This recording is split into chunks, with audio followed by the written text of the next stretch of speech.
Hello, everyone. Uh, well, why can't I find the thing I'm looking for? Merc. Cool. I just completely lost all my stuff wherever that went. Jeez. Um,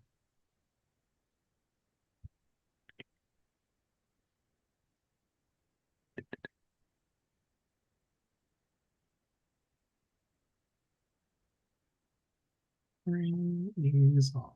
Um,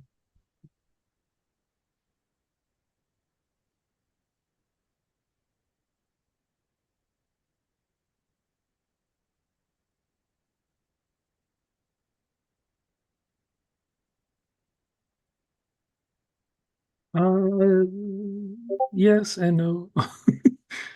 uh, all of my stuff just closed. Trying to open everything back. I don't know what just happened. It's weird. I don't know what's wrong with this. Okay. Did that.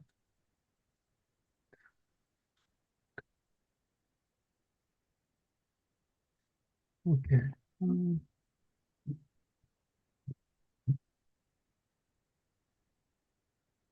um, Not open that.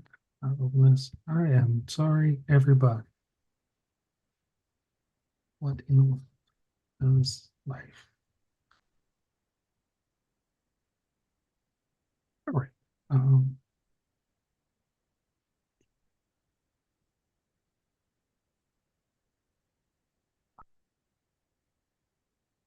mm,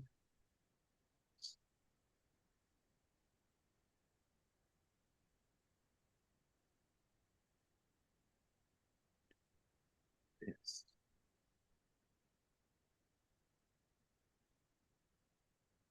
Um,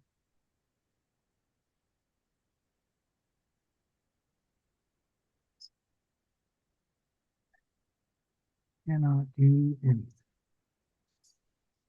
Stuck in limbo. How does this happen?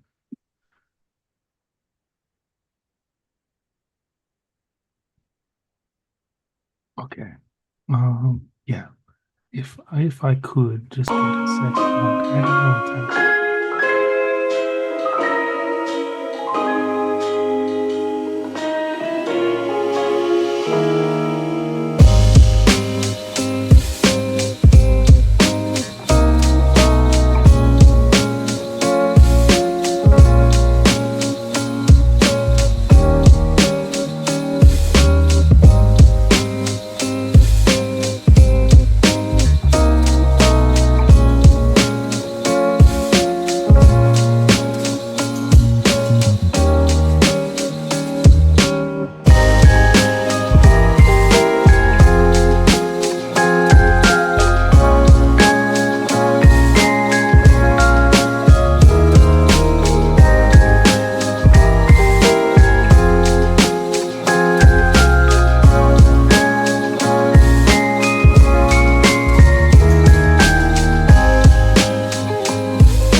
Hello, everyone. Welcome to Diversity Saves Haunted Holidays. This is our third game of our 12-game series, raising money for our grant program. If this is your first time tuning into Diversity Saves, we are a 501c3 nonprofit organization made up of passionate BIPOC, LGBTQIA+, neurodivergent, and disabled TTRPG creators, actors, and fans who wanted to create a means to amplify voices not only in the community but in the works we consume across the industry. We are committed to promoting and uplifting marginalized communities in the tabletop role playing industry, and with funding from donors, seek to aid the community with grants for marginalized creators, provide TTRPG supplies and materials to educational and recreational centers, and to promote education and creative exploration, and uplift voices by providing a platform for underrepresented creators to promote diversity and inclusion. So far, our grant program has given $7,000 back to the community to bring projects to life, and with this event, we're hoping to continue to fund more. My name is Nekola. I am on the board of Diversity Saves, but I am actually passing it off to Andrew, who is your GM for today. We hope you enjoy the game. Hello, everyone. So we're going to be playing Kids on Bikes Second Edition. The name of our game is Secrets and Snowfall. I am your GM, your facilitator, if you will. And I'll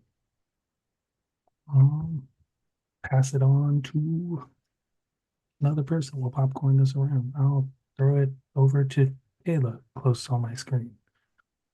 Hello, everyone.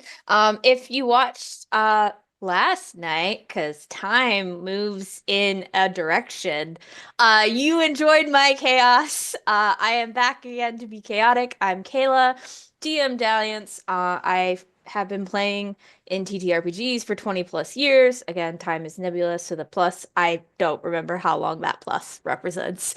I've been freelancing, writing, and designing and editing TTRPGs for almost 10 years at this point. I also work as the general manager at Underground Oracle Publishing. If you've seen all of the stuff that we pop out, it is a ridiculous number for 3 people who do it, 2 of which, myself and Jess, have full-time jobs while we do it. So, a girl does not sleep, probably. I hope you all enjoy all of this. The Linktree link is dropped in the chat if you'd like to join that. That has all my socials, including my blog. So if you want any of the fun, free things that I do, because I get bored and I'm like, it would be cool if you could have a warlock patron be Jack Skeleton, and he's your warlock patron. And then I just dropped that for fun because that was a 2 a.m. must do this now thing. So go check that out. Go enjoy all of that. And I will popcorn it over to Satine because you are below me in the Zoom I'm on. Hey, my name is Sateenbonnet, pronouns no name, just my no name. My name and no pronouns. And I'm the co-founder and also a player at Batty Bars, an all Black, all trans, all queer actual play podcast, where our current campaign is Echo. We're on a break right now, but if you want to look in what we're doing right now, we have season 1 and 2 up, and it is a doozy. So you can find me Sateenbonnet on Blue Sky. And I'm going to pass it over to Anna. That is me. Hello, I am Anna, aka Archival Dust Money, most places on the internet. I'm a queer and trans advocate, museum worker, and TTRPG performer, producer, and podcaster. Find me on Blue Sky and Instagram at Archival Dust Money. I kind of stream all over the place. You may have seen me around. I've been in over 1,000 actual play sessions over the last few years. I also don't sleep. But I am the founder and producer for Dareful Archives, which is a podcast network focusing on historically excluded stories. Our flagship show right now is Bloom and Blight, a Girl by Moonlight actual play podcast. It's queer and trans led and a lot of fun. Right. Before I suppose set the scene here, I'll go over our cool little donation incentives over here. So for $1, you can gift an adversity token to one character. For 5, you can gift a player a useful item. And for 10, you can gift a player a single dice explosion. And for 25, a random Hallmark-esque NPC will enter the scene. So that's our things. With that, I suppose I can kick this thing off. I imagine our town, uh, this very picturesque, brick and mortar style town. All the streets are really nice, and they are covered in a nice layer of snow. Not enough to trouble anyone, but enough that it coats the ground. And we're gonna kind of sweep our way down the street, following this breeze into our theater, where we find lots of people lined up outside waiting to see a performance. And I will ping us inside, and I think I'm going to start with Satine. You are here working at the theater. It's a very busy day. And what are you up to? Question. Am I head front of a house or back of house? Uh, I would imagine you're probably at the front of the house, but that is a decision I'll allow you to make. Okay. So I think I'm going to be in that little area that where people are putting in the money to do the tickets. And so I'm playing Kenya Walker. And as you walk in, as if a patron walks up to them, they are like mahogany skin color, beads, braids, like shoulder length braids, beads adorned on it, like browns and golden beads clipped onto the ends, and the most annoyed face. um, Seeing as more and more people is piling in, I'm checking on the ledger what's going on, like the saying upfront cash, debit, just over and over looking for somebody's name. How many children? Oh, two. Okay. And just over and over when more people pass in and come in and hand over their cash and or debit in. I'll just put it into the cash register. Is there like a particular kind of like style of outfit that we wear? Is it like a suit or anything particular? Yeah, I think the normal like sort of usher outfit type Mhm. stuff with the hat, and the red suit. Um, and I think these are like sort of custom like made for like the to keep in line with the sort of picturesque Hallmark town concept. So like someone Mhm. sends these to the theater for this purpose. Oh Um, no. I uh, think with Kenya, they have it, but it is pristine. Let's just say it's pristine. Like I'm thinking of like a red kind of like velvet kind of like Christmas theme. Everyone has that little pin that's like a Christmas tree pendant saying their name and everything. And Kenya has that little hat, but it's bedazzled to juice it up a little bit, but it how happy it looks, it's really different from what is the face is looking like. It's total annoyance. yeah. All right. So from there, I think we're gonna like sort of hover next to someone going into the theater, and we'll kind of zigzag our way through the entry there's stairs, the little golden rails that go down to like a lower level, but it's only like 2 steps lower. Uh, and then you enter into like the main thing, and there's all the different areas where people will pick up your tickets to go to different theaters. And I think here we'll find one of our other characters. Let me think.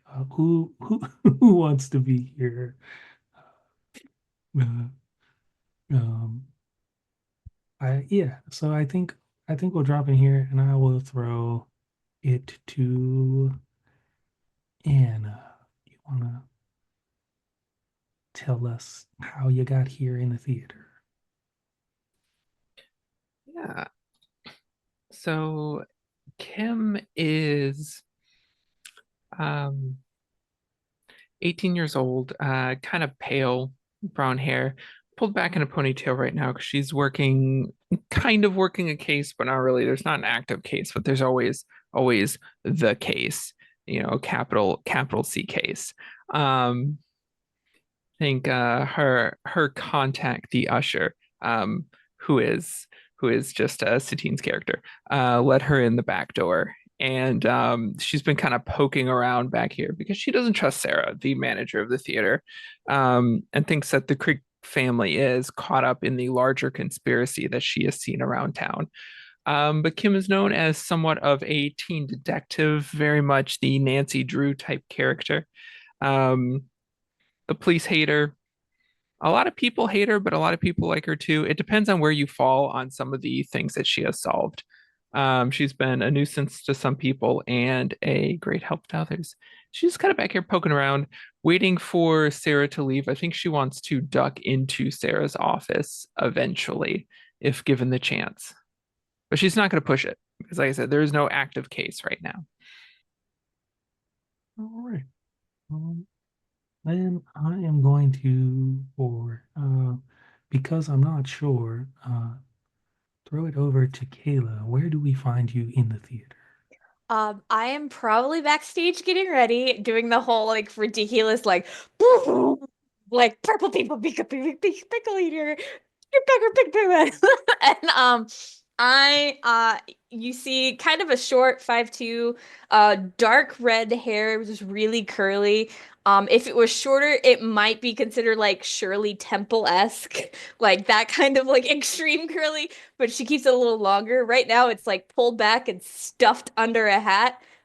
She's playing a double role in today's production. She's Tiny Tim and the Ghost of Christmas Future.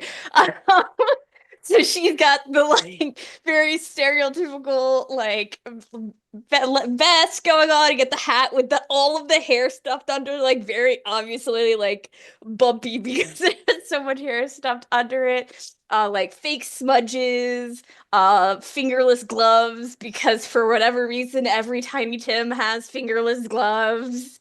Um, and is just doing like warm-ups in the back to get ready. Um, is very clearly like doing way more than is needed for either of the roles she will be playing in this production.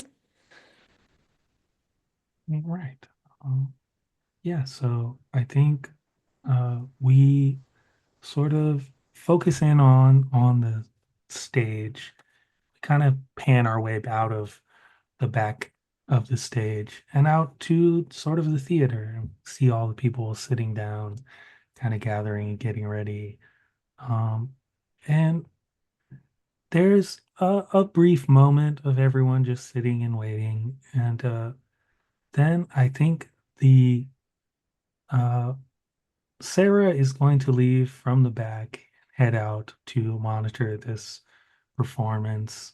It's a thing that Sarah does uh, that is not really something Sarah needs to do, but uh, it's essentially Sarah's free ticket to sit and watch movies while work is happening outside.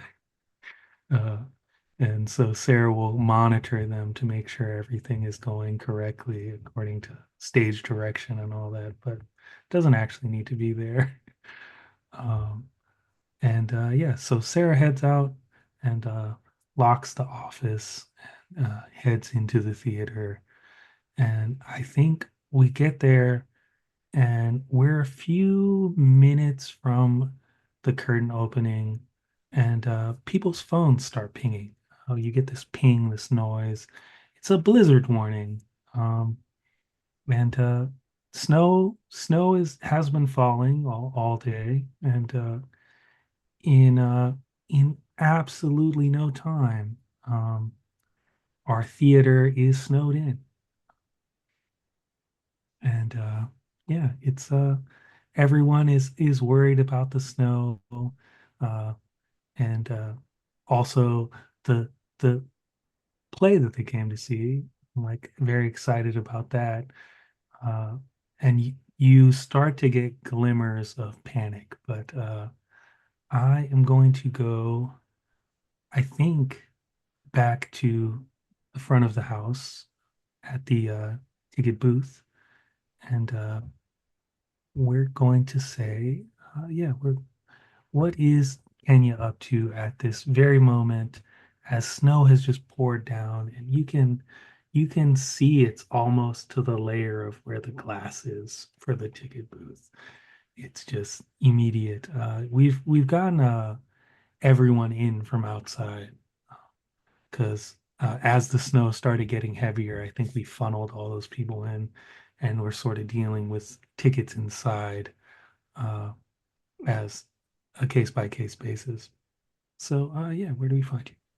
I think Kenya just closed down the front of house, just like bring down the metal thing for the close down so no like snow. Cause I think of it like it's like you know how like those movie theaters that has that outside part instead that you can just like close it down and then have an entry back into the main like what is it called? I guess lobby, the Yeah. lobby. So they close it down, and yet again seeing that how much crowds of people are here. And is there anybody else that works with me? Is there like is Sarah here, or is Sarah like in the main area? Because I think Kenya would just like lock that up, go in and do part two of their job of ushering people to seats after that. So I want to see if there's anybody else with me that's helping me because I feel like I'm not the only one. Yeah, so there are a lot of other employees in the theater, but a lot of them are sort of tied up in helping people in different theaters because there's different stuff going on. And you also have sort of a movie theater aspect going on as well. So there's like movies and things. So a lot of your other people are in different places. And Sarah was meant to come up here and help you, but is nowhere to be seen. Yeah, Kenya is just like, where the hell is Sarah at? Does she not see all this crowd of people here? And just like it's just trying her their best to like that front door of like just checking tickets, going back in, and like you seeing someone who was at the front flip over to another place in front of the door to start opening and leading people down the aisle and everything. And I'm thinking I'm just like trying to look for Sarah to make contact with my eyes to see this to show there's a lot of people here. Why are you not helping me? If I can just make that contact with her. Uh, yeah, yeah, I definitely think that that's a possibility. I think you start getting people, ushered in to the seats in the play and see Sarah sort of seated towards the front on the far right corner. And Sarah sees the number of people sort of behind you and the look and uh, looks down at the ground and like shakes her head and it gets up and goes up and it's like, okay, as she passes you and runs out into the main lobby to go find people and get them to their seats. I think from here, we're going to jump to Kim as you have the perfect opportunity to enter this office. Absolutely. As soon as there's nobody in the hallway, I will slip up. You said she locked the door? Yes. Okay. Yeah, lock picking tools out, and I will pick the lock quickly and efficiently. Yeah. I'm gonna give you this one. It's not a complicated like lock. It's just one of those doorknob locks. Mhm. Um, and yeah, you open the office, and it's a regular sort of back room office. It has a desk and a chair, uh, and there's a bunch of file cabinets along the wall. Um, they're all labeled with years on them, sort of a record thing. None of them are past 5 years old. Uh, and yeah, it's a pretty normal office. She has an assortment of like uh, random effects on the table, a picture here, and like a little baseball bat kind of statue thing on the desk. Yeah. Uh, Okay. is Yeah, I'm heading for the filing cabinet. One of my previous cases, I found a lot of financial records and real estate records that didn't make sense all across the city, and I'm kind of looking for a similar thing here to see a best case scenario if there's something linking it all together, but at the very least, other pieces of the puzzle I'm looking for. yeah. So in these sort of file cabinets on the side, you have all the different years going back 5 years of just financial documents, people's sort of pay, sort of income of the theater. And I think just glancing at things, the theater gets so much money, and the output for the theater is very low. Uh, Hmm. they don't put out a bunch of money, but they sure get a lot of it. Uh, uh, and beyond that, you'd have to like dig sort of deeper into these records. Yeah, Yeah.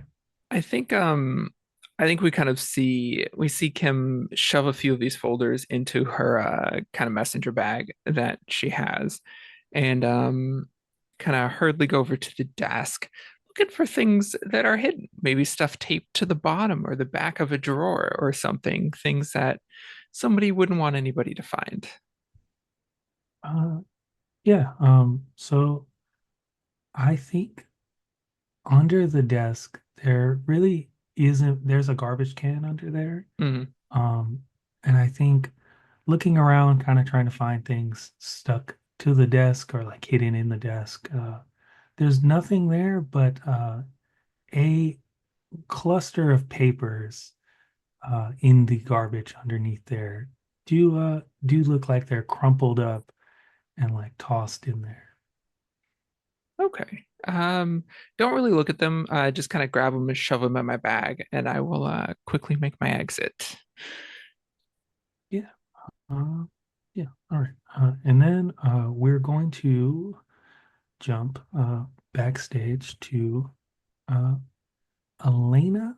Um, and I think to set the sort of stage here, there is chatter about the blizzard snowing in the theater going on, coupled with the sort of you're about to start in a couple minutes. I think Elena's already like kind of like just listening to the Blizzard thing, but having that in the back of her mind because she always brings her bike in, even though Sarah gets mad at everyone for doing that. But she's like, I saved up a lot of money to get this brand new bike. I'm not leaving it outside for rain or snow or whatever because the bike parking is in the back in the alley. So I don't want to leave my bike out there. So I'm more just like letting that be at the back of the mind as everyone's chattering and still just like running through exercises and like trying to like mimic being Tiny Tim. Like think Tiny Tim because I'm obviously too old to play the part at this point. But they still have me playing it, so I'm just like, think small, Tiny Tim. Um, and probably chatting with the other actors and actresses and stuff while maybe putting on the what we all know is too heavy makeup for stage makeup, like very thickly caked on for stage makeup to look sickly as Tiny Tim, and then later even more pale because I'm a ghost. So just preparing, and I think maybe uh in that little like they always shove everyone who's like not the star in the same little area backstage where like you all share the same tiny space to get ready. Um, so we're probably all very squished back there and like getting into costumes, getting into makeup. So there's a lot of chatter and people and busyness going on, but it's everyone's getting the excitedness of pre-show curtain drop. Yeah. Yeah. I think we take a moment to, take in the theater from there once more. And we are going to fast forward to the opening of the curtain. And we see the curtain open, and then we're going to skip back to Kim.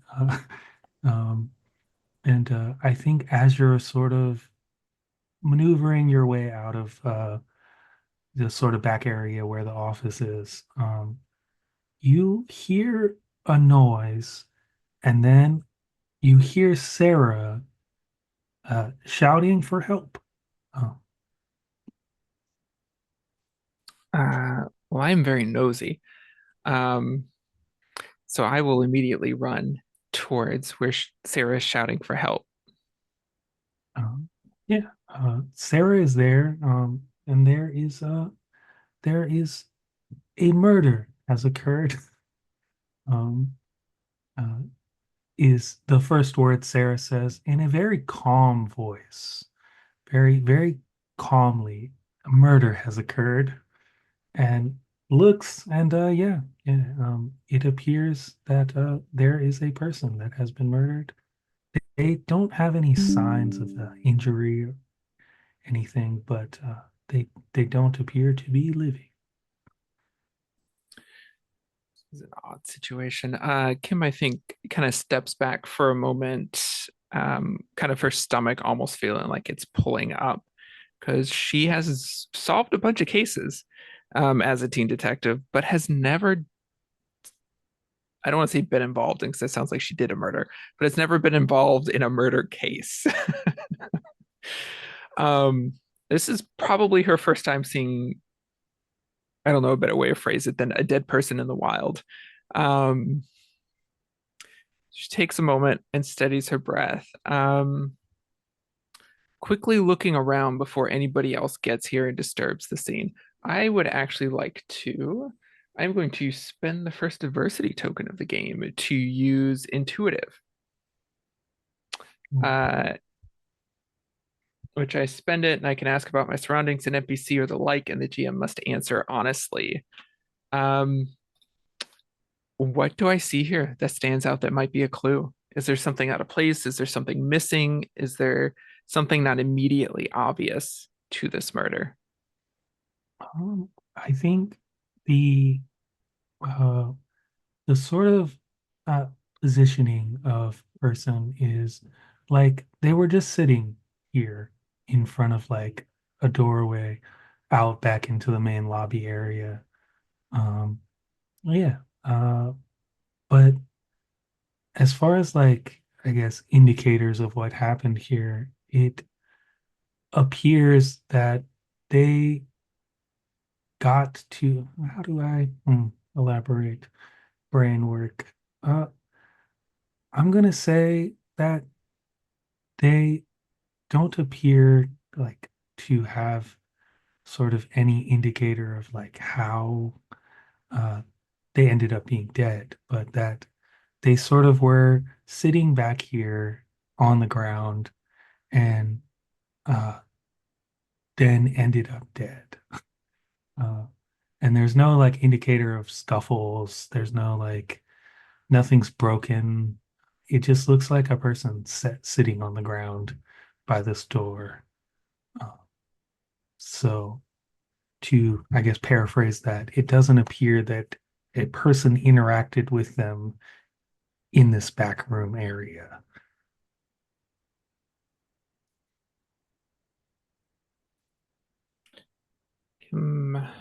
Just kind of looks this over and looks back up at Sarah.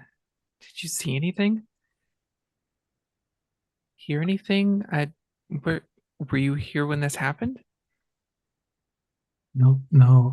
I was in my office and then I went out to monitor a show, and well, the lobby was very busy, and so I went back out to the lobby to help, and then I was coming back here to grab some extra stuff, and then going back out, and I stumbled upon them, and I just screamed for help. And GM, when I walked up, she said someone was murdered, right? That Yes. those were okay. Kim takes a moment thinking, you you said someone was murdered. Why do you think they were murdered rather than heart attack or something else? Uh, I, I don't actually know. That was my gut instinct upon seeing them. I was actually very panicked, and I wanted to say something, more uh, uh, affirm, and to sound like I wasn't panicking, but I'm actually panicking. And I think I'm gonna go and get people in the theater together in the lobby, because that's probably the best idea. Because if in fact I am correct and they're murdered, um, there's still a murderer in here because we're trapped in here because the blizzard. So they haven't. I'm gonna go. But if you want to come with me, and immediately starts to move towards the door as fast as possible. Yeah, Kim kind of under her breath says, I'd tell you to call the cops, but they wouldn't be any use. And just continues kind of walking around this body, um, just seeing if there's anything else, looking up and around, looking where the body was looking. I said she's never solved a murder case before, so she's kind of winging it, but doing her best to do so. Yeah. I there aren't any more sort of like anything really here, but just this person. Uh, and then I think we get a little bit closer. We look a little bit closer here, and there is crumbs from popcorn on the ground. Interesting. So like near the body, around the body. Yeah, yeah, just on the ground right next to the body. But there is no popcorn bucket or popcorn.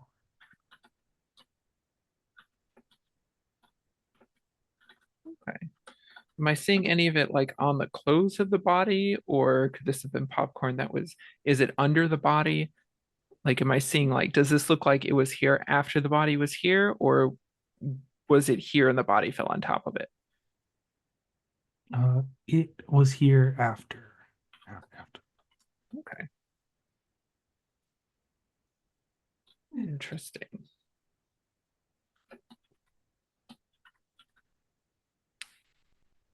Yeah, Kim will keep poking around. And once she's kind of satisfied that she doesn't see anything else, I guess we'll head towards the lobby where everybody else is being gathered. Are there security cameras that I see? No. No. Okay. Didn't think so, but I thought I'd take a shot in the dark. Yeah, I'll head to the lobby with everyone else. Um, as, I think as you enter the lobby, Sarah has sort of gathered uh, a large amount of the theaters, and is sort of going through, and I think at this point, Sarah will enter another theater and run into Kenya, sort of getting people to seats and say, "We actually need to get everyone back to the lobby. I think someone's dead. Sarah, what? Yeah, Like dead. In the like actor dead? Like there's like actors behind there. Like are they acting to be dead? uh, uh, no, they're not acting. So they're They're definitely dead. yes, dead, dead. Yeah, yeah, dead. Yeah. And I think I remember that there's a whole blizzard going on, and I'm like, I kind of like pull Sarah like a little closer, like, Sarah, when did this happen? Uh, um, I um, I'm not an expert on dead people, but Me neither, but I don't I don't believe that they were there when I left my office to come monitor the thing, but they were there after I went back to get supplies after I was helping with the tickets. what I noticed is you were sitting down and not helping at all. So where why did you go back to your office? I I it stuff. I needed to grab some stuff from the back room. I wasn't going to the office. I was just going to the back to grab more things. I think it's like the whole idea is like I think Kenya is just like nervous that there's a dead body, but also just like really annoyed that their manager is like saying so nonchalant. There's a dead body over here. I'm like, what is the procedure? You're the manager. Uh, And that's what Kenya says today. Like, what is the procedure to do to the dead body? we called the police and we There leave is a them. blizzard outside, Sarah. Yeah, that's actually where I'm at. I was thinking through my process, and it was call the police, make sure no one interacts with the body, bring everyone into the lobby so no one is unaccounted for, and well, So you're um, the only one who saw the body. no, there was someone. Wait, that did that. There was someone else in the back room. I called for help, and Did you not think that's suspicious, Sarah? I well, they might have come in through the door from the lobby. I wasn't really paying attention. I was mostly Heavy distracted. sigh. Let me help you collect all the people. I think I just go around and just start helping.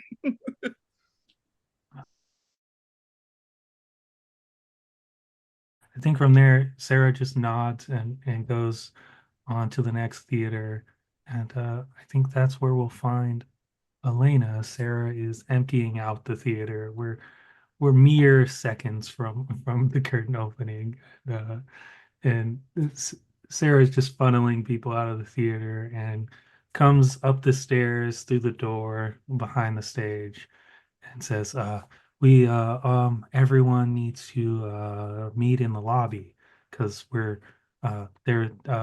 There's a dead person here.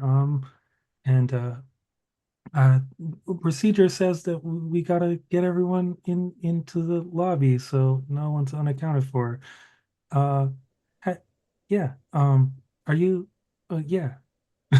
I think in typical teenager fashion, Elena is not there because they forgot the most important Tiny Tim prop, which is that little crutch, and it's in the supply room.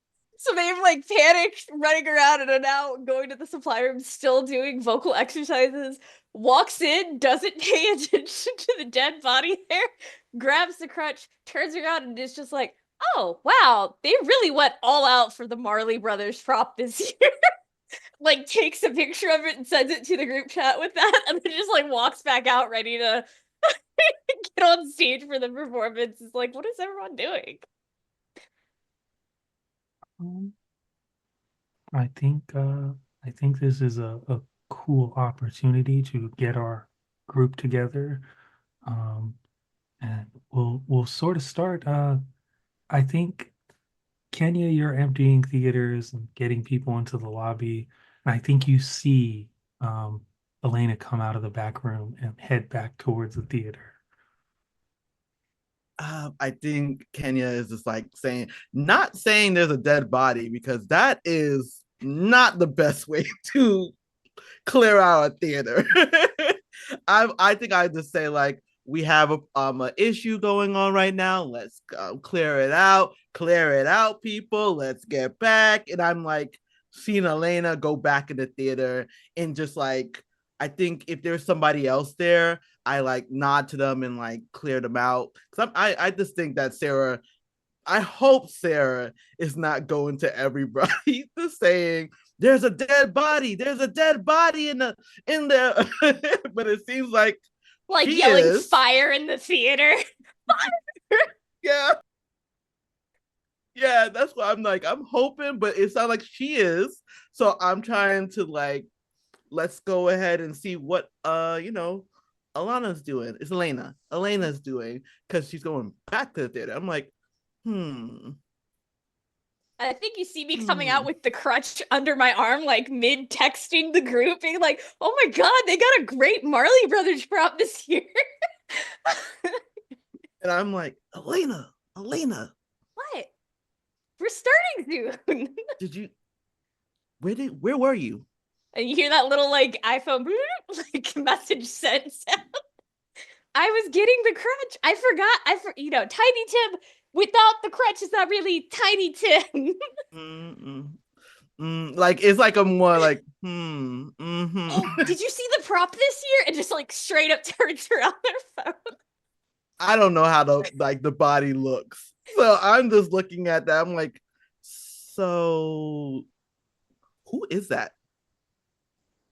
The prop, obviously. The Marley Brothers, the ghost dudes, the beginning. It looks really realistic.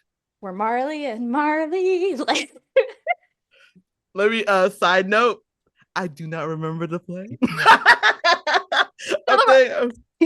they're played by the two very obnoxious old Muppet dudes in the Muppet Christmas Carol. Okay. And I'm looking at it. DM, does it look like this person's wearing an outfit like the Marley Brothers, or like someone being part of a theater? How, like, what does their outfit look like? They are dressed in your theater gear, your typical like theater gear, like somebody that works at the theater, but it's a little different. The color scheme is different. Imposter. But yeah, if you look at the typical theater gear, it could be feasible to confuse this with one of the Marley Brothers. What second question, would I know the history of how outfits would look over here? As I have worked here, I don't think I worked here a long time, but maybe I reviewed through like archives or something over here about outfits and everything when it started to be pushed out that we have to wear uniforms, when we used to just have to wear jeans and like a ugly Christmas sweater during the Christmas thing. Now that we have to be formal, would this be something newer or older that they kind of like suggested, like mock-ups of outfits that we should have? Like, what would that outfit kind of be like? Would I know? I think you actually participated maybe in voting for what the outfit would look like, and this is one of the things that wasn't voted for, but one of the choices. I definitely rallied against that outfit. And I say to Elena, this is not part of the I'm doing a site. Oh yeah, we have friends. We have friends cans. So can we use that as we're talking with each other? Theater talk back and forth. Yeah. And I just say like, this is not part of the play. This is I don't know who this person is because I'm assuming I have no clue who this is. But this outfit is, I explained what the DM just says that we voted it. I said this was an ugly outfit, and I said we are not wearing it. We're wearing this one, and go into detail about that. Like this is this. I'm trying to do two and two. Who is this person just sitting there downstairs by the prop room? Because I don't think right now they're putting two and two because Sarah has not said. I don't think Sarah says that it was by over there, right? Like it's by her office. She just said she saw a dead body.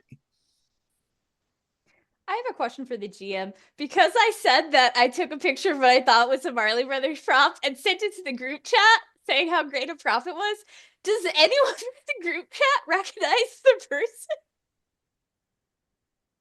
That Also, is Kim in our group chat? I don't know. I guess it would depend. Would the group chat be like everyone in the theater production be like, oh guys, our prop is so great this year? Or would it be like the high school group chat to be like, oh guys, look how great the prop is this year? I guess that, yeah, depending on that would be I guess different answers. Because I could see like having like a group chat that's like, your cast for your play, uh, and like your stage director would know that that's not a prop. Uh, but I think beyond that, if you like reached out to like high school people, they would probably just, say, wow, that's cool. Um, but you don't get anything, I think, definitive that identifies who that person is, uh, from the group chat. I think it's a lot of sort of like, uh, that's pretty cool stuff. Unless your stage director or, somebody who handles props is in this group chat, then I think I would use it as promo for the production. So it's probably to that like high school group chat. Like, oh my God, look how cool this is. It's like a picture of them and also like a selfie of me being like, with them in the background. See the group chat being like, it's great Marley Brothers prop. In So that Kim case, probably does see it. yeah, you immediately get a text, not in the group chat, but directly from Kim that says, that is not a prop. Dead body. Meet me by the popcorn. So you just hear like as we're having this friends camp back and forth, like bloop bloop bloop bloop bloop, and it's like a bunch of the group chat being like, "That's so cool," and then one from Kim being like, that's a dead body." So I think Elena's like, compartmentalizing this in my brain. I think I'm still explaining the outfit to you why it's ugly. Yeah, well, I totally agree. It's not anyone's. Chartreuse is no one's color. If someone tells you it's your color, they don't like They're you. lying. It's no They're one's lying. color. Yep. They're lying. It makes them look sickly. And as this person's looking sickly on the ground. And the like built-in like flashy Christmas light wanna be no one, it's no one's look. But Kid says it's a dead body, we should go by the popcorn.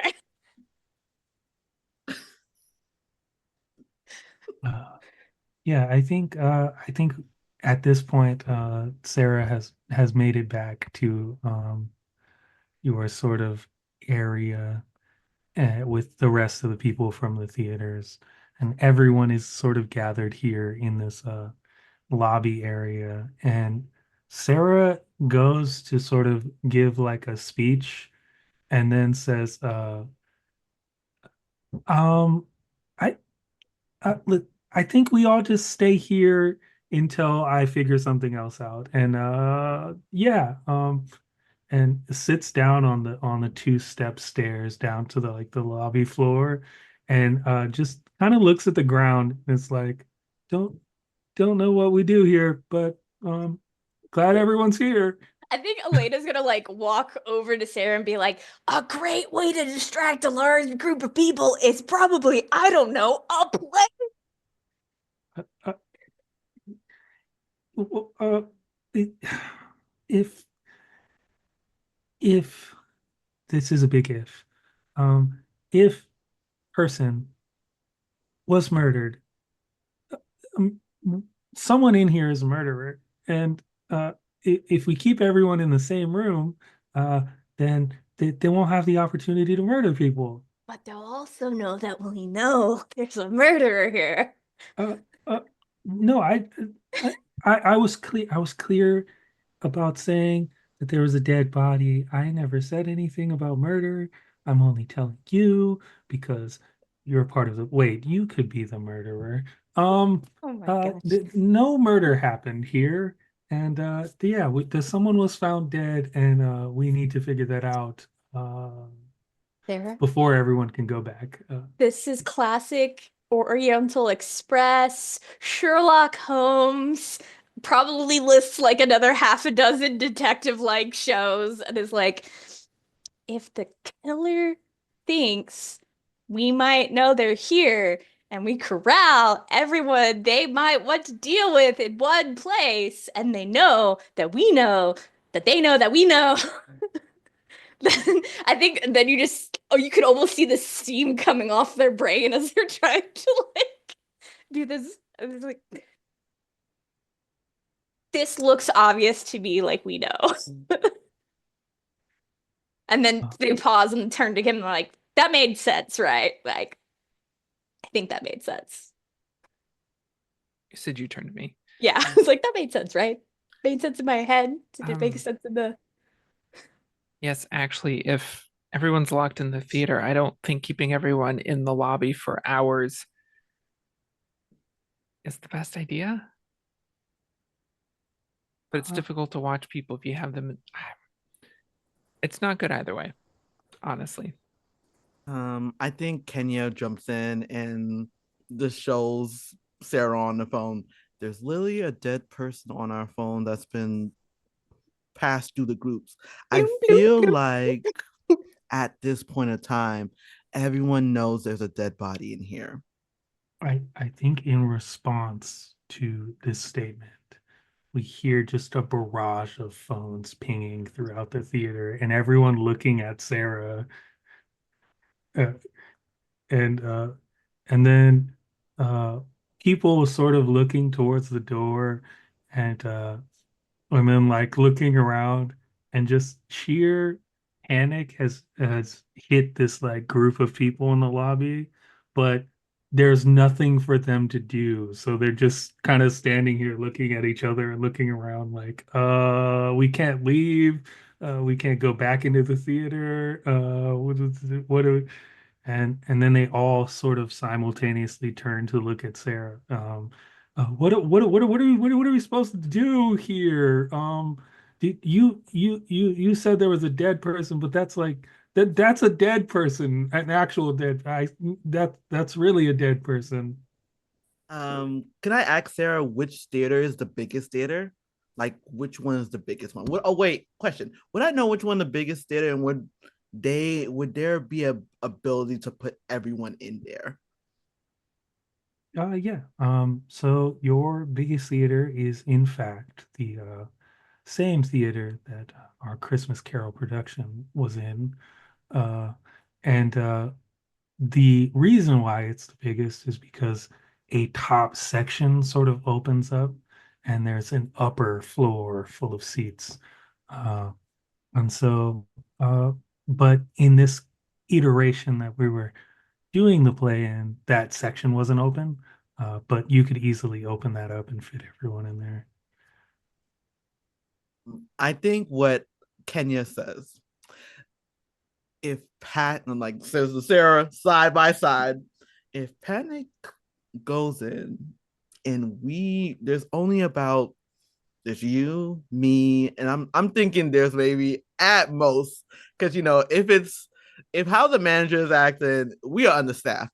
There's at most like 8 other people in or 8 or 10 who are the main like factors, like the ushers in there. I just say to Sarah, like, we could just put them in the bigger theater, like open the top level, let everyone sit down and be in that one room, and we can wait out the storm through there instead of everyone standing around. Oh, okay. Well, and Sarah looks at the the three of you and says, "Someone's gonna have to go alone to open that, unless you all want to go. I'm not going up there alone." Um, I'm sorry, the adult is telling the kids to go alone to open someplace knowing there's a murderer in the theater. I can keep everyone in this room. Uh, that I can do, and if all of them stay in the room, then there's no opportunity for the murderer to get you because everyone's here.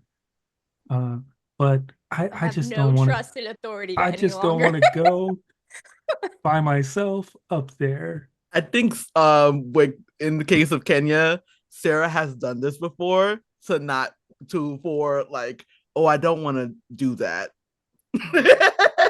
I think in the aspect of like, oh, there are things that we as the other ushers do that Sarah, doesn't want to do. I think Kenya knows how to do the process of opening the top and everything. Because if they don't see where Sarah is and there's a big show going on, they have to figure it out. And right now, I feel like Kenya's like, Sarah's very useless. It's better that you stay here, as at least we're trying to figure like we can go together and do this. But I don't we could bring Sarah along, but I think Elena immediately holds the tiny Tim crutch like a baseball bat. It's like, let's go. Yeah, I appreciate it. And then I think I Sarah, think Kenya says a raise. uh, um, a raise. Three three Yeah, more dollars. It's uh, like behind Sarah, like signaling blizzard, for more. potential murder. Hazard pay, hazard pay. Your review is yes, sure. Yeah. Uh, I have my hands out. Can I have the keys? but Sarah like struggles to get them off the little clip and is just like panically just shaking them and it's like I don't want to go, please come off. And uh and they finally unclick and then hands the keys to you.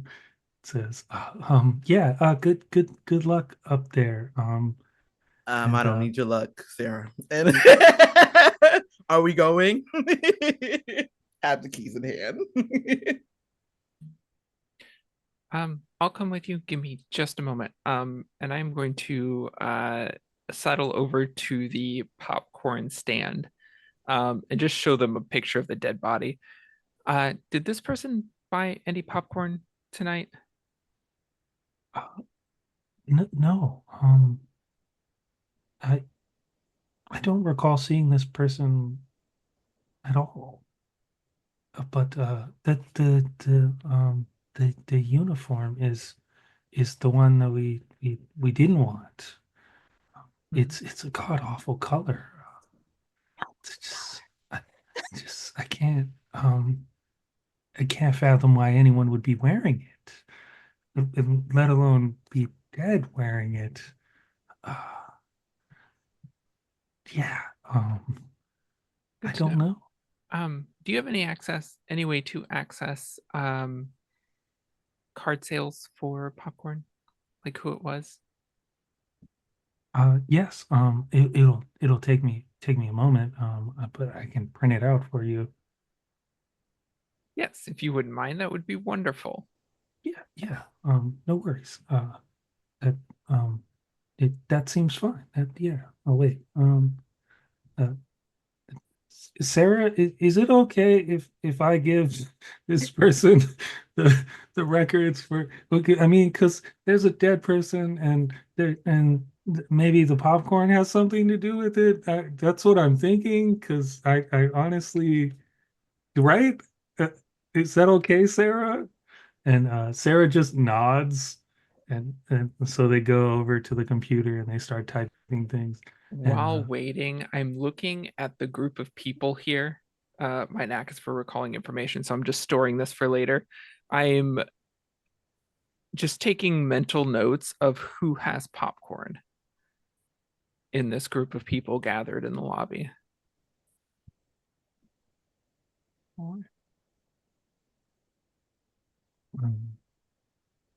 Yeah, there are probably two-ish people that still have their popcorn.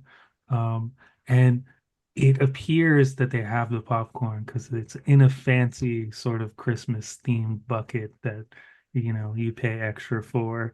And they really aren't like eating the popcorn, they're just kind of holding on to the bucket. There is a uh, an older gentleman in a sort of overcoat with like a long scarf, and he has the plastic bucket, and he he's just hanging out in the lobby, kind of standing there. And then the other person is a young little kid that has the little plastic bucket and is so excited about all the things on it, kind of spinning it around, looking at the stuff and looking up and wondering what's going on because like everyone's just now all of a sudden here. But yeah, those are your two notable people who have popcorn on them still.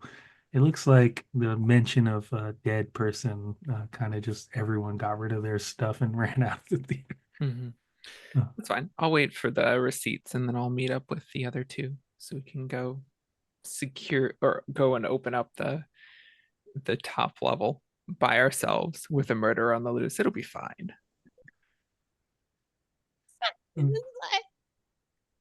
Yeah, everything's fine. It's like, Let's life have these motto. kids go into the theater with a dead body by themselves. Um, I think, yeah, I think as you're sort of heading up there, the uh, the sort of rumors of that this theater being haunted kind of play in the background of our scene as we switch over. And I think we're sort of focusing in on Sarah, and like she mutters, "There's ghosts up there. I won't want to go." And uh, and then we kind of pan over to yeah, you all walking sort of into this like upper section where there's just rows of seats, and there's sort of like a wall that's like locked off on the side, and it just slides open. But yeah, it's currently closed, and there's just these empty seats. Uh, yeah, what do we do? I Doing here? think Kenya is just mothering to everyone like Sarah keeps on saying this place is haunted. The only thing I think it is like an old building settling in, and I don't know why she doesn't like coming up here. Um as I'm opening the door and everything and pushing it open and just letting them in. Mm-hmm. Two things. If this was a Sherlock Holmes play, Sarah would totally be the killer. I'm just saying. She still might be. She was the one who found the body when I went there to. She called for help, and when I arrived, she said that somebody was murdered, even though there was no like outward signs that somebody was murdered, which is very suspicious. It seems a little too easy, I think, but I don't know. We need a plan. The third thing is in every Victorian era play where they say, "Oh, it's just an old house. It's settling. It's fine. It's haunted." Kenya is just like, I don't believe it. I've been here a while. I mean, I heard stories that there's things here that, it may be just bones or something. I don't know. But Even ghosts. if it's not haunted by ghosts, it could still be haunted by someone trying to do shenanigans. So like This Phantom could of the be a Opera. Scooby-Doo play! I look to Kim. We do need a plan because looking at how excited you are about this. I'm just generally just annoyed, but I'm like also just like scared that I'm not trying to show like scared that we are doing this by ourselves. And their manager being useless right now. But like figuring out because we're a bunch of kids and we just went upstairs by ourselves. I just did the bravado of doing that, but they even if they say that they are not afraid of these ghosts and everything, they're still afraid of the aspect of like someone is here that they don't know. So and I don't have a weapon. So I need something. Like, what are we gonna do? Like I look towards Kim and like what can we do? What is our plan? How we are going to connect if we get well, we're never going to separate. We need to be always together at one thing. We always if possible. always. We have our phones. Otherwise, where I'm at on the case, it didn't look like there were any signs of struggle or injury or anything like that. I did find popcorn around the body that was definitely there after the body. Mhm. So it's very possible that somebody was involved who had popcorn, or somebody walked by and saw it and didn't realize it was a dead body. She says, looking at Alana. Just And I'm raises looking her at the hand. picture. I'm looking at the picture that you did like the Yeah, that's why I was like, is this helpful? Because they have almost like a whole album. I had to find a couple really good ones. because there's no one downstairs right now. So like we have to like, is there anything else that with the pictures, like we have like the scene of how it looks right now. So is there anything because of Kim leaving and Sarah leaving, is there anything different from what Kim has said about the body? Is there any because uh since Elena came upstairs, or is it like the same? It's the same. Okay. Yeah. Okay. There are no security cameras. Kim kind of looks over her shoulder for a second.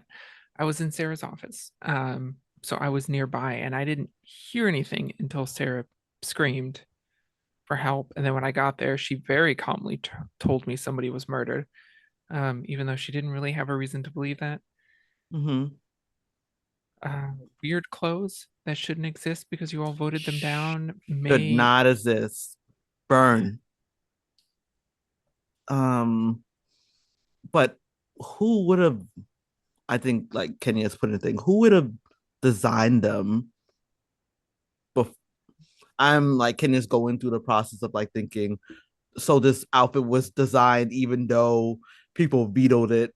I mean, Sarah's cheap. She probably had the costume department make samples. Hmm. So maybe they're an actor too. Or they have Where? access to the costume and prop Yeah, room. that's what I was wondering. Should we check there next? Mhm. See if there's anything. Oh wait, and she digs in her backpack and pulls out like an oversized magnifying glass and hands it to Kim. It's like, this will be useful. Uh, thank you. I'll be sure to use it. She kind of slips it in her bag. It's very clearly like made to be seen from stage large, like very oversized. Can one of you send a message to Sarah, tell her it's open, she should bring people up, and then we would just kind of, I think we should just disappear. I don't want to get caught up in that. I Yeah. have work to do. I think Kenya descends open up upstairs, can bring people up. But I want to ask, is there anything suspicious up here? Because this was closed off, even if there's a lot of people who are supposed to come in today. Was there anything up here to look around? Like if there's any clues, maybe. Uh, Up here in this sort of like upper area, it looks like it normally looks, but it looks like there was that this was used and then like no one came in and like cleaned this area after the last time it was used. Um, which is odd because every time a play ends, then they clean up the section. And so it seems odd that this section was used and then uh but I think that triggers the thought that the historical society had like a private play here recently, and you don't know where that was in the theater. Um, you were just told that they had a private play and that no one could disturb them. And so, uh, Would I know what the play was since they had to have actors in the private play, even if it was just for them? uh, no, and I think that's excessively odd. Hmm. They That shipped you, in their own theater people for it. Yeah, because like even though like Kenya does not do much at their job until they were told to do. Kenya knows the person who I think Kenya knows the person at least who cleans up here, and I would know that there's an event that happened, but I don't know who put on the event at all. Well, I would assume it would be Sarah, but who else was here? I don't know. yeah. Okay. I think I relay that to everyone. Like this is not supposed to be dirty up here. It's usually very clean and clean enough, but can I look and see if there's popcorn around? Yes. Yeah, there are the regular like uh buckets of popcorn just scattered throughout the seats in here. None of Mm-hmm. the holiday specific ones. Uh but just the regular like popcorn buckets and popcorn on the floor. Uh and I think there's like five or six of them just scattered throughout the seats, drinks in the little cup holders, popcorn all over the floor. And yeah. Are So yeah, there there. are there I any think programs? Oh, sorry. yeah. I was gonna the same. Uh, yes, there is one actually wedged in between the seat, in a space that's like you can't get it. You know, that's where something falls in between the seat and it doesn't fall down to the ground. So there's no like you can't grab it. Uh, but yeah, there is a booklet, less I would say less specifically a program and more a booklet that is wedged in between the seats that one could assume is. Yeah, I would grab that. Um, I'll just kind of quickly flip through it to see if there's anything interesting kind of just on the surface. Uh, it is a play about the history of this theater. Um, and I think the most important thing in this sort of booklet that really stands out is somewhere in the history of the theater, another person was murdered. And that's their sort of big moment to end this play. Interesting. Okay. On the off chance, it didn't look like the dead body had been there since, I don't know, like this last play with a dead body. I text also to Sarah, very dirty up here. I don't know who's responsible. Was it from last party? Well, last event. And I just send that out. Very dirty in here.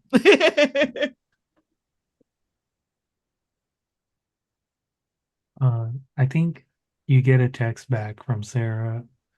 Uh, I forgot. Mm, I was supposed to do that because they didn't want anyone else to go up there and look at any stuff.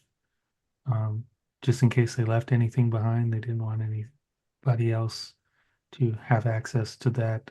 But troubling times. Hopefully nothing's up there. Fully Uh, taking pictures of the pamphlet. um, I'm kind of like just clocking this, like the fact that Sarah didn't come up here and clean it up.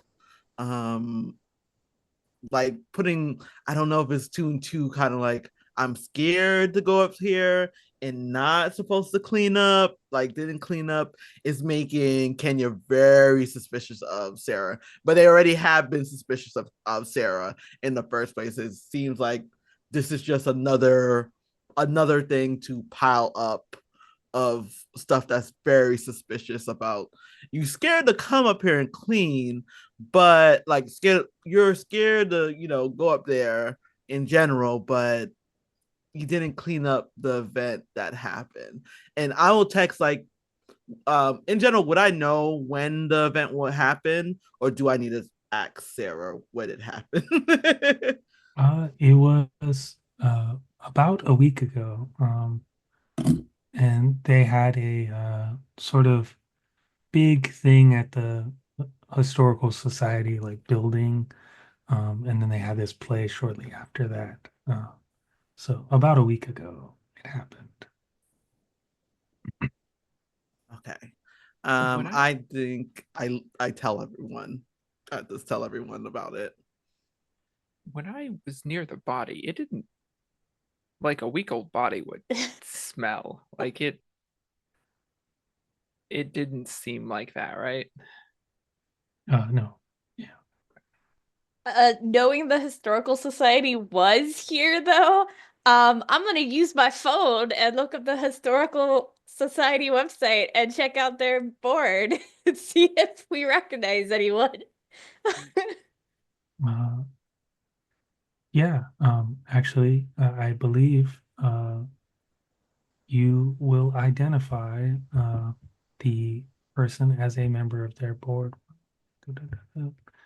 And that person is, oh, geez, where is the name for this person? I have it right here. There we go. The person is named Graham Alderwood. They have been on the board for a little bit, not a very long time.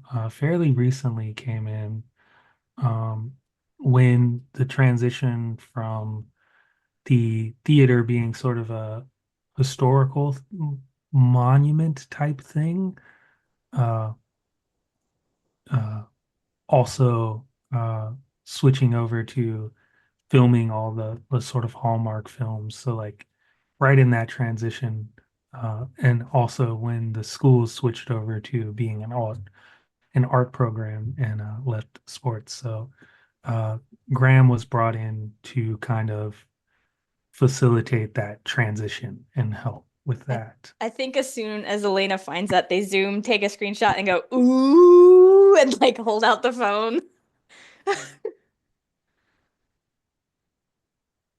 You are on Would mute. Yes. Would Kenya know this person or have seen them before?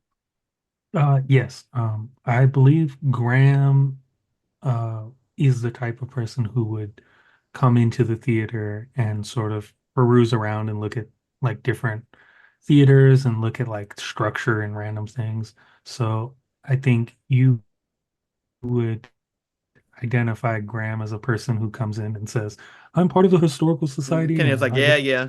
I'm going to look at all the structures and Yeah. stuff and make sure everything's good." I think because as often as Graham comes in, I just assume that like I go, yeah, yeah, go come in. And Sarah just goes with that person too. So I just assume that, oh, okay, this is the new person who may be taking over somebody.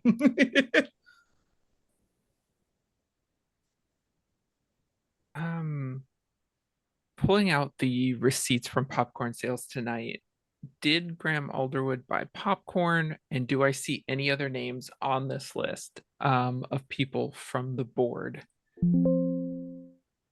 Uh, no, there is not anyone on the sort of list from the board that was purchased popcorn. but the last name Alderwood does come up. But it is Harrison Alderwood, who I believe the three of you would know from school as a uh, as a person who was involved in sports.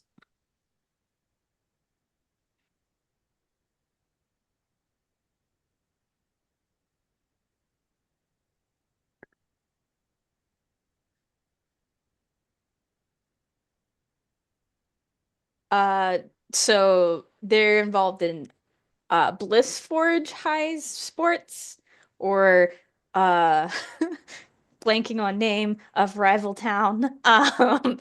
Liberty Falls Liberty Sports. Falls. Uh, they are a part of Liberty Falls Sports. Yeah, Okay, so they're from the rival town. yeah. Graham was sort of brought in to help the board figure out the transition to doing that stuff. Probably a son then, or a kid of some sort. Be a good person to interview, I think. I'm just on social media seeing if I can find Harrison Alderwood. Are they here in the theater or no? Oh, we just look. We just basically Kim just looked around for people with popcorn. We don't know if they're here. Yeah. Uh, I I don't know that like you've seen Harrison Alderwood. I think the searching for social media, you do find a sort of profile, him, football gear, hanging out. This Uh, dude is who we're looking for. uh, yeah, Let's we could wait to check out the costume room for a few minutes and have Sarah, as Sarah's moving everyone up here, look for him and pull him out and talk. I mean, we could also use the gossip channel. And Kenya would know the gossip channel is the people from the theater all have like a group chat, and they're sometimes be like, "Oh, did you see that this cute person is here?" Da da da da da da. Or, "Oh my gosh, did you see that Shauna came with Dylan to the theater?" Da da da da da. Like, I was like, we can just ask them if they've seen Harrison in the theater. Yeah, yeah, sounds like a plan. So we don't have to, you know, be here when everyone comes in, and then we can just go directly to them.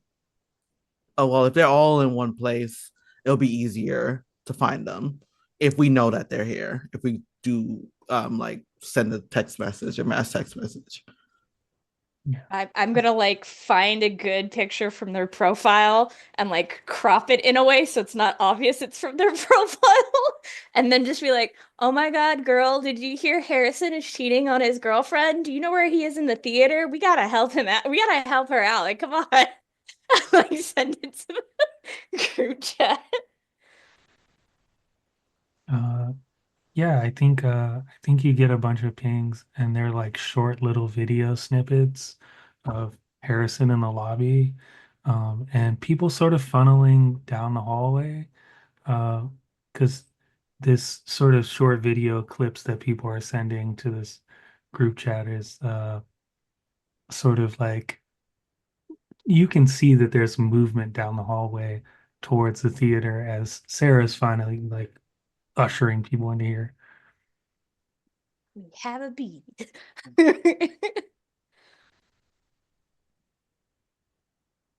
Mm. Will we try to? Are we gonna try to go look for him, or are we gonna go to downstairs and maybe look at the body or area again? I What do we want to do? think we're okay with looking at the body again because this group chat is popping, so we know where Harrison is located. I would love to ask him some questions, though. We could maybe pull him out of the group as they're coming up. Pulling him out of a full theater is going to be very suspicious. I But if mean, we we can do grab him have while an we wait. usher with us. That Um, is true. this is true. I think Kenya also has like a chat too, because just for you know, from apart from management, we have the shit talk channel about things that's going on in the theater. And if it's not me as usher trying to pull them out, I think I will ask somebody else, like, hey, there's a picture of this person. Can you tell them to stand aside or something, or would that be too suspicious to ask that question? Uh, I don't think it would be I don't think it would be suspicious normally, Mm-hmm. but I think in this particular scenario, everyone's seen a dead body and like Yeah. separating a person from everyone seems Mm-hmm. like, that might be a murderer. Yeah. I I, mean, he's from the rival town. I'm okay with that being the rumor. I think I'll just say like, hey, this let me know where this person is, because they're going to be one counting in, send a picture, and we'll make our way down there to go talk to them. And I just send that to the chat with I'll call it shit talk usher chat. That I send in picture in that text message. Just let me know where they're at. Yeah. I think you get a ping back sort of quickly. And the person is like right next to me walking into the theater, so I'll just keep track of them. Thank you. I know we said we didn't want to do it, but it does seem like a good time to split up and tackle two leads at once. Oh, mm, mm. So what? Okay, what is our plan of action? Who's going with who? And you wanted to go talk. I'm talking to Kim. You want to go talk to what's his name again? Harrison. Harrison. I looked at him, Harrison, and then we want to go look at the body again. So, Yeah, I've already looked at the body. I could, if the two of you want to look at the body again, and then we can meet up at the costume room. Above game, I did want to remind everyone that my character and Kim can do sweet talkers. yeah. Which just Um, makes the charming to get information a little bit easier. yeah. So that means I don't think Kenya would want to go by themselves to see a dead body. They don't have the complexion for the protection, so we need to. I I can't. got this. Don't worry Yeah. about it. I can talk to him. It'll be fine.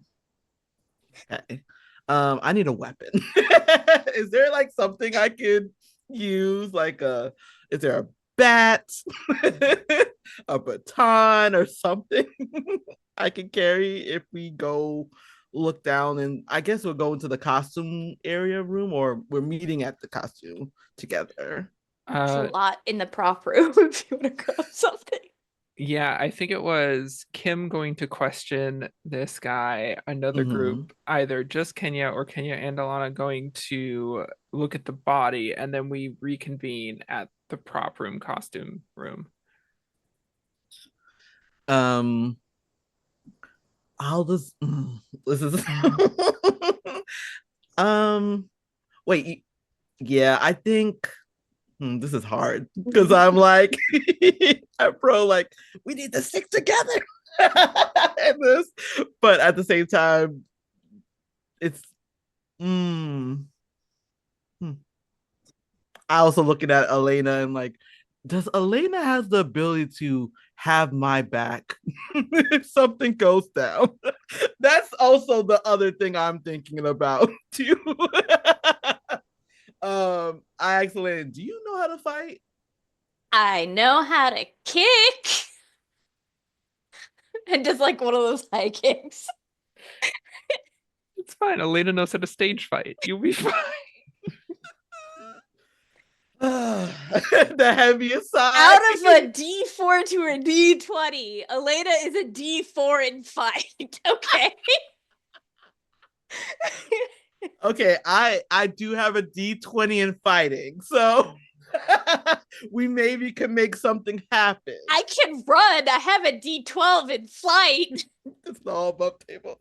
Um, I think I was like, let's just do it. Come on, let's just go downstairs, and I just need something that would help me. Is there Andrew, is there anything that I can Those find? big flashlights that the ushers use. Oh They gotta yeah, be hefty enough. I'm gonna pull out my backpack. Really large over the top like flashlight. And Mag I'm like, light. yeah, exactly. And I'm like, Elena, let's go. We'll meet up at the costume room. And I think like Elena has compartmentalized this, which is why they're so like lackadaisy about this. And they're just like, as we're going back down, like, this would be the part in the play where like a second dead body would appear. And that second body could be one of us. So No, let's go no, ahead and stick together. it would totally like drop from the rafters. It's like I think in response to this, all the lights in the theater that you're in all turn on as Sarah's sort of flipping the switches and people are pouring into the bottom part of Oh, I thought you were gonna say all the lights turn off. I'm like, oh no. Because I have my flashlight, so I'm ready. So I'm like gripping my thing. I'm like, I'm gonna have to fight for two. I'm gonna have to fight for two.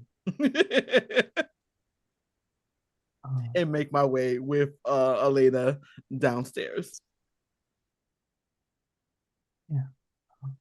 So, yeah, Sarah is bringing people into the theater, sort of filling up the bottom row, and doesn't appear to be guiding anyone to the upstairs, and is just sort of filing people in there into the bottom row, and then a another usher comes up, sort of to that area as you are heading downstairs, and is filling people into this top floor. And as you're walking by, Sarah never comes up here, always complains about it being haunted. I've never seen a ghost up here. I think you just don't want to walk up the stairs, Sarah. Do I see Harrison at all? Yeah, he is still in the hallway, sort of waiting because the usher is kind of guiding people into seats. And you see that the usher has a list of names on it. And as people are seated, they're like crossing off names.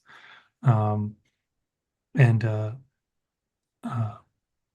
Harrison, yeah, is in the hallway, kind of Yeah. just waiting. I'll head straight for him. I've never met this boy in my life. But I will walk up to him, big smile on my face. Harrison, hi. I didn't know you were here tonight. Um, do do I know you from somewhere? Yeah, we met at the Historical Society Christmas party. I thought, didn't I see you here with your dad earlier? No, no, my dad was out of town this week. He insisted that I come to this play, to ensure that it's good and, his historical society stuff. He cares about it. I have a notebook and notes and questions I have to answer about this play so that he knows that it went well. But yeah, he's out of town. Oh, I must have been seeing things. Does he usually make you do homework at plays? Seems a bit Uh, excessive. no, only when he goes out of town, and that's only once in a while. It's not very often, but Can I take a look? I'm really curious what homework for a play might look like. he hands you the notebook, and it's sort of like uh timing and pacing and like uh when the curtain opened and like an exact time, and like just just multifaceted, like tell me everything about this play. but broken into like small questions. Um, uh, and you see at the top that it's signed by Graham Alderwood, and it says by Graham Alderwood at the top. Um, and yeah, that's it's just a bunch of questions about like everything about this play, broken down into sort of segments. Interesting. I take a note of his signature and handwriting, but she'll hand the notebook back. Wow, that is intense. I wasn't he here like last week? I was doing something else. I thought I heard him arguing with someone. Do you know what that was about? Kim Oh, is just fishing at this moment. uh, uh, uh, argue. There was a thing at the historical society. They had like a meeting. He didn't show up at home until really late. Something about a thing after. He really didn't say very much. And it, I'm not a big fan of the theater or anything, so I just wasn't paying attention if he did, I guess. But he came home really late and was saying he had something at the historical society. So he could have been upset about something, some decision, because the board doesn't always agree on things, is what he tells us. Right. Well, it was wonderful seeing you. I should let you get to your seat. I don't wanna keep you, out here in the hallway too long. I guess it was good seeing you again. I don't remember too many people from the Christmas party. My dad kind of just dragged me around to meet bored people and their kids. Oh yeah, totally get it. I just have one of those faces, and she's backing up kind of out of sight. Um, Once I'm out of sight, I'm heading towards the costumes room, which is where we're supposed to be hiding. I do. I am very curious what I pulled out of the trash can earlier. So as I'm walking, could I take a look at that? Yeah. So there is a uh, two sets of two sets of papers. One stapled together is a uh, sort of strangely done like toxicology report. Um, and it just has a bunch of different things, and then the other one is a letter written by Sarah claiming that she was poisoned and she had this like toxicology report done to verify if she was poisoned. Uh, yeah. Does it speculate who, does she say who she thinks she was poisoned by? Uh, no. Yeah, she just says I was poisoned. Someone put something in something I drank or ate, and uh, I feel absolutely abnormal all the time, and I think I'm gonna die. And she that that's in the letter, um, and then further down there's sort of like a bunch of other like extra things, and this is a letter to insurance claims. So. Just saying that that's why she went to the hospital, got the toxicology report. But those two things are paired together in there. Um, Interesting. A lot of pieces here that don't make sense. I'll kind of shove the papers back in my bag and hurry to the costume room to meet my friends. yeah. So, uh,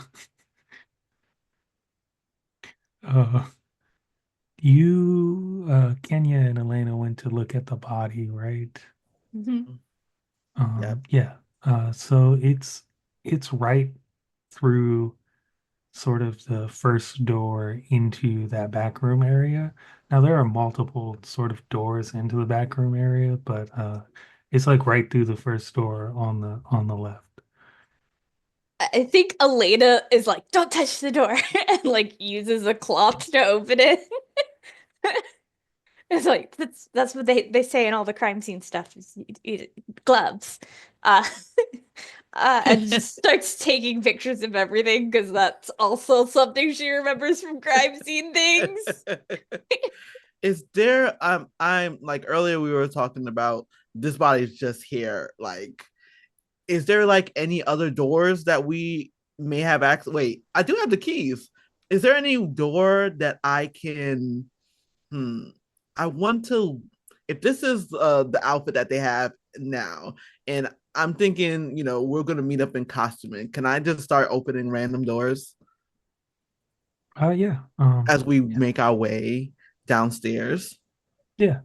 Yeah. Should we lock them after we check them? Oh yeah. We don't want to get anybody else to come in and leave. Well, there's a blizzard, but they could be someone hiding in somewhere. But I think what I'm searching for is there somewhere, like, I know we have costuming, but is there maybe the original place that this person will be? Is there like places that the actors would go to in the back room area besides costuming to just go in and just maybe relax or something? Is there something that, for example, is there a staff lobby for us downstairs, I mean, even if maybe? there's not, teenagers just sneak places and do things they're not supposed to. That is true. That is true. But just like somewhere that maybe that is suspiciously locked off, that I know that it's not supposed to be locked off. I know Sarah's room is gonna be locked off, but like somewhere that's usually not locked now. Uh, yeah. So there is uh there is a there's a break, but that is meant to be locked. Mm-hmm. Um, we sort of have like a key card for that. Mm-hmm. And it has lockers and stuff in it. And then there's a green room. Um, and for more elaborate like things that use the stage, they have like a bunch of setup in there to set people up with like tech stuff beforehand. Um, and yeah, that room is locked, and you would think it would be unlocked because this Christmas Carol is pretty elaborate as far as like needing to mic people up and like stage lighting and like extra stuff. Uh, but yeah, it's locked. Would it normally be used for the Christmas Carol play, and it not being used this year is weird, or is it just like they just decided not to use it all the time? Um, it is normally used, yeah, for the Christmas play pretty much every year. But it's uh it's been a while since it's been used uh leading up to this, but because there haven't been any really like big plays. So I think definitely Kenya is gonna open that door. Because it look, yep, ready. I am posed ready. I'm like, Elena, behind me. Let me open this door and let's go in there. And I'm gonna have it up, but my flashlight's gonna be already on, so I could just go like this way with the light. yeah, you open the door and there's lots of equipment in here, sort of wires, sort of just a bunch of tech stuff to set up for like plays. Uh, and a lot of it is um, sort of bundled up in random spaces as if like set up to go. and on these little carts. And I think we're gonna we're gonna randomly do our first roll of the game here. Oh no. We're so far into this game and we haven't rolled yet. But I'm gonna say I'm gonna say flight. I'm good at that. As both of you enter this thing and you see these carts and all these things around, and one of the carts starts rolling very fast towards the door as you enter it. I think I'm Oh, gonna like stage barrel roll into the room, but to the left. my flight is a D4. Let's hope it explodes. Let's hope it explodes. um,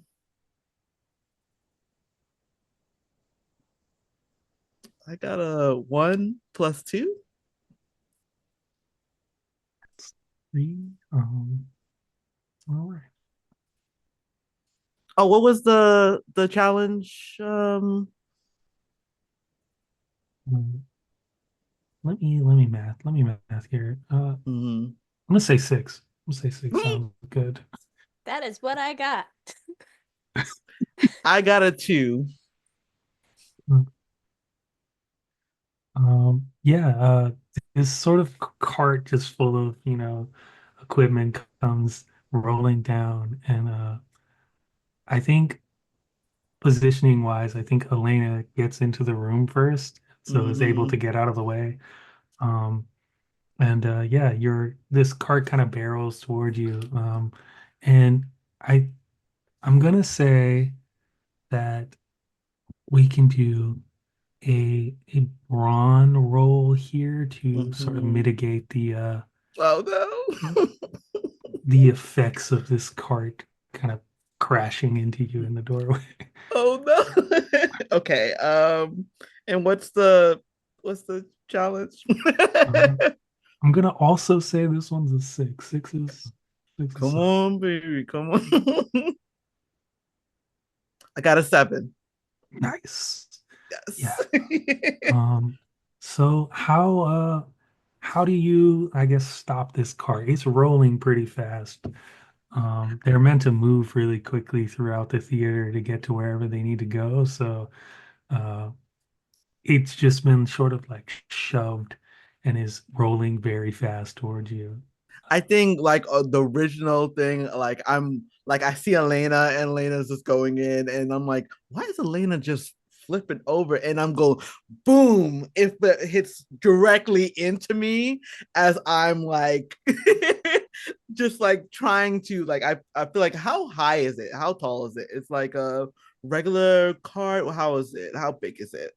It's not tall. It's sort Mhm. of like I don't what is a good like It's like those if you remember from high school, those gray like two-tier push carts that they make yeah. like the tech and art kids use to get things around the school. Mm-mm. I think literally it hits them like in their midsection, and whatever's on the cart kind of like falls onto them. Like it's like a if it's all heavy tech stuff, it's literally barreling into their chest, and you hear like a silent like like something hitting you like out of nowhere, and I'm like with I guess with my brawn roll like pushing it back, trying to push it back basically, so it doesn't roll anywhere on me as anymore. Yeah, yeah. I think most of the things have sort of fallen off of the cart onto the ground, and so you're able to like maneuver the cart out of the way and get back up. Um, Since I dodged the cart by doing a stage roll, can I like get eyeballs on where this cart was pushed from to see if there's someone in this room? yeah. As you look sort of directionally where the cart should have come from, there isn't anyone there. You have sort of other carts there, and I think what we're gonna do is, geez, what? What? Yeah, there's not anyone sort of in that direct vicinity where the cart would have come from, but there's sort of carts just lined up in this room. So the person, if there is a person, went to the right, behind the carts because there are no carts on the left side. There's sort of a wall there. Mhm. So it I think just looking in the direction you would think person is over there somewhere in the right of the room behind these carts. Now, knowing the theater, is there another entrance in that area to the green room, or are we between whoever's stuck in this room and getting out? There is not a yeah, there's not another way into here. There is another room in the back, but it's sort of like a just like quiet like room with chairs. I think Elena's gonna pull out her phone then, start video recording, and just like run towards that area. Like shaky cam, like if I don't see it, something has to see it. I think Kenya's like, Elena, please. And, like, I'm just trying to push all the stuff around off of me. No sense of self-preservation exists in Elena. And I think I so it came from the right hand side. Do I see anybody on the right hand side? Anybody? No. Yeah, just mostly the carts and like all the stuff on top of them. Mm-hmm. Uh, but I think as Elaine runs over there, you do see a shadow cast on the wall from sort of the light from the, camera behind some of those carts. Kenya's like, there's no such thing as ghosts. There's no such thing as ghosts. There's no such thing as ghosts, and this follows Elena. I think Elena is also like, you just push something to try and kill us, so is like full running with the video thing, but like also has the Tiny Tim crush up and is like, Uh, a person, at first it's very hard to see them, and then they're fully in the light. An older person that Kenya would recognize that works at the theater in their sort of theater getup stands up and says, "Huh, huh, oh, you're not a murderer. Uh, uh, um, I was back here, and Sarah was talking to another kid, uh, and said something about a murder, and so I uh, I panicked and I locked myself in the green room." Uh, and then the door opened and I was afraid I was alone and I was going to get murdered. So I may have too hastily pushed a card at you, and I hope, based on the crutch and the flashlight, that you're not upset with me. Does Kenya know the person's name? Uh, I'm going to give this person the name Sloan. This Okay. person's name is Sloan. Okay. I as I'm coming in, I'm thinking like, I mean, there's no such thing as ghosts. And then I see this person, and I'm like, you almost just like getting it's trying to do like a woosop moment. You almost killed me with these carts. And like, so you were here. You were here when I guess I'm doing two and two together. You know it's suspicious that you're here and there's a dead body out there, right? How do we Uh, know that you're not the murderer? uh, I,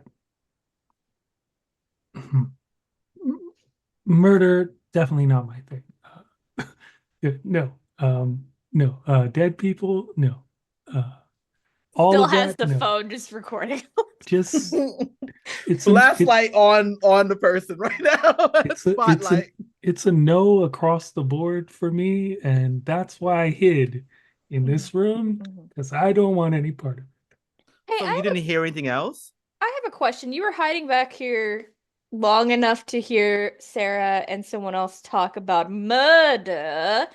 Um, were you maybe, I don't know, back here long enough to see someone suspicious enter into the back? Yeah, there, well, I usually ignore it because I don't think there's any harm to it, but the the the the other high school kid that was there with Sarah snuck back here. Just before that, uh, Change his phone. This high school kid? yeah, yeah, yeah, yeah, Mm-hmm. yeah. Mm-hmm. Just casually like pulls down the phone, sends the video of us finding Sloan to Kim, along with the info that he saw Harrison and Sarah together before Sarah found the body of his dad. I think Kenya said, I think you should really go upstairs right now. Else it's going to be really suspicious that you're down here by yourself. Even if you don't do murder, I think you should go upstairs. But alone to a theater with a potential murderer? No, okay. What you two could be the murderer, and you're allowing me to leave this room. So yeah, yeah, I'll do that. He sort of starts going towards the theater and says, I think I think I have one more thing I could possibly tell you is the the the the break room. I was in there. That's where I was when I heard. And the break room, well, everyone has a key card, so like, you steal someone's key card, you could kill me. But if you don't have the set of keys that Sarah has, you can't get in the green room. And Sarah, I think I dangled the keys in front of them. yeah, So Sarah doesn't like doing her job. Sarah's the worst boss doing ever. Sarah's job. uh, yeah, but I didn't expect anyone else to have Sarah's keys. And Sarah found the body and said it was murder, so I didn't think Sarah was the murderer because why would that doesn't make sense. So I was like, only Sarah can get in here, so I'm safe in here. But anyway, uh the the the break room, there was there was there was a lot of like lockers were just open. Um And I thought that's kind of weird, but everyone's been in a rush because we have this whole holiday play thing and it's panic. So that it might be important. I don't know. Please don't send me out in those dark and then murder me. I think at that. I think I just said like Sloan, just stick with us. It's better. It's better. Don't It's keep better than Sloan. Don't keep Sloan. You're keeping Sloan. Don't keep Sloan. Maybe be helpful until we go back upstairs. Don't, Kenny has a heart somewhere. I don't really want them to go by themselves. And I say to Elena, like, just go ahead and just show us what you mean. So I want them to show us the break room. Yeah. Okay.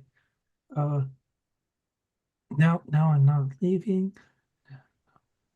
Led to the break room. All right. It opens. Yeah, we're going all together. We're going together. Yeah. We're just think of it as an adventure. That there's a dead body out the door, but we're not focused on that. We're focused on open lockers. Elena is texting an update to Kevin. Is like, we're heading to the break room. Sloan, who tried to kill us in parentheses, but someone had a bunch of open lockers in the break room before you heard Sarah talking. No context around that. Who tried to kill us? Parentheses. Yeah, but Kim is used to a lot of like embellishing things as an actor does. She takes it with a grain of salt because she is receiving this text message, which means the two of you are not dead. And probably also Elena is a stream of consciousness texter. Just as it comes into as brain. it going. And can I would like to use our ability, me and Kim's ability, known location. So I feel like even if we're not dead, you'll know subconsciously where we're at, like because of our connection. Yeah, I'll change my destination. I'll head towards the break room instead then. Yeah. I don't know how close I am at this point. Yeah, I think you sort of both arrive almost at the same time to the break room. Because my math is mathing. You had the cart thing, you looked for the person, you talked to Sloan. That should be enough time for you to have gotten down here. That checks out. Can I say, see, Salone? Kim didn't die walking down here by themselves. Yeah, okay, all right. But Yeah, there's nobody else up there. Is it cool to talk in front of Sloan? We don't suspect them. I didn't want to bring Sloan. did, Sloan, hmm. We could I uh just show you the locker thing Mhm. and then yeah. go? Could would that be Yep. And is just sitting on the Yeah, table kicking her legs. Just like, that'll be okay.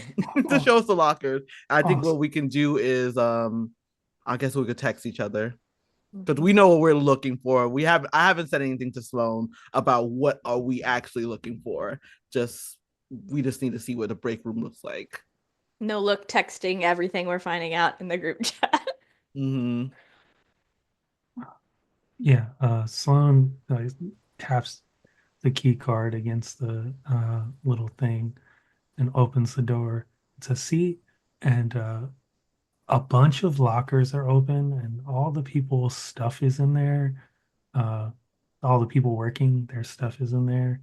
Um, and there's only like two lockers that are still like locked. Um, and the the sort of look of it is uh, that someone was just opening all the lockers and then found whatever it was they were looking for and stopped opening lockers. So, like the two lockers that aren't open are sort of on the same side. Uh, So whose locker is the last one open then? uh, the last locker, Sloan looks at the lockers and says, "Yeah, all the lockers are open, and my locker is that one, the one that's last that they opened, but there was nothing in there because I forgot my bag at home." Is there Group anything text message, Sloan is totally the killer, guys. is there anything you might have forgotten in there? Uh, no, I bring my bag and I put it in a locker so that it's safe while I'm working, but I don't keep anything. I had I had some mints there. Sloan, did you have the gross chartreuse colored uniform in your locker? Uh, no, Okay. they yeah, they let us vote and we said no. I- Um, but uh, that now that you say that, there was some people that voted yes, and they gave them the like complimentary designs. Because well, they made them and then people got to try them on, and um, yeah, Do you remember who? um, that oh, man, now I'm forgetting the name of it. Maybe They're if you remember, it won't look as suspicious that you're by yourself down here. It was Sarah's. Chartreuse seems like her favorite color. uh, no, they're two people that work. Um, like uh just very short on-call shifts. Um, a, a, a Landon, I think is the name, and then Camille is the other person. And wait, Landon and Camille are friends, and they like chartreuse a lot. But yeah, I think they kept their uniforms because they did like designs of them so we could see them. Is their lockers open? Yeah, yeah, they're the ones over. They don't have anything in there either. Um, Hmm. yeah, Did somebody take the, something out of my locker? uh, I I don't I don't know. Do you? Is all your stuff there? It is open. Yeah, is my stuff gone? Uh, Or is, okay, okay, because Kenny was gonna be so pissed off. So they stopped before, so it was Sloan's, and then there's two more. Who are the two more that was not open? Sloan says, "Oh well, let me look at the list again." Mm. And he goes over to the wall and looks at the thing, Are they and locked? Because Elena would just walk over and open them. yeah, they're locked. Yeah, Okay. I got locks on them. And he looks at the list and he's like, Evelyn, uh, Evelyn is here today, upstairs, um, helping out with that. And then the other locker is unassigned, but it's locked. I don't Hmm. know who that, but they didn't sign up on the sign up sheet, and that's not a good thing to do. Yeah, it's not protocol. Yeah, yeah. Management Right. normally like cuts the lock if you don't sign up. But I I haven't oh, seen a note. mhm. And that's what Sarah will do. It's very quick. As soon as they fire somebody, they'll cut the locks as soon as possible. Do I know Kim has the ability to? I'll ask. Does anybody has the ability to unlock that locker? GM, are these combination locks or like key locks? Uh, for the sake of fun and enjoyment, they're key locks. Okay. I mean, I can get that open pretty quickly. You just give me a moment. Yeah. Kim will pull out a lockpicking kit that looks fairly intense. Like there are a lot of different tools in it. It looks like she could unlock quite a number of doors with this kit. Uh, It's not um, suspicious. so, are are you gonna break into the locker? Is Well, that Yeah, what's that? it's not assigned to anybody, so we're it's doing a pretty good. favor to Sarah. Weren't you going back upstairs? Yeah. Sure. I guess I'll go The now. NPC should probably leave before we commit a crime. I the, uh, I, yeah. Do you never Um, mind. Never Okay, mind. thank I you for have no more coming. questions. Don't I Pushing worry. was I Sloan was out the door. I was gonna say like Sloan could maybe watch out back while we're doing this, like outside the door, not us seeing them officially. But I think yeah, Sloan's done. Okay, Sloan, bye. Thank you for coming. Bye. We're not Yeah. doing anything suspicious. Yeah. He goes as fast as possible out of there. And it sort of Don't disappears beyond die. the lobby door. Close That's the door. not comforting. He's definitely going to die. But I'll work on the lock. Uh, yeah. Once again, I think this is a pretty simple lock, uh, and it pops open. Um, And yeah, we open the locker, uh, and inside the locker is one of these chartreuse uniforms. Uh, and you know that Landon and Camille, their locker was open and there was nothing in there. And they're the people who kept the chartreuse uniforms. This is a third one. So there might be even four because there's one on the dead body too. Yeah. And there's no like information about this unassigned locker. No. And we don't have any cameras. Dang. Of course not. Sarah will not invest in that. It would harm the aesthetic of the theater. Yeah.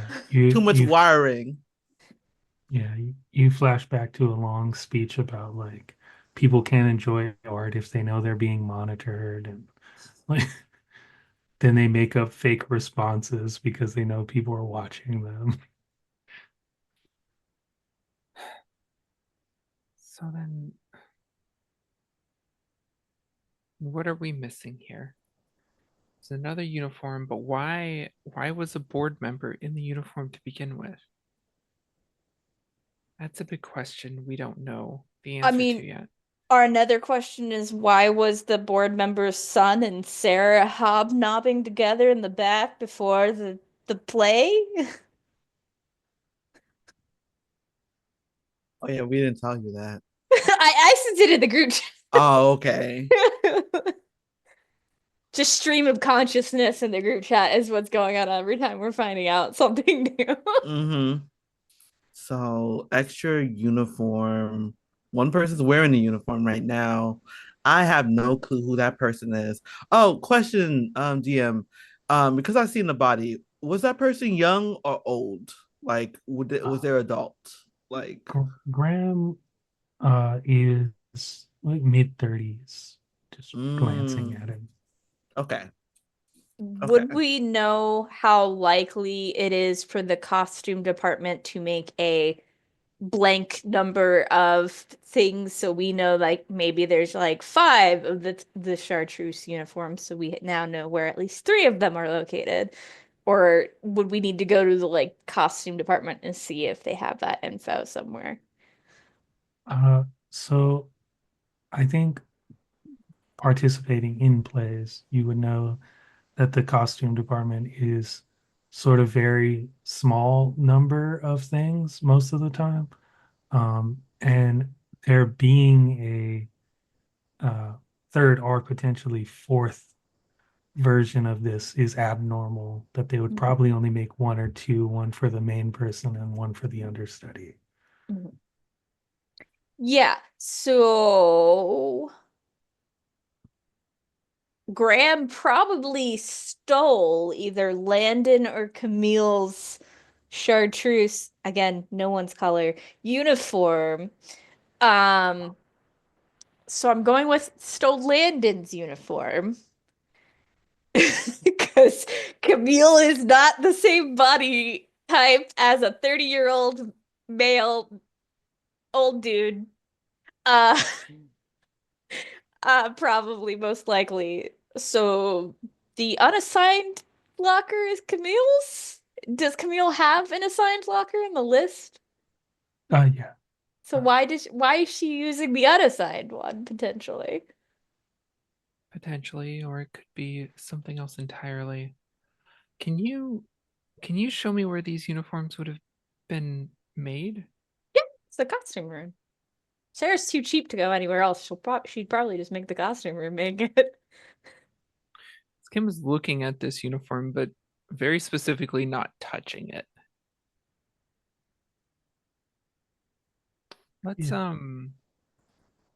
Let's if there's nothing else in here, maybe we check that.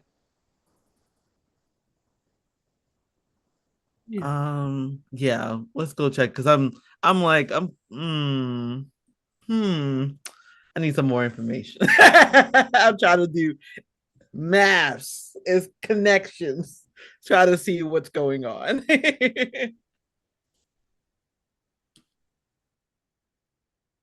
Yeah, that sounds cool. I guess you head towards the costume department.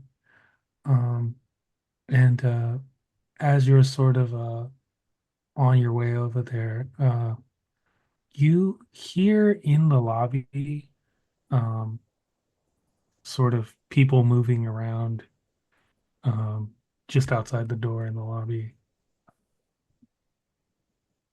Isn't everyone not supposed to be in the lobby anymore? Do you really think Sarah's able to keep control of the situation? Hell no. I'm just saying anyone who maybe has snuck out to be in the lobby is probably not doing it for good reasons.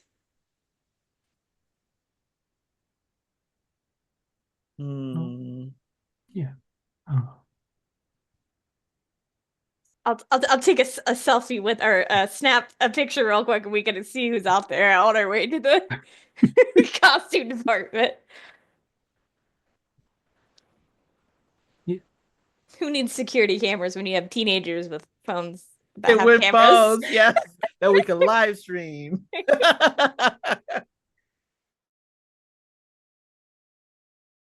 As you're making your way down there, you take a quick photo, and I think you see a couple uh, usher people in their outfits, and they're sort of packing up popcorn with a couple of people from the theater that were there seeing the show, and they're sort of filling like buckets full of popcorn and drinks. And it looks like maybe they were sent out to just get like popcorn and drinks to quell people from the look of it. Free refreshments. Keep the masses chill. Just to double check, the ushers are wearing the proper uniforms, correct? Yes. Because this is now something we have to keep asking. Yeah. Uh, yeah. They are in the correct uniform, and you've seen them working today.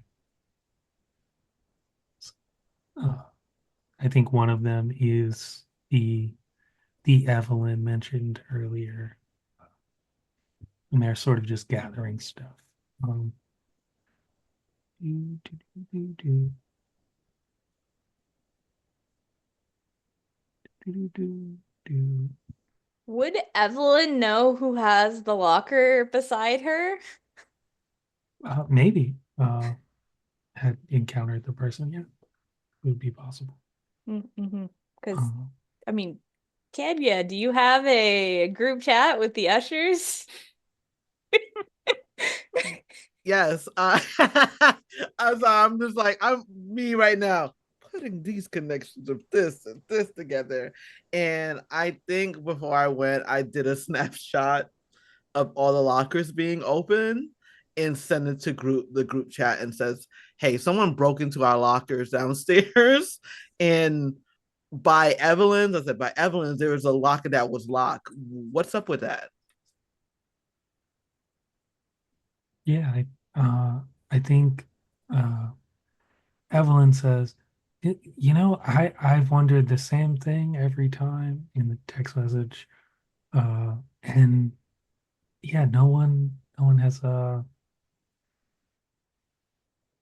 ever opened it when I've been in the. So I assumed it was the people that fill in on call shifts, but yeah, I don't I know. think I think I say like Camille and the people who will call on for the call shift, Camille and Landon, right?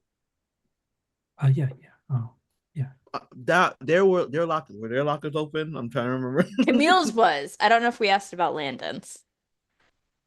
yeah. Landon's was awesome. I say that like, hey, both of them were open, but just one locker was not open, and that you know that Camille and Landon were the only ones that really voted for that ugly uniform. Yeah. So have you seen anybody else wear it around here? No, nobody went. Well, the dead body in the Yeah, picture, yeah, but yeah. other than that, no. Hmm.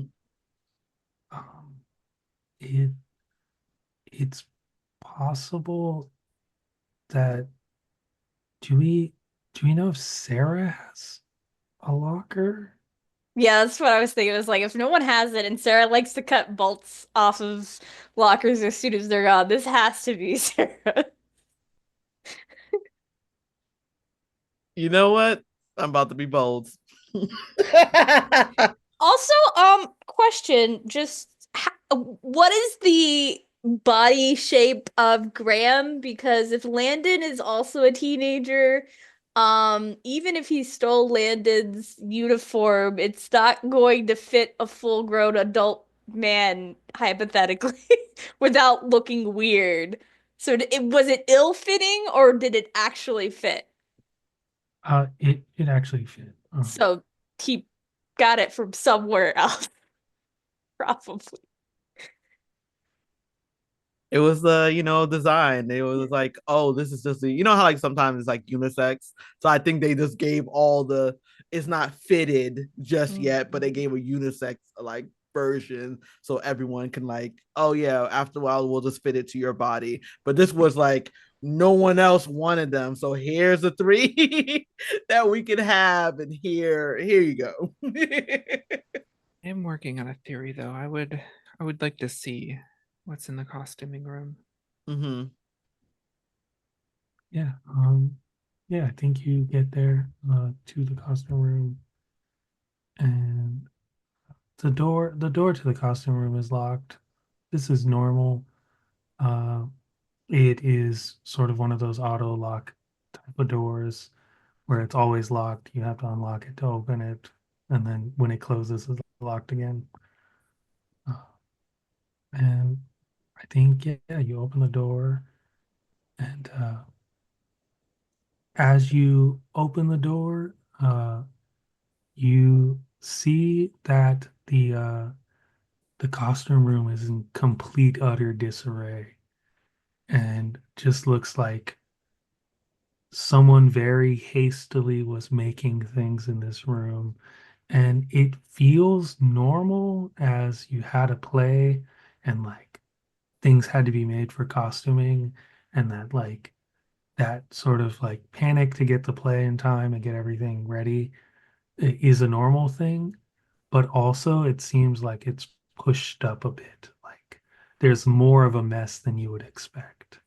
Now, is the mess Victorian-esque Christmas Carol costume pieces, or is it, I don't know, gross chartreuse pieces of fabric? As you sort of look over, it is a lot of the stuff that fits for the play. But in the back, leaned up against the wall, there is an entire thing of chartreuse fabric just leaned against the wall. And yeah, I think that's a cool place to take a break. Do, do, do, do, do, do, do, do, do, do. Nekola!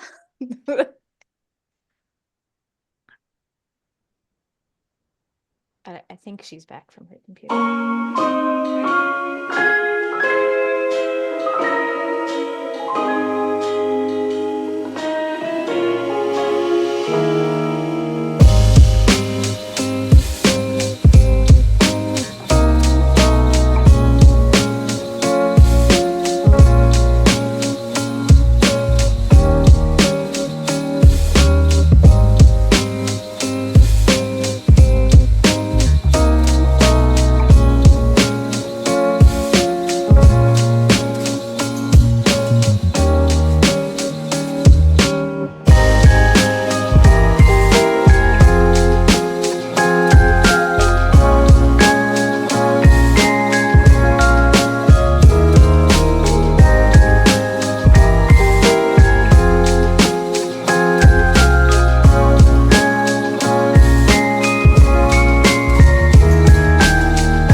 Hello, welcome back.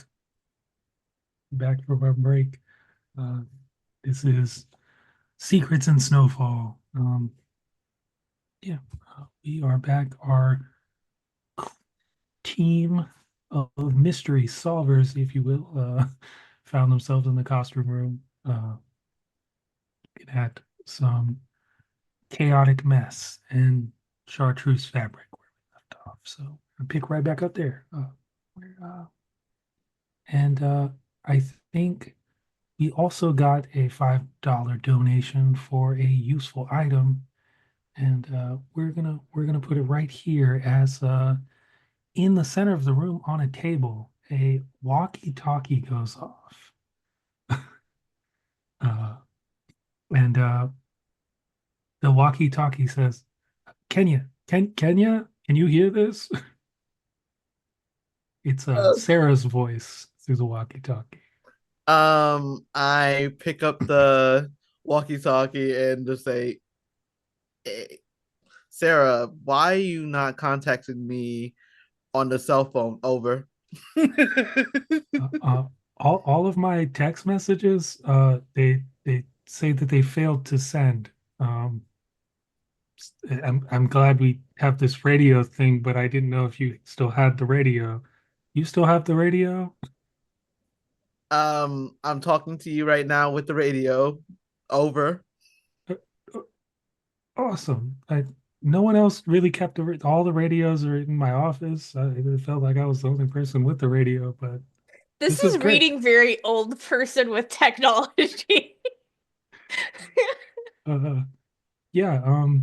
Anyway, I just was trying to tell you that I sent some people down there to gather some stuff, and some people had to use the bathroom, but they'll be on the way back. But it, wherever you are, if I don't know if anything comes up, you should come back here.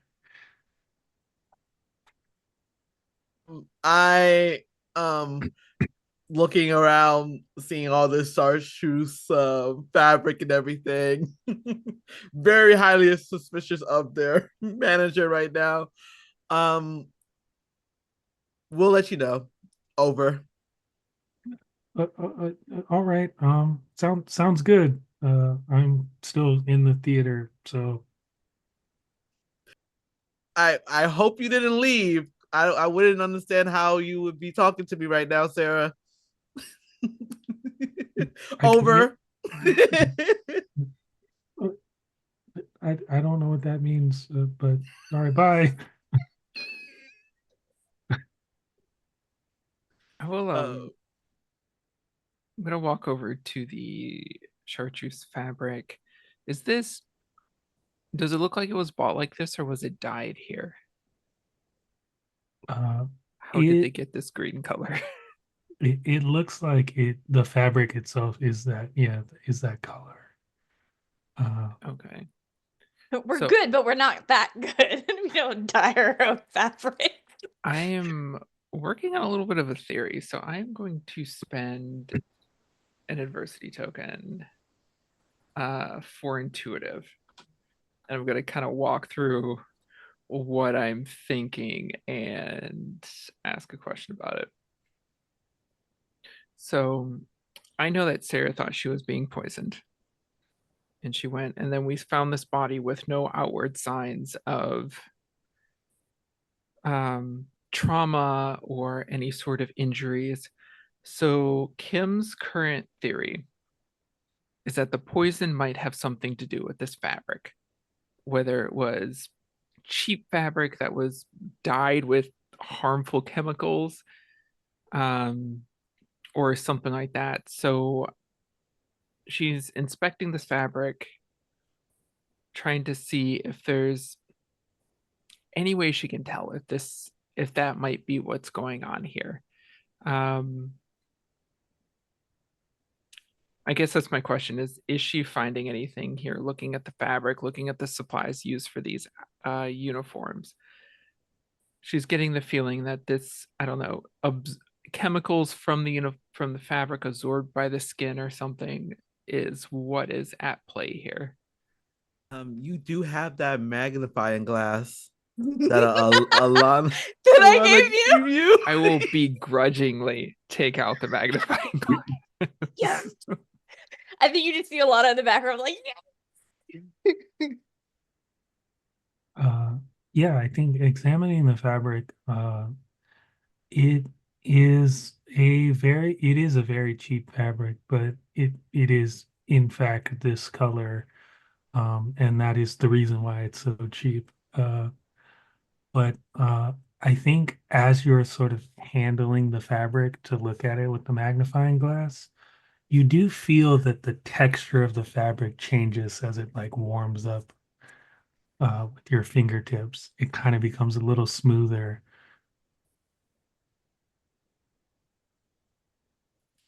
Gonna die next. Interesting. Kim's gonna look around for a sink and very quickly wash her hands. Okay, so I think it was poison. I found some stuff while I was looking around in Sarah's office. She thought she was being poisoned,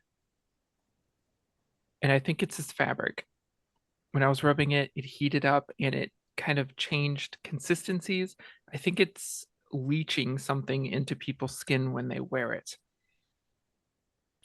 And that is probably why. I mean, chartreuse is the kind of color that Sarah would pick. And if she was handling it. So the reason I know that Sarah thought she was being poisoned is it was a letter written to her insurance company explaining that's why she went to get tested, a toxicology report, but it was crumpled up and thrown away. So there are two theories. One, Mr. I am forgetting names already. Hang on, I have this written down. Graham? Is it Graham? Mr. Graham stole the uniform, didn't know, and just was poisoned and died, not a murder. Or the claim letter that Sarah was writing was thrown away because she realized what was happening and then used it to kill Mr. Graham. I don't know which one is the case, and we need to do, I think, a little more digging, but those are my two leading theories right now. Do either of you have anything else? I mean, my question is, why is a teenage boy hanging out with a presumably 30-year-old woman in the back of the theater? That's Did Kim tell us about the notebook or his homework that Harrison was doing? not yet, but with that Okay. question from Alana, yeah, she would bring up. Harrison had a notebook, some homework that his dad gave him about like curtain time and when certain things happened, and like very detailed notes about the play. I think Kenya's gonna say, isn't Harrison? Do we all know Harrison? I mean, I looked him up on social media because we did the Okay. he's cheating on his girlfriend. Where is he? I don't think Harrison is the type of person to have all that information, like would need all that information. That sounds like the worst homework to ever be done at the theater. And do you have like you didn't take a picture of it or anything? Not really. But my knack is recalling information. So if there's any specific questions you have about it. Oh, okay. So was the book actually his? If it was sick, like his, like this is above board. When he would explain that it was his signature, it was Graham's signature. Was that book actually Harrison's book, or was it Graham's book all along? Like he took it off the dead That's a body. good question. GM, Yes. do I recall any details about it as I think back over to it between the time when I was looking at Nala? Do I recall any details that would have indicated that that might have been his dad's notebook rather than his? The signatures is definitely one of those, but I think we got close enough to curtain time that some of those questions are answered, and the handwriting in the answered questions is different than the handwriting of the questions and the signature. Hmm. No, it was definitely Harrison who was filling out the questions. The handwriting was different. He and his dad have very different handwriting. Do we think maybe then Sarah was trying to get Harrison to fill out lies? Because this honestly feels like a very anal, like pre-firing thing. As someone who's probably lost a few jobs prioritizing roles over work. This feels like a very detailed set of questions to have someone fill out. And do we know that Harrison was there the whole entire time? Well, no, we do not. So Sarah and Harrison, sorry, I'm looking at the names. Harrison was together. Yeah. So at what point of time, like I was upstairs doing the work, and then Sarah went down and discovered the body and said, "Oh no, murder!" And then saw you, Anna. And then was did Sloan see Harris before you walked up? Then how would Harris made it upstairs beforehand? Somebody else found the body first because there was the popcorn there, and Sarah did not have popcorn. Mm-hmm. There are receipts showing that Harrison bought popcorn tonight. He said he say he didn't his dad was out of town though? That's why he was doing the homework. Yeah. Hmm. We It's may need to it's talk to totally the Harris. jock. I've gotta say it's either the jock or Sarah or the jock and Sarah.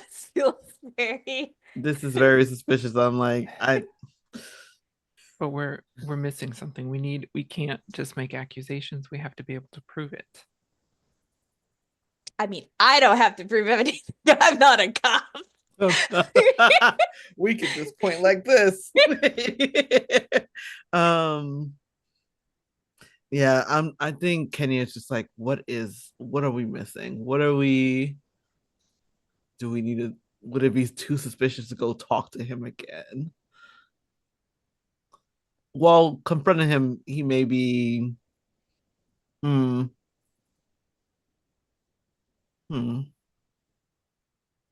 Yeah, so it's a dang Salone. He's gone. Yeah, as someone who's probably in the theater a lot, or two people who are probably in the theater a lot, do either Kenya or I know if Sarah has been in like arguments or in like butting heads with someone or multiple someones from the historical society for any reason?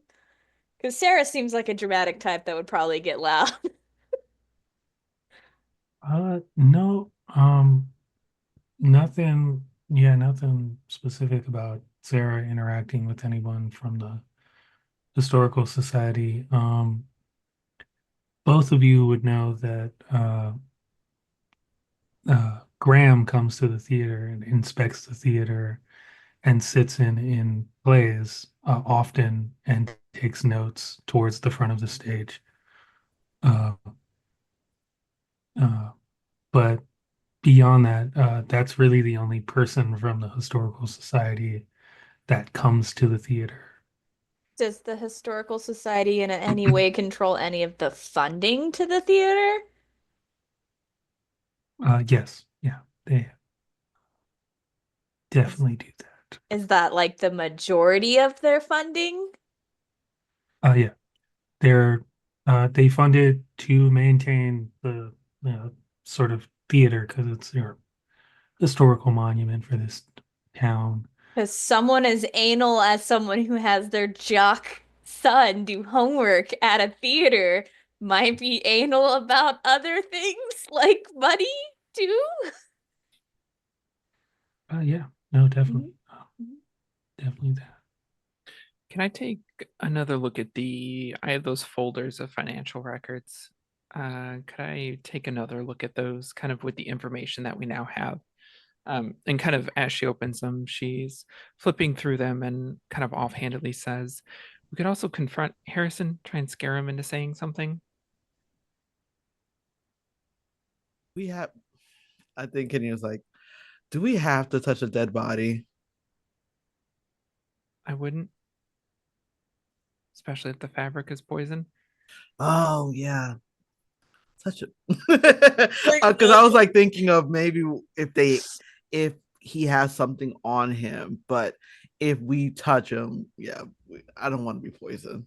I mean, doesn't poisoning typically have at least like some sign of a poisoning, like discoloration, weird, I don't know.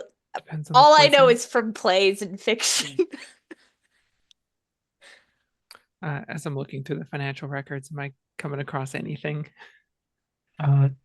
Yeah, I think there's a lot of the funding from the historical society coming in, but as you're looking, there's sort of like they only pay out so many things, they only budget so many things for different plays, and then there's a chunk of that money that's just not there, that doesn't exist anywhere in sort of records, outgoing money. Interesting. Mhm. There's a lot of money missing. So it's Money that Sarah Sarah's would be definitely the control of. killer. Well, he's a money launderer, at least. I don't know about a killer. Embezzler, at the very least. Some sort of crime. That tracks. Anyone who Definitely likes tracks. chartreuse is a criminal. Is there anything in the financials about who bought the fabric? No, it just is a blanket costume department expense. Okay. Oh wait, who is the head of the costume department? Because I know everything is scattered everywhere. Is there anybody specifically who heads it? It is a sort of open thing for the theater, that the people running the plays sort of hire their costumer people, and then the theater pays them. So it's like a fund essentially. And so all of those are documented as the sort of costuming department expenses, and they're just dollar amounts in the costuming department. I know you said there's just a chunk of money missing, but just kind of like looking at the numbers and knowing our production value on the back end, is there also any department that's like clearly inflating the numbers? Like, oh, we're working with like wooden swords here. There's not that much in the prop department or like something obvious like that. Uh, the the costume department is actually majority of the money that is put into the theater, but looking at it, it's very normal uh, for them to spend that much money. The prop department is always very low, uh, but yeah, and they have small sort of payments here and there, and they all have a name attached. The prop department, and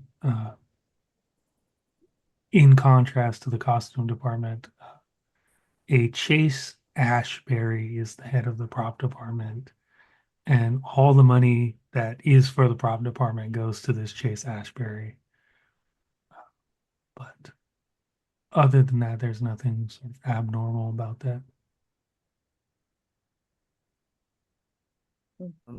So going back to like Kim's plan, do we want to go ahead and confront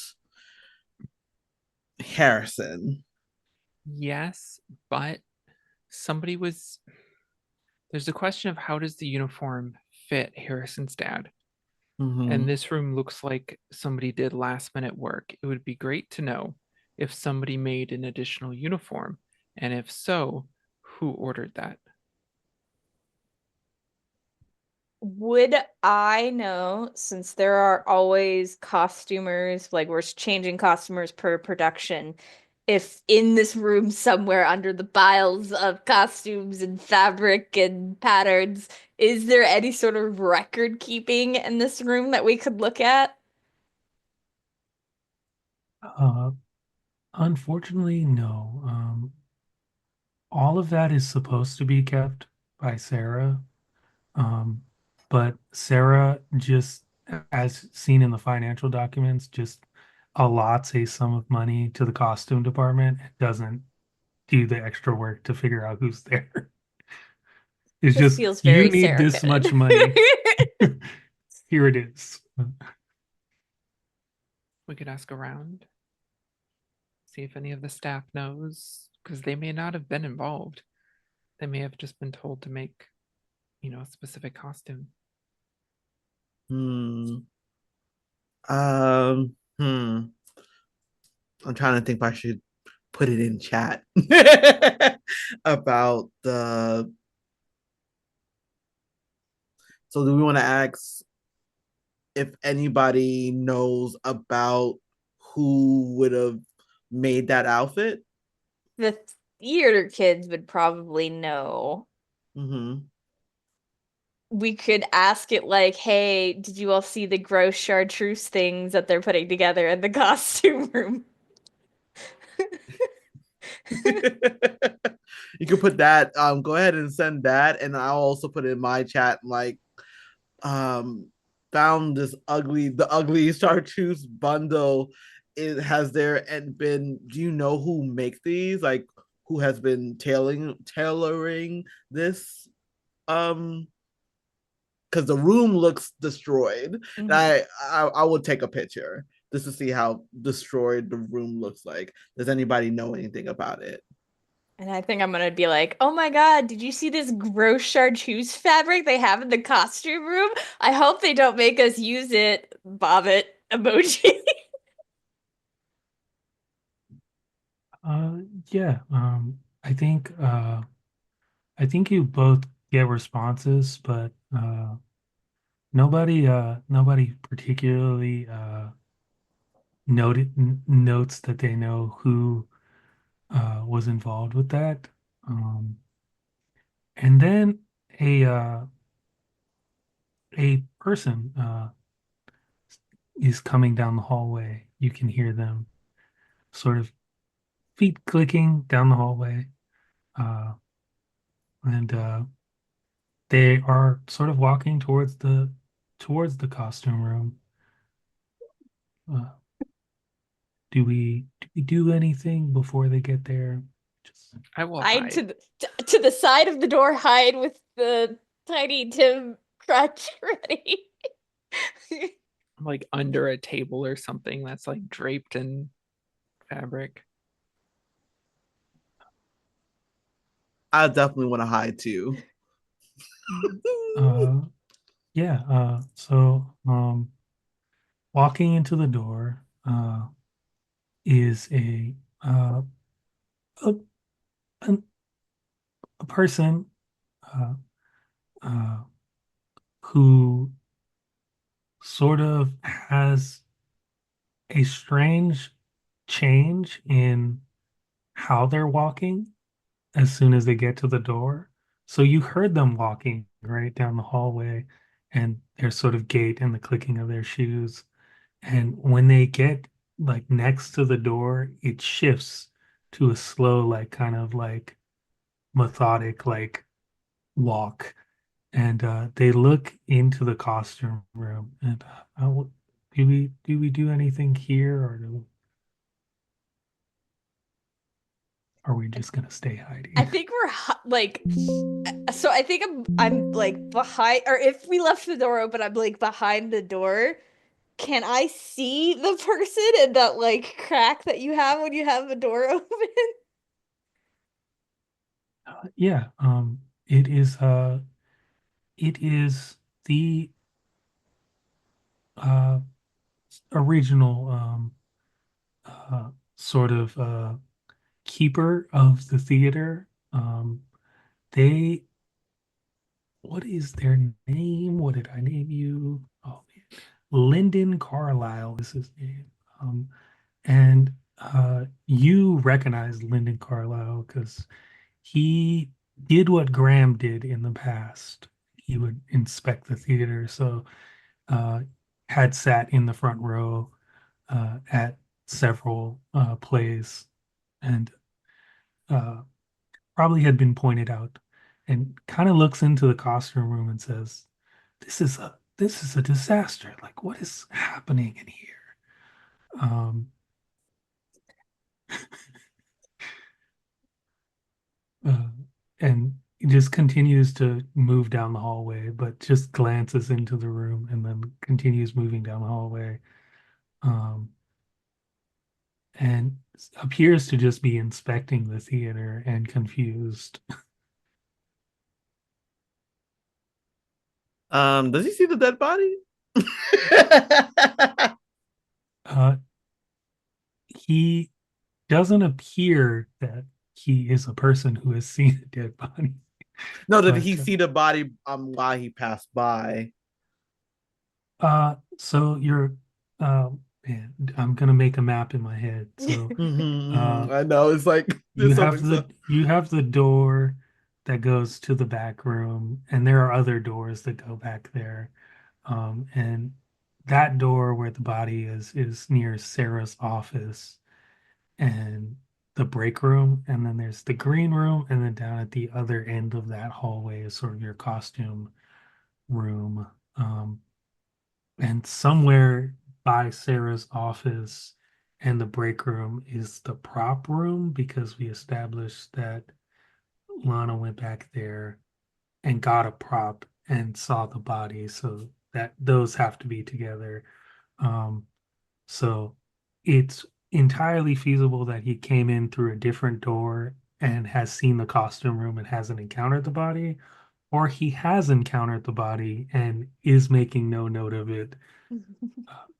I'm gonna text that picture of Lyndon to Kenya and Kim and just be like, why is he here? What is he doing? I think and I know this person, right? Like, okay. Um, did I know that he was gonna work today? Or at least is he there either way? You expected Graham to be here Mm-hmm. to do his normal thing because it's always around this time. But not Lyndon. He hasn't worked this job in a long time because Graham sort of took that over. Mm. Um, I I say like I'm like I know. So is the coast clear at least for now, or do we Yeah, hear his? he yeah, he just kept going down the hallway. Mm-hmm. I just say out loud. He's not supposed to be here. He's. I thought he was retired. Yeah, Graham took his spot on the board and the thing, right? Was he here just enjoying a show? He had to have been, otherwise, I mean, it's a blizzard outside. But I why would is he have. backstage? Yeah, that is very suspicious. Hmm. Kind of want to text, kind of want to walkie-talkie Sarah and ask her about this. Did you know Lyndon's just walking around back here? Yeah, pretty much. Because like I would think as like, oh, this is weird. Why is this person here? Mhm. And it's suspicious. Other than her being suspicious, this other person is here. And I just asked to the group, should I just tell Sarah about him being here? I mean, you can see what her reaction to him being here is if you want. Mm-hmm. You think it's a good idea too, Kim? Yeah, I think that's good a lead as we have as any. Mm-hmm. I I click on the walkie-talkie and say, "Hey, the most nicest way I've ever been right now. Hey, Sarah.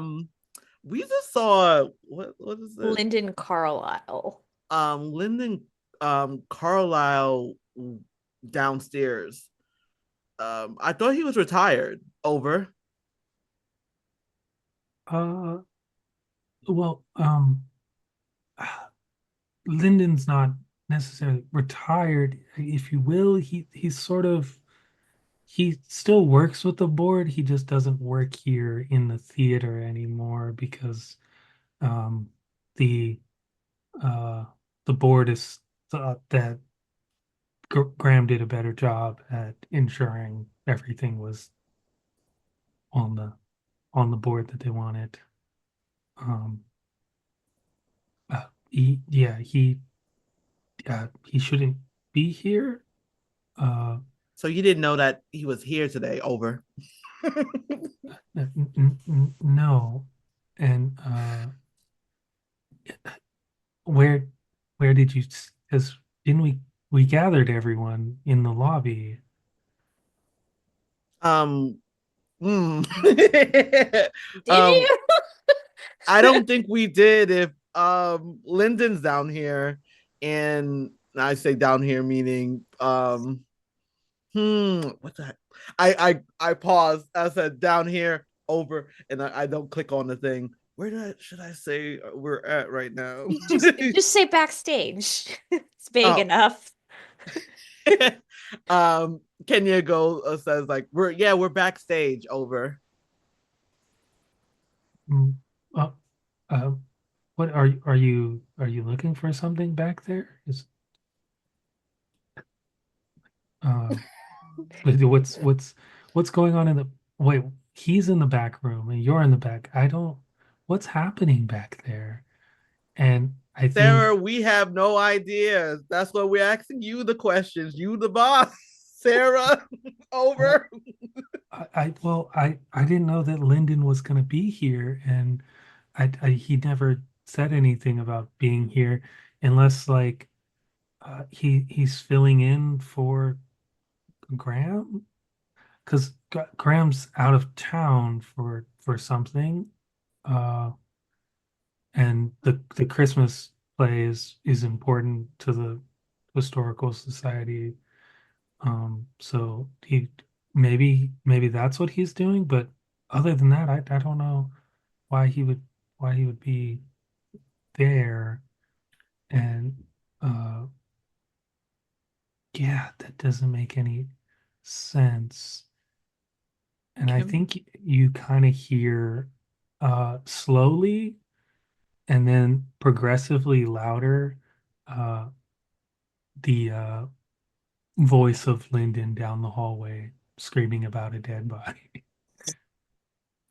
um, Kim will reach out and stop Kenya from pushing the button to talk. Why didn't Sarah recognize Graham?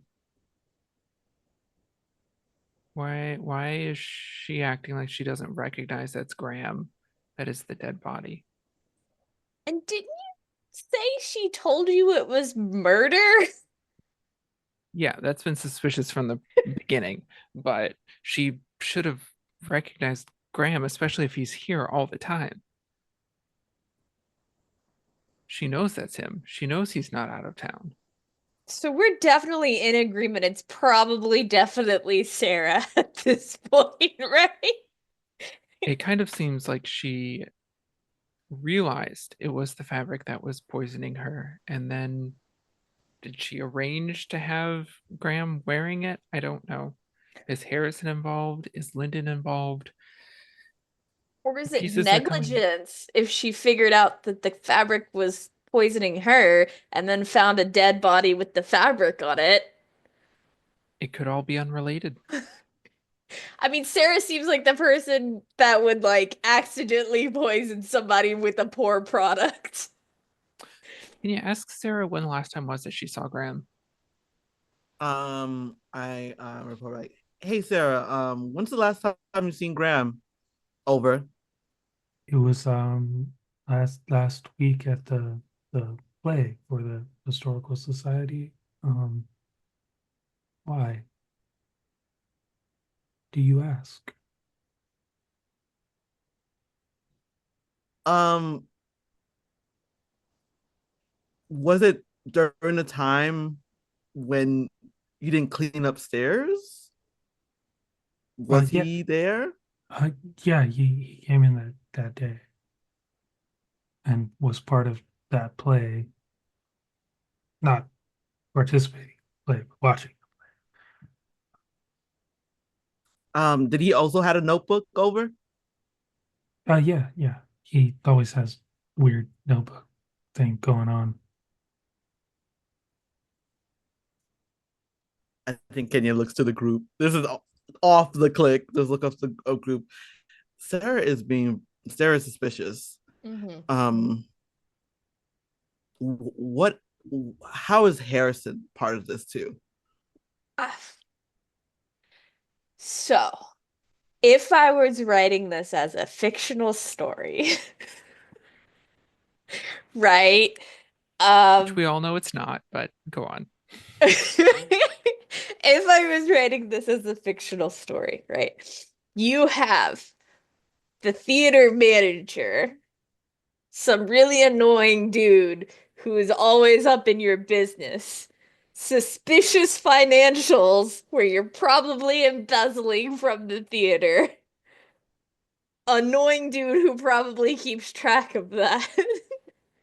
Annoying dude's son, who probably's father is also stingy when it comes to allowances and things, if he's that stingy when it comes to the theater, and like you have to be curtain drawn at noon by 12:05 or blah blah blah. Uh, so if this was a play,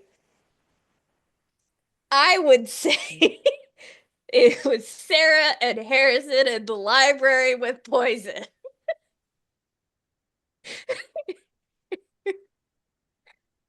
Is Linda still screaming in the back? Yeah. He's still screaming. We're just letting him scream. It's fine. Do we want to go like maybe check on him?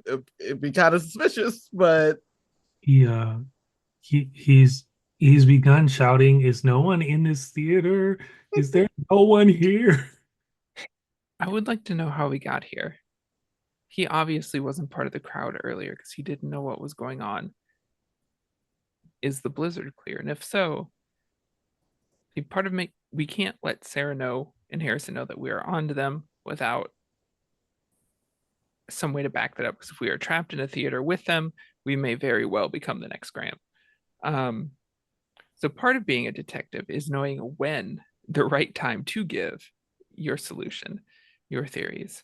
So we should know how Lyndon got in.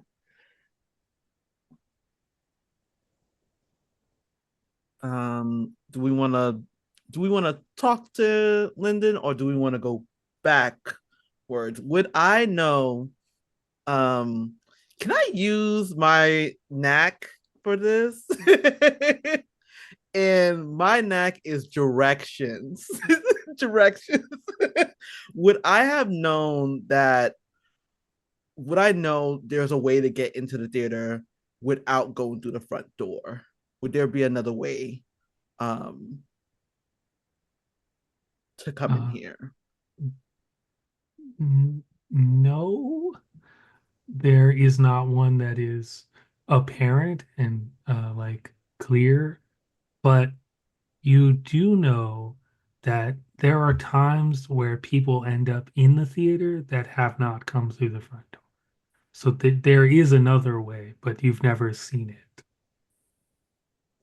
Is there Okay. a way where we get like shipments or deliveries or something in? Because I'm assuming they don't lug through boxes of unpopped popcorn through the front. Um, Much to the upset many people who deliver things here. The front door is the only way. Mhm. uh, they don't have a sort of delivery thing. Uh, Hmm. I do have the keys, and I don't know if this is kind of time sensitive. I do have the keys, so any door that maybe we can unlock in the area, I'm not too sure. Is there Um, a door we're not normally allowed to try and use? The emergency exits.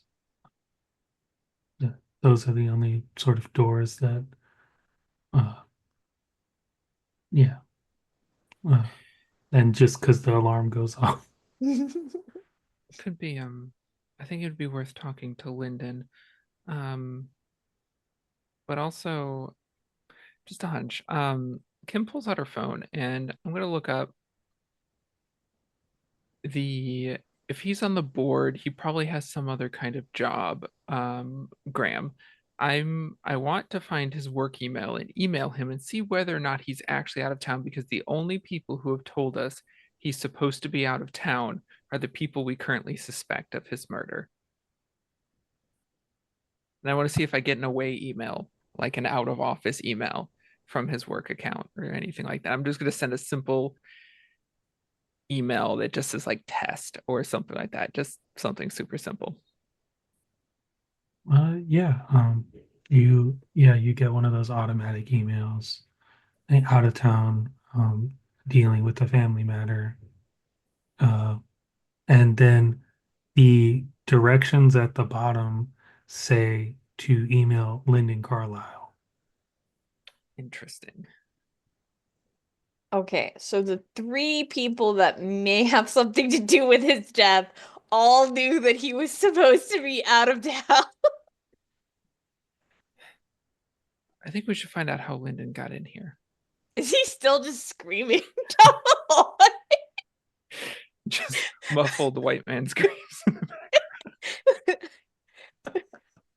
sounds like a plan to me. We don't have anything in here. Well, we have the fabric and Do we want him to know we're all three back here, or do we just want him to know like one of us is back here? I'll talk to him. You two stay hidden. I'm gonna hide outside the door in case you need us. Sounds good. So Yeah. I'm trying to think. So I don't like we it's in a whole different area. Can I just follow you just enough Yeah, that I that's what I was could like. kind of go into a room or somewhere that we can Hide. hide off? So we still have access, like if you need help. That's what Yeah. we're gonna try to do. We're just gonna like as soon as like Kim gets close enough, I want to go into one of the rooms and just hide. Yeah. Yeah. So yeah, as soon as Lyndon hears someone coming down the hallway, uh, he's like, I'm over here. Uh, uh, uh Graham is dead. It, Mr. Carlisle, everybody else in the theater is in one of the other seating areas. Were you not part of that? uh, no, I was here, reviewing the sort of other part of this building. There's a sort of entrance that goes across a bridge that's like employee access for the historical society. It connects to like the museum section of theater. And I just came over on that to see if anyone was in here. And also I have this checklist and the exact same list that's in Harrison's book, but it's signed Lyndon Carlisle at the top. Uh, is in his notebook that I have to go over because Graham is out of town. I have to do Yeah, we keep hearing the he's out of job, town, but he's obviously even though they not. didn't want me to do it. Well, no, he's there, dead. Uh, how did this how did this happen? Does anyone did, are there other people is it just you and me? Are you the murderer? No, no, I am definitely not the murderer. I was simply here. The largest theater is actually You full. were simply here and Yeah, It's as me, were it's me and you and a dead person. And and I have seen no one else. I've hundreds of shouted. people. There are other people here. Where are Yes, they? in the largest theater. Okay, could we convene at that place and talk? Just in case you are the murderer. I Uh, don't. Well, I guess if you're the murderer, you just kill. Never mind. Okay, I can what is assure it? you, I am not the murderer. So you came here from the historical society. You said there's a bridge, a catwalk type door. Yes, yeah. It's one of the emergency exits upstairs. Were you just at the historical society when the blizzard hit, or were you able to go there? Uh, I was there doing paperwork, Mm, and then I had to do this, so I figured I would just travel over. And then there was a blizzard, and I was like, well, it's perfect time to examine the theater because I'm stuck here. I was going to come tomorrow. understood. Um, is it? Are we still snowed in? Has that gotten any better? Last I looked, it was snowy, Hmm. very snowy out there.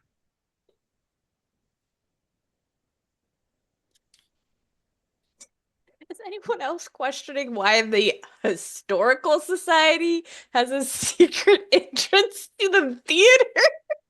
It's all shady. It's all connected. I've told you this before.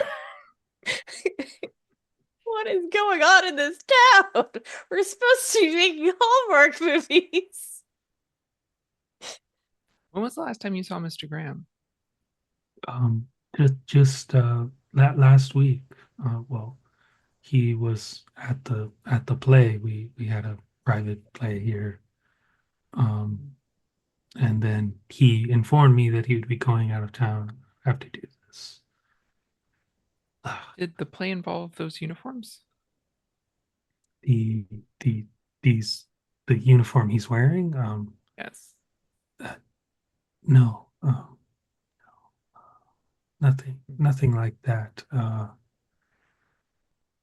Although this fabric is familiar, as I before I was switched over to not being a person in the theater. I had asked why we had ordered so much of this fabric if this was a test item Mhm. to revamp the uniforms, and we ordered a bunch of it. And I was like, what are they going to do with that if we don't choose it? And they assured me they'd do something with it, so I let it go, and then shortly after I was replaced by Graham. Understood. The checklist that I've seen, I don't know if you know, but Graham was having his son do the checklist for him. So he was doing a great job replacing you. But it seems awfully detailed, like something you would do when you're trying to get rid of a person for mismanagement. Well, we don't directly deal with employment in the theater. We deal with funding of the theater. Mhm. So there could be a shift in funding, and then the theater itself would have to make cuts and decisions Mhm. based on the funding. So, but the list is the same for all of us. I made the template for the list and gave it to Graham just to ensure that everything in the theater is going the way it should be going. I have an eye for detail. That is quite apparent. Yes, I think that we should join the other people in the other theater just to be safe. If I I suppose since I haven't been murdered yet, I'll take a moment just to see if Graham has anything on him that is gives us information. Be- did you check to see if he had? Well, have you seen him before this? because Uh, I saw him and was utterly shocked and screamed, and you came down the hallway and saw me screaming at a dead body and didn't respond. So this is also cause for me to think you're a murderer. We're no, gonna we tangent just off of this. yeah, we discovered it quite a bit earlier. Sarah was the one who discovered it. I have not checked the body. Kim was doing calculations. She's like, she could tell this man that that material is toxic, or she could let him rifle through the body and see what he finds. Um, and yeah, I haven't checked. I mean, I wouldn't touch a dead body. I that would be terrible. But you seem like you know what you're doing. Yeah. So, okay. I'm just gonna check, and he goes through the pockets of the coat and is like, why is this fabric weird? What is is something wrong with the it is something wrong with this fabric? Do you well, I suppose you didn't touch it, so how would you know? Um, I'm gonna go wash my hands really quickly. Yeah, you It did just touch a dead body. Yeah, Did you find well, anything? obviously that's well, I tried, but the fabric is so weird. There's something in his pocket, but I don't want to put my hand back in there. Okay. Go wash your hands. I'll stay here. And yeah, he runs off down the hallway. Uh, As soon as he's out of sight. What do I have? Hmm. I have a question. Since it's a blizzard, I'm assuming it's the season of snow. So feasible that probably we all have pairs of snow gloves in our Yeah, backpacks. I was just thinking that. I'm gonna pull out some gloves. I should be quick enough that it, even though they're not like nitrile or something, I should be quick enough that it shouldn't matter too much. I'm gonna fish out whatever's in his pocket and quickly leave. I do not want to be here when Mr. Carlisle returns. yeah, there is a set of keys, and the the keys uh, look like they have a car key, look like a house key, and then there is a third key. Um, and yeah, it's a nondescript third key. But yeah, it's a set of keys, three keys, Hmm, his pocket. Find my companions, show them the keys. This look recognizable to anybody? Is there anything stamped on the keys? I know when keys are issued for like a facilities or something, they're usually stamped with a code or something. Is there anything on there? Uh, no, the last key is uh, it looks like a sort of key that would open like a door, like a locked door key, not a combo lock or anything, but it has G1 on the back. Hmm. Yeah. Does it match any of the keys on the ring from Sarah that we have? No. Mm-hmm, mm-hmm. Hmm. Does Uh, anyone else find it weird that the historical society has a secret entrance to This the might be a theater? key for the secret entrance. I would love to rifle through the historical society records, but we should stay focused on the murder at hand. I mean, the murder is of a historical society member. oh, you can hear Lyndon in the hallway shouting, you ran away. Now I'm alone, and you're probably the murderer, and I'm gonna die. But you said they were all in the big theater. You said they were all. Wait, is that where you want to kill me? Why do Maybe I, all of the adults think that the kids are the murderer? maybe, maybe I. All right, I'm gonna go and I'm gonna peek in, And if I see anyone that looks like a murderer or the person I just saw, who I don't even know their name, didn't ask their name, not smart enough to do that, I'm going to go upstairs and look and hope that everyone is in the theater and it's not a trap to murder me. Uh, and you hear him shuffle out of the room and close the back door to Either the that back room. guy's a fantastic actor or he's just a dumb adult. It's definitely I the latter. yeah, I don't think he's our murderer. Maybe we could go see if there are clues in the historical society. I Yeah. mean, I'm just saying, two of the people that we have run into, one is the dead body, one is the guy who got replaced by the guy with the dead body, are historical society members. Hmm. And he mentioned a bridge and an emergency exit door. Does that make any sort of sense to either Kenya or I?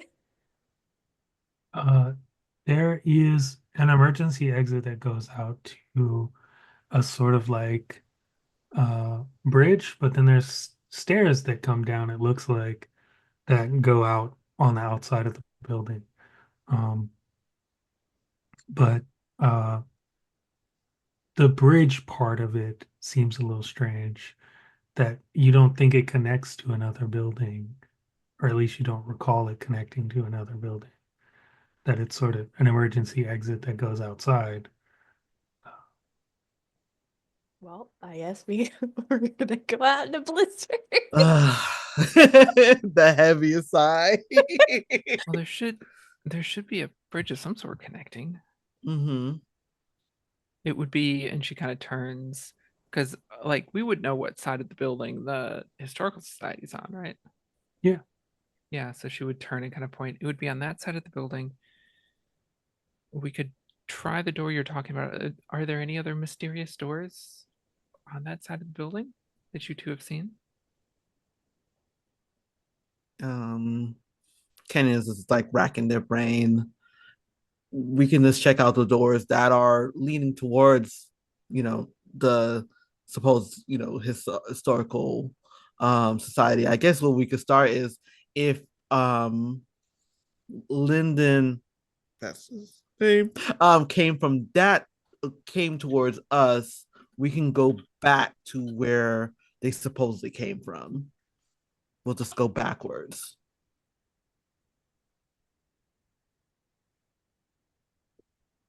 Yeah. Uh, yeah, I suppose we can jump our way over to the other side, Mm-hmm. uh, where those emergency exits are.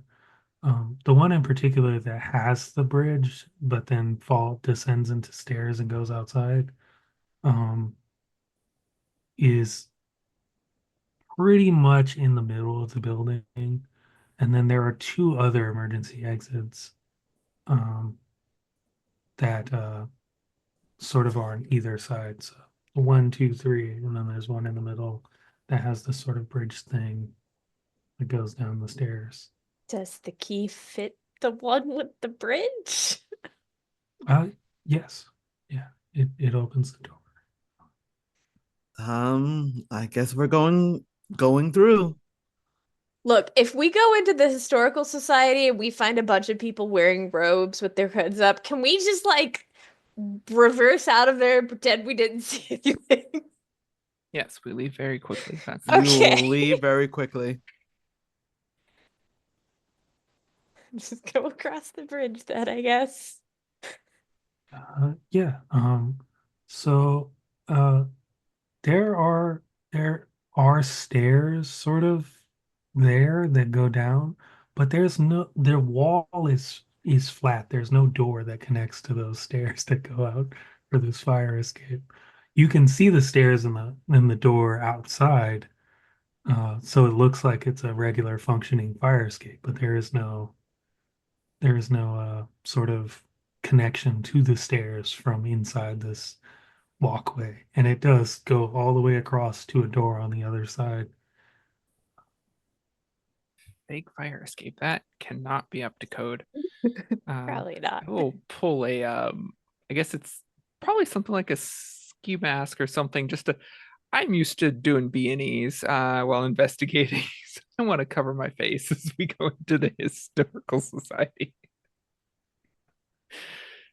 I'm still in my Tiny Tim outfit, so Kenya wearing the outfit of the the movie theater, and I'm just like, not the movie theater, but the theater. Well, does anyone have something that I can wear? reaches into backpack and pulls out probably like mismatching various like costume bits. Yeah, Because yeah. I feel like Sarah's the kind of person with the way there she's doing the budget that we have to occasionally buy like parts of our own costume, like a hat or a scarf or something. It's just like, here you go. I think I'm bundled up with all the scarves and all the hats and everything that's to go inside there. I'm just gonna pull down my Tiny Tim hat and just like fielding face. Yeah, I think you get across this sort of sky bridge to the door. That door is unlocked. Um, and yeah, open that door. And as you open the door, it's the Historical Society building. It's part museum, part a bunch of these offices upstairs. Um, and you're sort of in the upstairs sort of office section of this uh, area, if you will. Uh, and down at the bottom are sort of like, random historical things. There's a boat that someone who is important to this town uh, used. Uh, uh, there's a bunch of other stuff that are sort of just historical things. And a light inside one of the offices turns on, and you hear sort of shuffling around paperwork, and then the radio goes off uh, as Sarah says, Lyndon is here in the theater now. Um, did you lose him? No, he said no one would come with him, and he was abandoned with a Is murderer on the loose. Are we right by like any door that we could hide Yeah, because I think I was gonna ask, does the person here who's in the other room I was like, we Sarah's voice on go the hide. walkie? Uh, yeah, I think so. You hear the paperwork shuffling stop, and the door down there at the end of the hall, the knob slowly turns like one of those like scary movie moments where the doorknob is just turning real slow. I'm gonna dive somewhere and hide. Yeah, dive into the nearest door office side. Yeah. I would So love it if I could hide in Graham's office if it is right here. But if it is not, I will take any place. yeah. So the nearest office to you is locked, and the one just beyond that is unlocked. And you're all able to open the door and get in there before the door opens. And a voice from inside the office says, um, "Hello, Lyndon, are you back so soon? You just left to the theater. Did you forget something?" Is there like a window in the door that we could just like see if we can see who it is? Uh, and yeah, yeah, I suppose you could see them. I immediately turn off the walkie-talkie. Please do that. Yes, So we don't have to hide again. Yeah. And yeah, you see the person. They're in like jeans and a sweatshirt, uh, and uh, they're a young for the people you've encountered from the historical society. They look like they're maybe 20 years old. And they're sort of looking around and they Lyndon, I'm hoping that that's you. They continually tell me that the theater's on it, but never the historical society. Hello? I'm just gonna like barely peek my phone camera over to take a picture so we can see who this person is.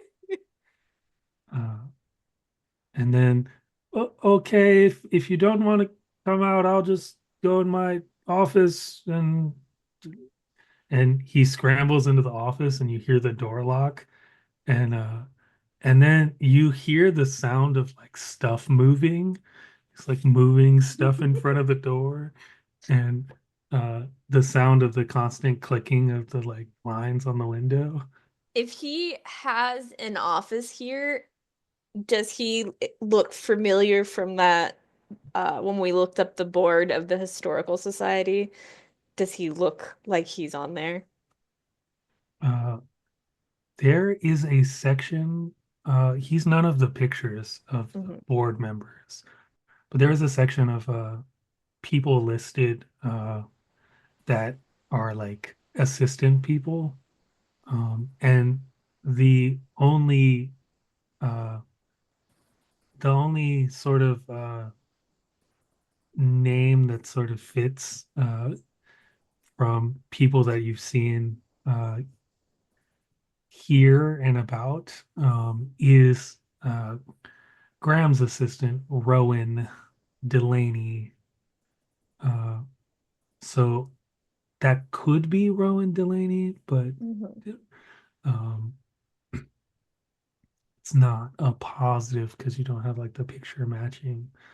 But you've encountered the other people, so you would assume that that's who that is because you can identify the other assistants on the list. So most likely the office he just went into and barricaded himself in is Graham's office.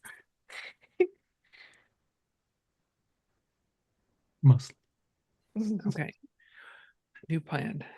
Kenya, you're an usher. We can tell the assistant that Lyndon wants him over in the theater to get him to leave. Quickly go through Graham's office and get out of here before he gets back. That might involve you taking him over to the theater, though, and then losing him. That could be doable. And I think Kenya, hmm, I think what Kenya does is okay, I'm getting ready. Is gets up like the door and this slams like kind of like slams open and just starts saying, is anybody here? Graham is dead. Graham is dead in downstairs. What? Graham is dead? Dead. Are you shouting Graham is dead? Yes. Uh, um, We just saw Lynn. We. I. I was talking to Lynn. What's his name? Lyndon. And he said that someone's here and to inform you that Graham died. um, uh, okay. Can you come help? Yeah. Okay. All right. It's gonna take me some time. Why did you lock the door behind you? What's going on? There was noises in here, You know there's and no such thing no as one ghosts. responded. You can't confirm that. His thing was, it's haunted. There's a ghost clearly barricading the door. It's going to help. So you think barricading the door for a ghost is going to help? Uh, um, yeah. from what I've seen, they usually There's a open. They dead open. man in the other side I of am moving the things as theater. fast as I can. And yeah, he gets all the stuff out of the way of the door and, you know, opens the door up and says, "Okay, he's in the theater. He's in the Do theater. Pointed. okay, all right." And he goes through the door towards the theater and says, are you coming? Because Yeah, I'm coming right behind you. Right behind I you. can't, but I need to tie my shoes. but I Give can't me a leave you. second. I can't. You gotta. I There's a can't. dead man in the theater. Yes, I'm a child. but the boat that Grant Whitaker sailed down the river is down there, and you could steal it. I can't leave you in. I can't leave you in the museum. And the look. I can't leave you in the museum. There is a blizzard outside, and there's a dead man in the There's a theater. blizzard outside? Livius is this assistant. His first thought is, out of everything in the museum, you're gonna steal the boat. The boat. Nobody wants the dusty boat. There is a man dead in the theater. Oh, okay, fine. I'm gonna go, but yeah, you gotta get out of here because you can't be here I will alone. follow just behind you. Okay, all right. And he pulls out his phone and calls someone as he's running down the way. Okay, and does he go through the door? Yeah. Can I lock the door? Oh. How quickly do you lock the door? What role do I have to do to see? Because I feel like I'm doing like, okay, you're making the call and I'm following kind of like 2 steps behind, kind of like not that far, but just enough that I'm right there and he feels a presence behind him. I want him to open the door, and as soon as he is going through, that I'm like, I'll just drop something and I said, oh, hold on for a second, and just drop down. And as he's going through the door, I want to push it close. That all happens.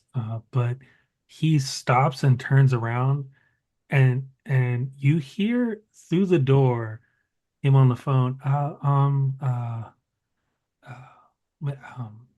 Lyndon, I appear to have been fooled, and I've been locked out of the historical society.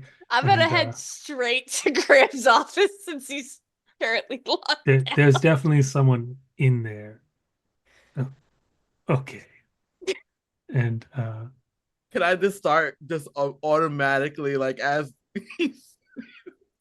is what he did before and start pushing stuff against the door so it could buy us some time to go into his office? yeah.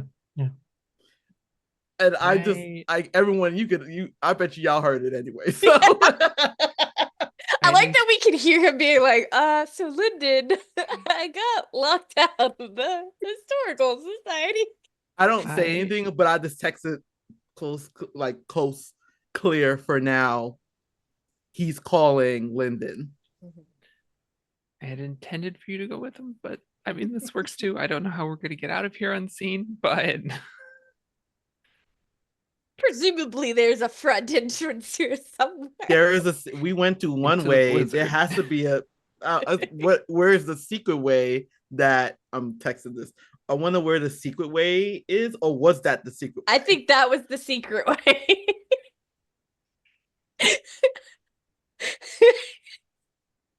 Most chaotic version. That was the secret way. Okay, well, we have a time limit. That's all I could say. I like to think that in Alana's head, she's like, and people call me chaotic. She's just heading towards Graham's office. Yeah.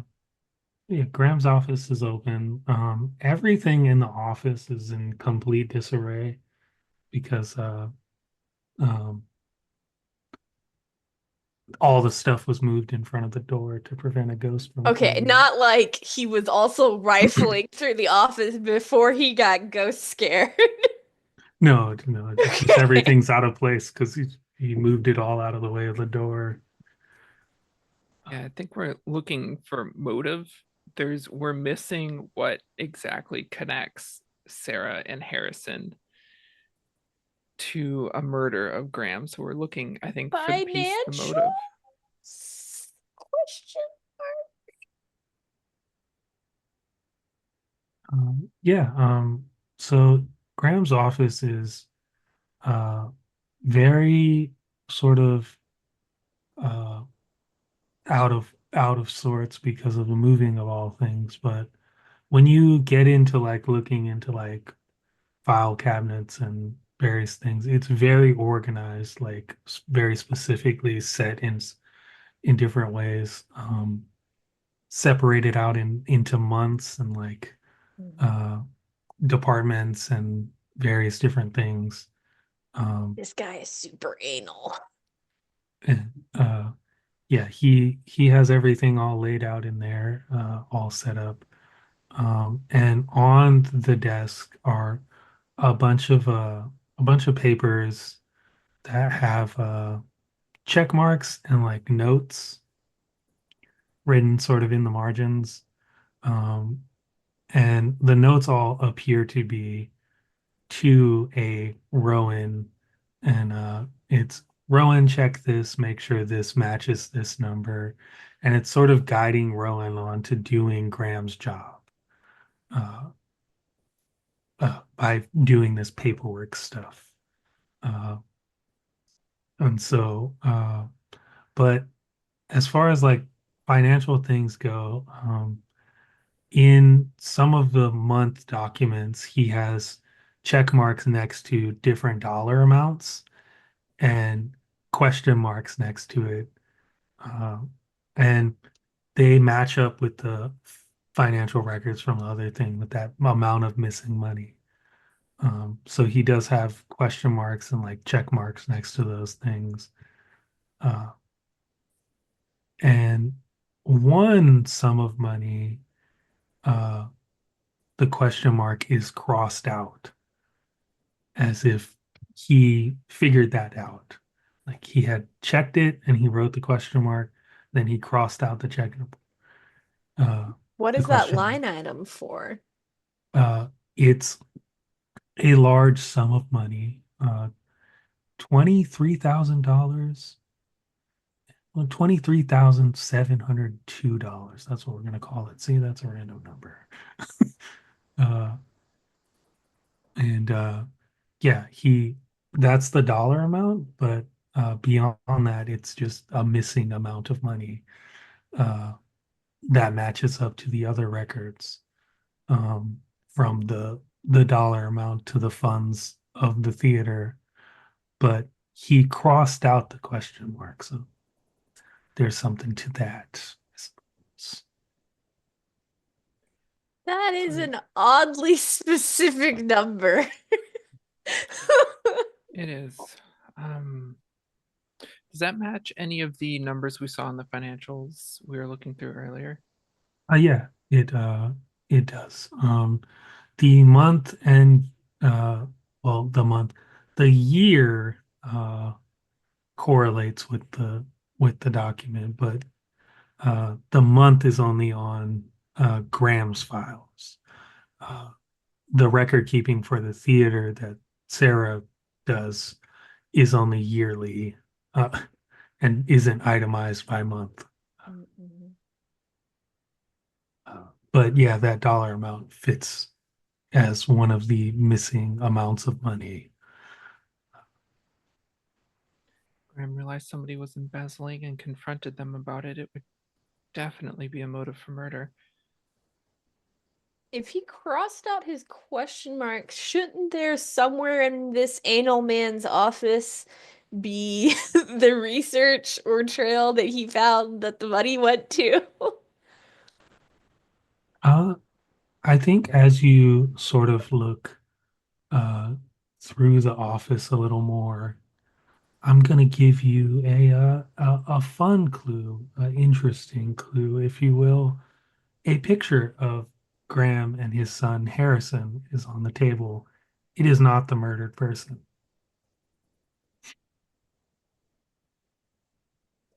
So the person everyone is saying is Graham is not Graham.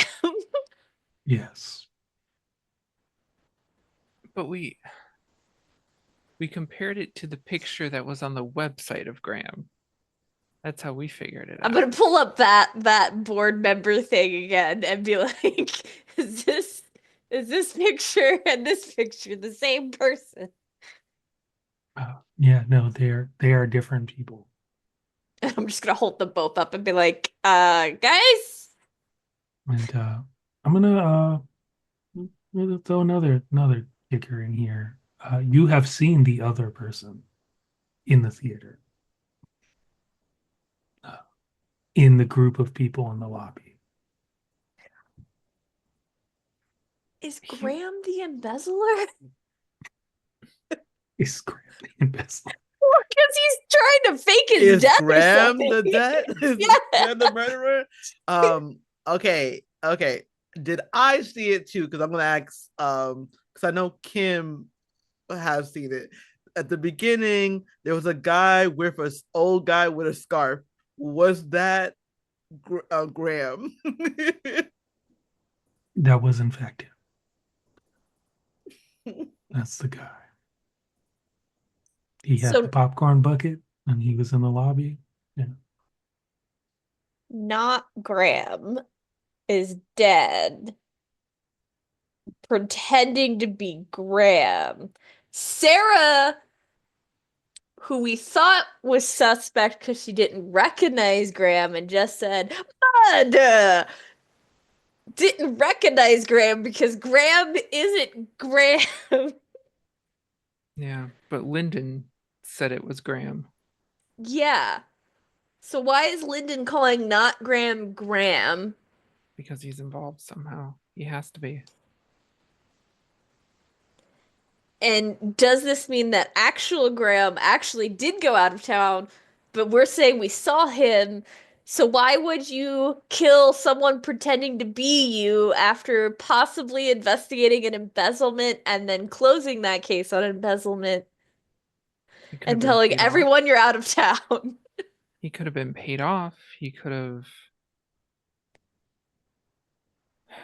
be disappearing to protect himself, but Lyndon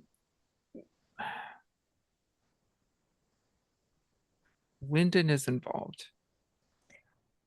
And why is the fake Graham pretending to be Graham and in a grossly chartreuse uniform sneaking around the theater? I don't know if he was pretending to be Graham or if he was murdered and people are pretending he was Graham. Did we show his son Harrison the photo and did Harrison say he was Graham, or has the No, only person that's been like, the dead body is Graham, Lyndon? I never mentioned to Harrison anything about his father or the dead body, but he did say his father was out of town. If his father was in the lobby with him, like that's not something you miss. That your dad's there? Yeah, that your dad, who is supposed to be out of town, is in the lobby with you. You don't just miss that. Mhm.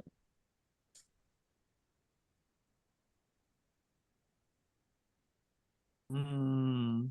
And 23,000 seems like a very specific number. Mm-hmm. So do we know the person who it is? We don't know, but is that still somebody on the board too? Is that picture of that person who is like not Graham? Do we still like? Because if we go on the website, is any picture of them popping up?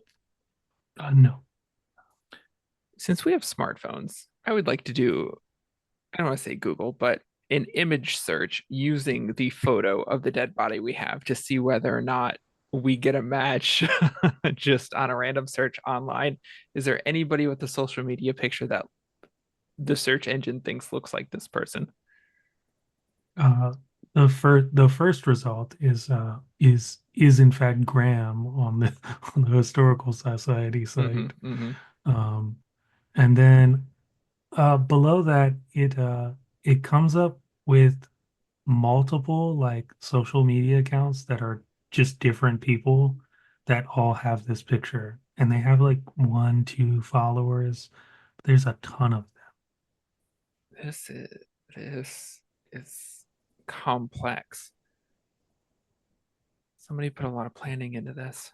So either the person scamming the money out of people, or I'm assuming also maybe an investigator, because that seems like the sneaky things investigators do to get inside and find information.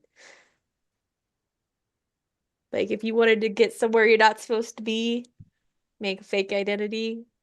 This has to be connected to everything else I've found. Okay, so if we go back again, Sarah screaming, found a body, did not know who it is. Um, Met up with you, Kim, but we Mhm. also found out from Sloan that damn, we didn't even ask Sloan if they know the body, but that um Harris was there also with Sarah. Um, Mhm. then putting two and two together, who is this person? Can you like rack in the brains? The what one important thing is, I think we may be in danger staying here longer. Someone Yes. knows. Lyndon, the only person who identified the body as Graham Mhm. without us telling him that. And also knows how to get into here without the entranceway that we came from. Yes, we should leave. Alana's the only one neither Lyndon nor Graham's assistant has seen. Mhm. Mhm. We have to assume everybody in the historical society is involved. So how do you just change the photo of one of your board members on the website? No one noticed. Yeah, and who has access to change the photos of the Mhm. board members? Rowan maybe. Graham's assistant? Mm-hmm. Why was Graham assistant in I would assume that is it how we in the office it looks itself. Is there like a place that Rowan would sit at Yeah. in Graham's office? Okay. Okay, I was just asking just in case. um Graham keeps having notes on his things telling Rowan to do something. Can we check the area that Rowan works at to see if there is maybe he found out what that $23,702 corresponds to that got marked as being found? Yeah, if you sort of look through like Rowan's section, it's very similar stuff to the stuff that Graham was doing, just different times, different months. It appears that like having both together, Graham takes a lot of time off, and Rowan essentially is Graham in those interim times. Uh, Filing the paperwork and doing this stuff for the theater. Um, and you see the notebooks with the questionnaires for the theater, and you can match Rowan's handwriting to some of those notebooks. So Rowan has also sat in plays, um, but Does it does neither it one of look like Rowan normally does it, or is there another example of Harrison handwriting that we know of having done it, or is it either Graham and Rowan and never Harrison? In here, it's Graham and Rowan. And what was I gonna say? I lost my train of thought. Um, Rowan, both you and Kenya have never had Rowan come in and like make note of himself being there. So he comes in and sits as like a normal just person watching a play and takes these notes and doesn't like make a thing of it like Graham did. So why would Graham have his son do it this time rather than his assistant do it this time? I'm feeling, I think Kenya jumping in. What's to say? What if Graham is the killer? I'm trying to, my mind is going blank with the how thing. Why would someone replace another how they look for the main kind of like, I guess, website? And no one knows how they truly look. Well, the son doesn't know he's there. Who else does not know though? Sarah does not know he is there because he didn't. I think there's something related to that Graham in the theater itself. But why would he want to kill somebody off?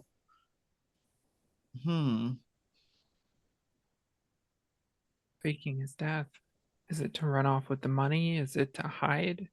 It wouldn't work for very long though, right? Because he left his family photo on his desk. So all you have to do is come in here and you're like, the body ain't Graham. Like that's what we did.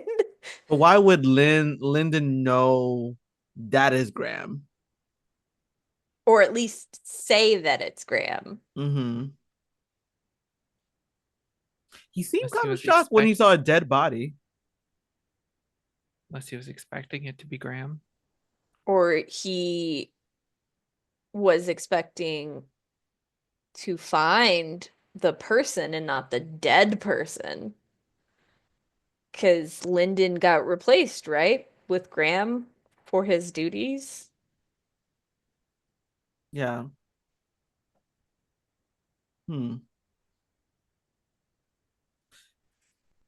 This is, I can't even like figure it out. This and this. You see the like that formula meme happening in Alana's head, and she's like, yeah, this is way above my pay grade.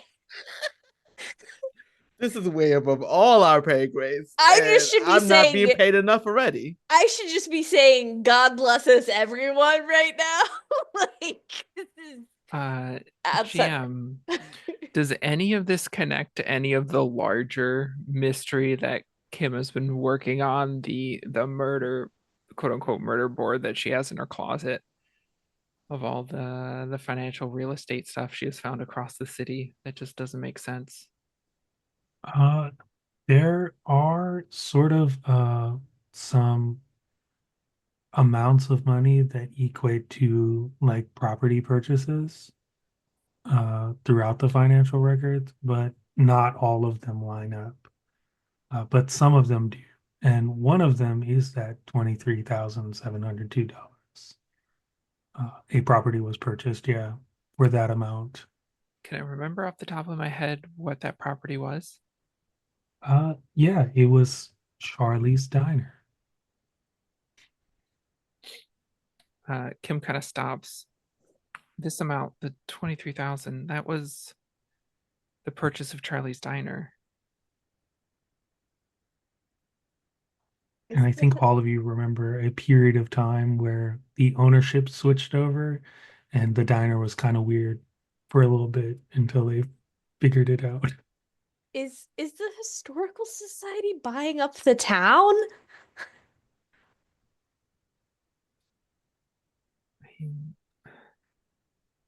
That it's definitely a connection. I'm still working on it. I still don't have all the pieces, but this Did Lyndon ties. say is Lyndon Charlie's, or is it Charlie's like um Lyndon's last name is Charlie? Lyndon's Uh, last name is Carlisle. Carla. Carlisle. Okay. Does it say, is there another party on this 23,000? Did it come from the historical society? Did it come from somewhere else? Did it funnel through the historical society? Can we tell? No, it is a private purchase, and there is a name. A person named Jasper Hollings bought the um, Charlie's Diner. If I But do a Google search for Jasper Hollings, does anything pop up? nothing. There is no social media. Nothing pops up. Jasper Hollings, and also none of you have encountered the new owner of the diner in your sort of going there. So yeah, that's a thing. So this is a bunch of sock profiles to maybe one person. And if two comes to two, for me, Graham is something a key person in this. If one person recognized Graham and there's another person who did not recognize Graham as that, and he's supposed to be out of town, does his son know more than this, Harris? Or why would he not recognize his dad in the place? Or is he lying? Probably Sarah would recognize him too, though. Why did she not see Yes. him in the lobby? We never did ask. We did, yeah. She said the last time she saw him was a week ago. Mm-hmm. People are lying. We have to figure out who is lying. I mean, to be fair, Sarah probably hasn't seen him if he did come because she was in her office and not helping. That's true. She But was sitting in the front at the beginning too, watching the show, and then I directed her, say, "Hey, get up and help." his son has to know more. The son has to. When Kim reverse image searched the dead person and came up with a ton of social media accounts, like fake ones, I'm assuming, were any of them like some variation of like Jasper Hollings? No, none of the names popped up connected to that. What? What's that? Okay, interesting. But yeah, no, none of the names pop up connected to Jasper Hollings in any way. But looking at the names, all of the names are very like uh, inter interconnected in how they're very much like movie names. Like they're not Oh, so like I would be like, oh my gosh, these are all characters in like movies. They're not real names. yeah. Makes sense. This one is from My Heart Warms in December. This one is from Hot Frosty. This one is from like just starts listing off the movies they're from. Like none of these are real. Yeah. So why then is he pretending to be a real person this time? Or is he not? And Lyndon's lying and saying that's Graham to cover up that he hired someone to break into the theater?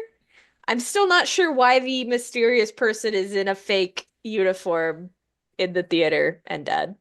I think it has to be the theory that makes the most sense is Graham faking his death, with Graham probably being the murderer. The popcorn, he was definitely there. He definitely saw the body. He's normally the popcorn being there would be a leap, but with people pretending that it's him, he had to have been there. He is involved somehow, deeply. Should we get actual Graham and Lyndon in the same room then? We should. We have to make it back over there first, and we have a problem out on the catwalk. Looks at the catwalk. Do I hear anything about like Rowan making any calls anymore? No. Yeah, it doesn't sound like anyone is on the other side of the door talking or making noises, but We we should could just look be later. quiet. Okay. We need to get Harrison, Graham, and Lyndon. Probably Sarah, all in the same place. And maybe his son too? Yes, Harrison. Well, they're all in the theater right now. Well, Harrison's easy to get somewhere because, I mean, he's a kid with a phone.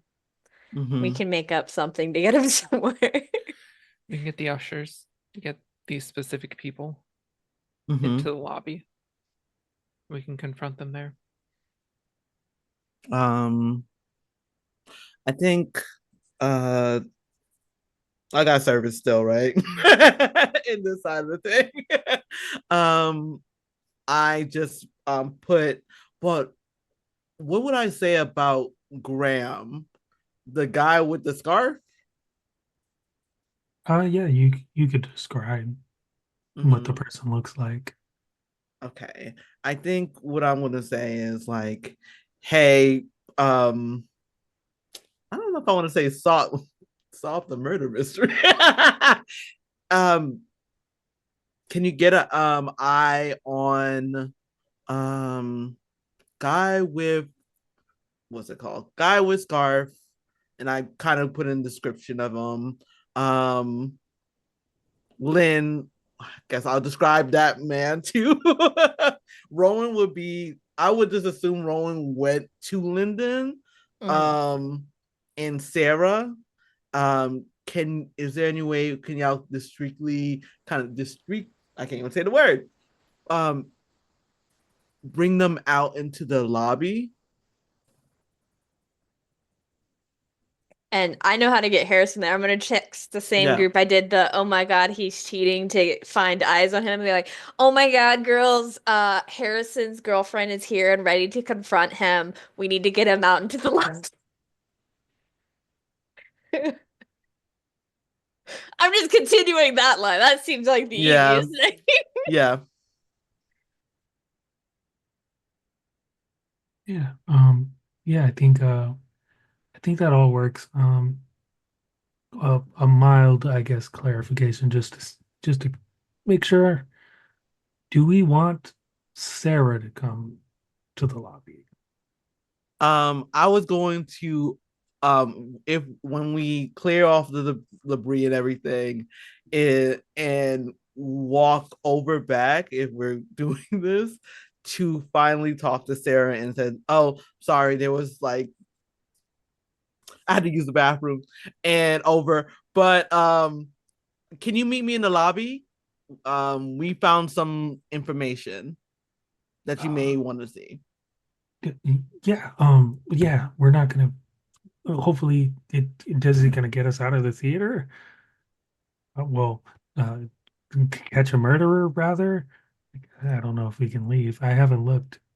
I don't know if it's still snowing outside over, but let's just review what we all found, you know. I'll meet you there. Over. Okay. Sounds good. And yeah, so it takes a little while, but everyone ends up in the lobby that you asked for. Harrison looks bewildered and confused. I hope that kid's involved because we have assassinated his character multiple times. I mean, he's from the rival town. It's fine. He's a jock from a rival town. It's fine. And I think the big thing you notice is both Sarah and Harrison look at Graham, and Harrison's like, "Dad, aren't you supposed to be out of town? What are you doing here?" And Sarah's like, "Yeah, I thought he was out of town too. You've been here the whole time in the theater with us?" And Graham looks at them and says, "Yes, investigating something. And I imagine we've figured something out." And looks at the three of you. Hey, Lyndon, why would you identify the body as Graham if Graham is right there? Uh, that is a great question that I would like to deflect to Graham so he can explain who he is. Uh, and Graham pulls out a sort of badge. It's like, "I'm working with the Historical Society as a part of the FBI, and we're investigating a issue with the theater money disappearing, and multiple death threats were submitted to the Historical Society saying they know who I am and that they would find me. And we hadn't announced that I was on the board until, well, recently. And so I announced myself publicly on the board as a person. And we posted a picture, and we had a person play me. And unfortunately, they appear to have died. So the death threats are very real. And I couldn't come out and say I'm Graham because then the murderer would probably kill me, and they are here somewhere. Yeah, your office has your picture in it. You do realize that, right? Like saying someone else's you only works if your office also doesn't say it's not you. Um, Well, that means that the you person. broke into an FBI agent's office in The a FBI locked agent who was supposed to historical be building. actually not locked. It was open when we went to the other side of the bridge. And your assistant Rowan was shuffling around in there. Ah, that that checks out. He has lots of paperwork to do, and I have to be in places quiet and unseen. It was a surprise to me that my son was here. Kept having to turn and pretend I was talking to people, and Didn't you tell your son to be here to take your notes? He has your notebook. you know, It was Harrison, are insistent. you here? Take, and then his gaze drops, and he looks at Rowan and says, "Did you get behind on paperwork and have my son do your job?" And Rowan looks and says, "Oh, yeah. Um, I've been in the office since yesterday, trying to figure out where all these numbers make sense. And then you also wanted me to be here in the theater doing this crazy questionnaire that is so long and tedious for every play that ever happens. I, I just didn't have time." And uh, and Harrison says, "Yeah, he asked me. I said it was you." Um, he looked really stressed, and I came to pick up some things from your office that I had left the last time I was here. Um, and then he was like, "Can you please do this?" And I said, "Okay, I guess. I have nothing else happening today. It's supposed to snow." I'm sorry, I feel really bad for Harrison now. So, I have nothing question- better So to do it's but do homework. definitely I look towards Sarah. Sarah, hmm. They know that's Graham, but that person who was dead was not Graham. Go ahead. I look to Kim because I'm like, I was like, yeah. he was the person who was murdered was probably killed. My theory is the fabric, the chartreuse fabric, is cheap and it's seeping some kind of chemical, probably toxic. I'm guessing that's what killed him. So who put him in that suit? The uniform. Yes. That that is a good question. I don't know. And uh, Lyndon, uh, Lyndon's like, I remember this fabric and saying that we didn't need that much of it if we were only going to make two uniforms, and then them getting a whole bunch of it. And yes, it was very cheap, but that's what they wanted. Uh, but that was just a costuming department expense. Uh, at what was the name of the costume department? So Kayla, the player, has an idea with the fabric that a lot of the character would have zero idea of knowing how to this exists, but I'm assuming maybe a detective might. Uh, so there's this thing, right, where you make cocaine liquid and soak fabric with it, and then on the other end, get the cocaine off the fabric to get it past inspection.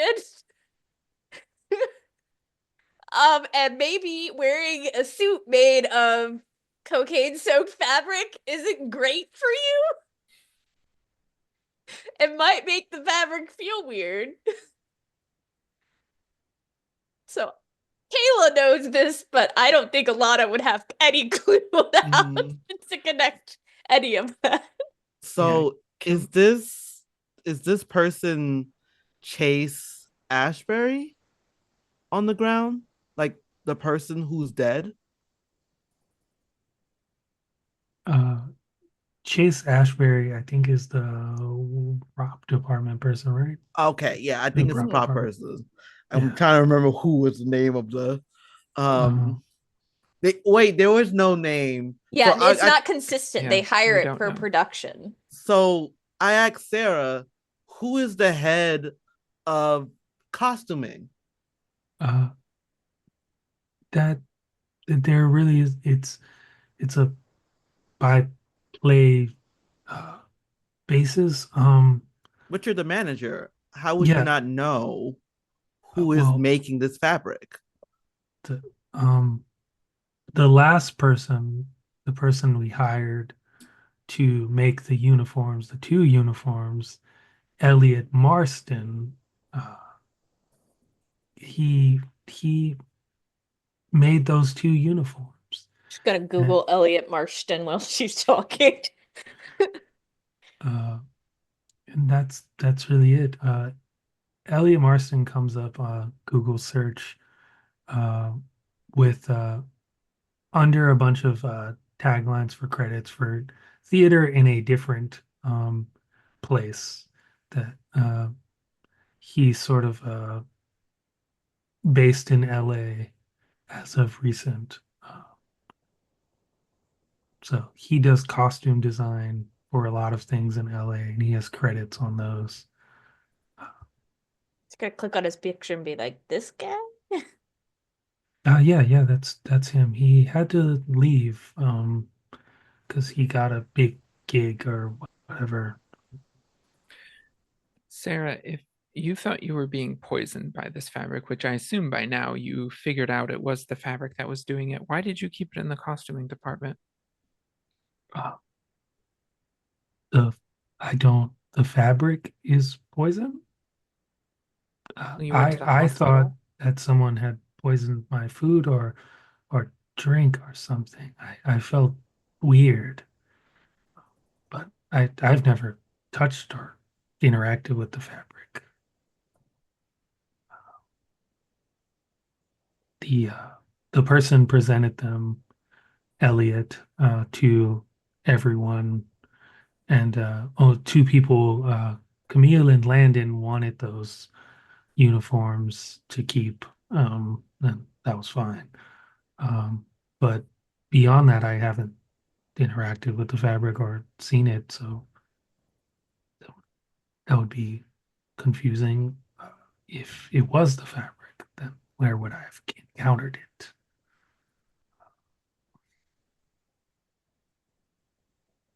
There was also when we went downstairs in the lockers, it was ransacked and everything.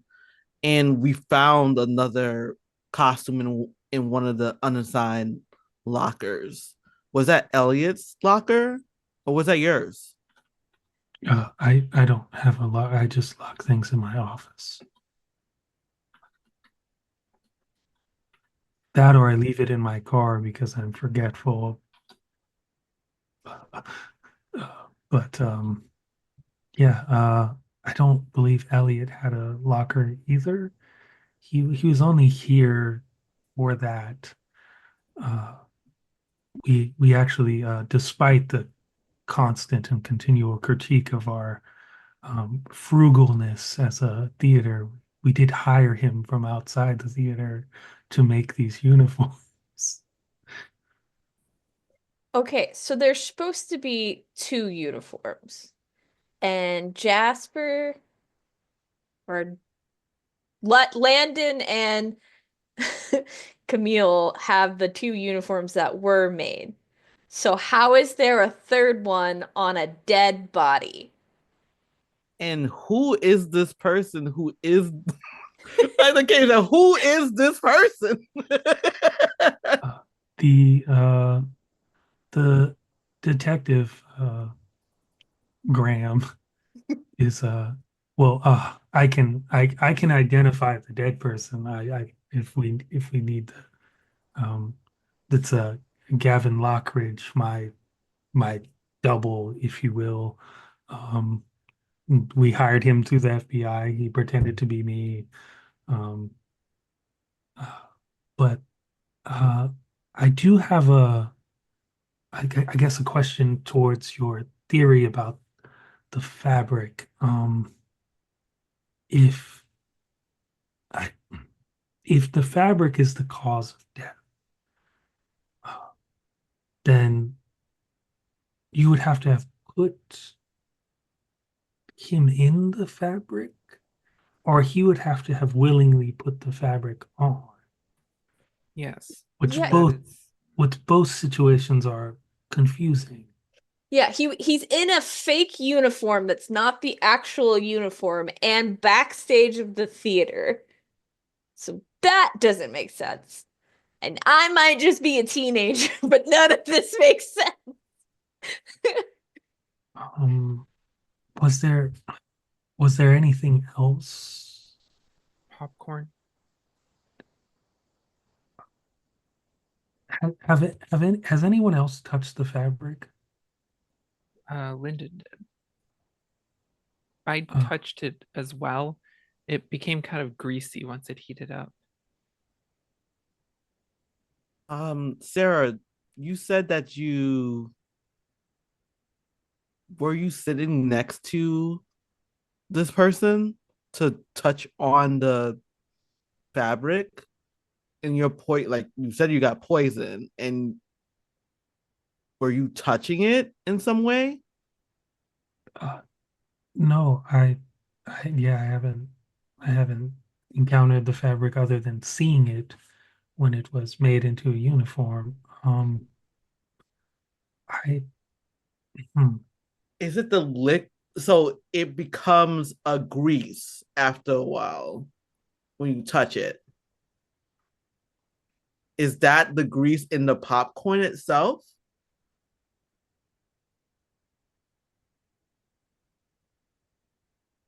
Perhaps the fabric may not be involved at all. That was the best lead we had, though.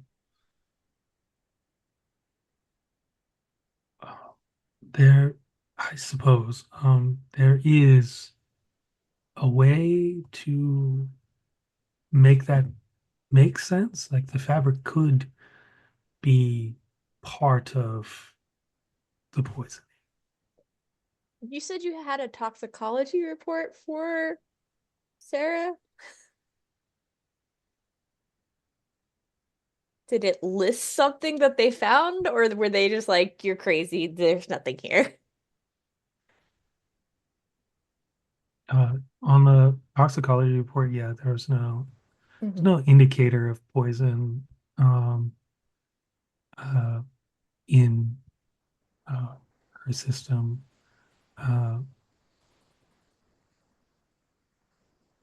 Kim But gives Alana kind of a look of, I don't know what you're talking about. but the Graham looks and says, if the poison is in something else, then we could ostensibly poison everyone, and the fabric could activate them.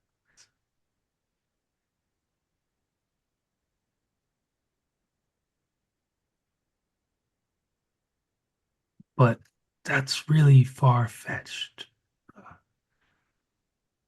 But um, Was Look, there you're anybody else that got sick during the time of that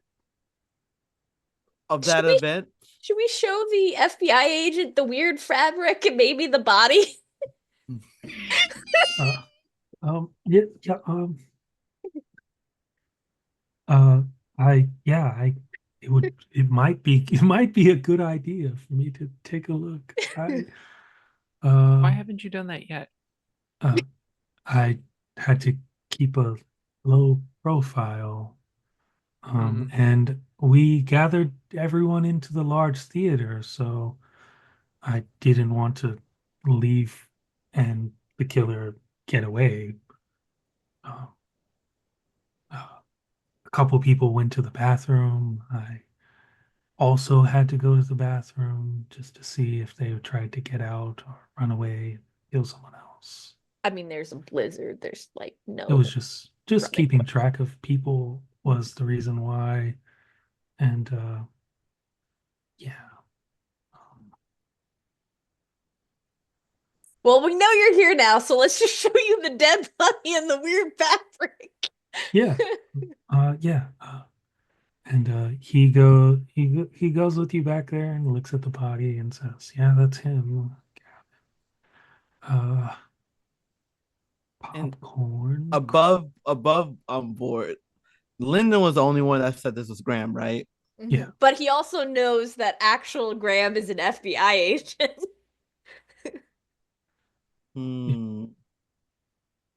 Okay, so he must have pretended that was Graham, because in general Yeah, he probably he's knows everything that's going on. okay. Continue.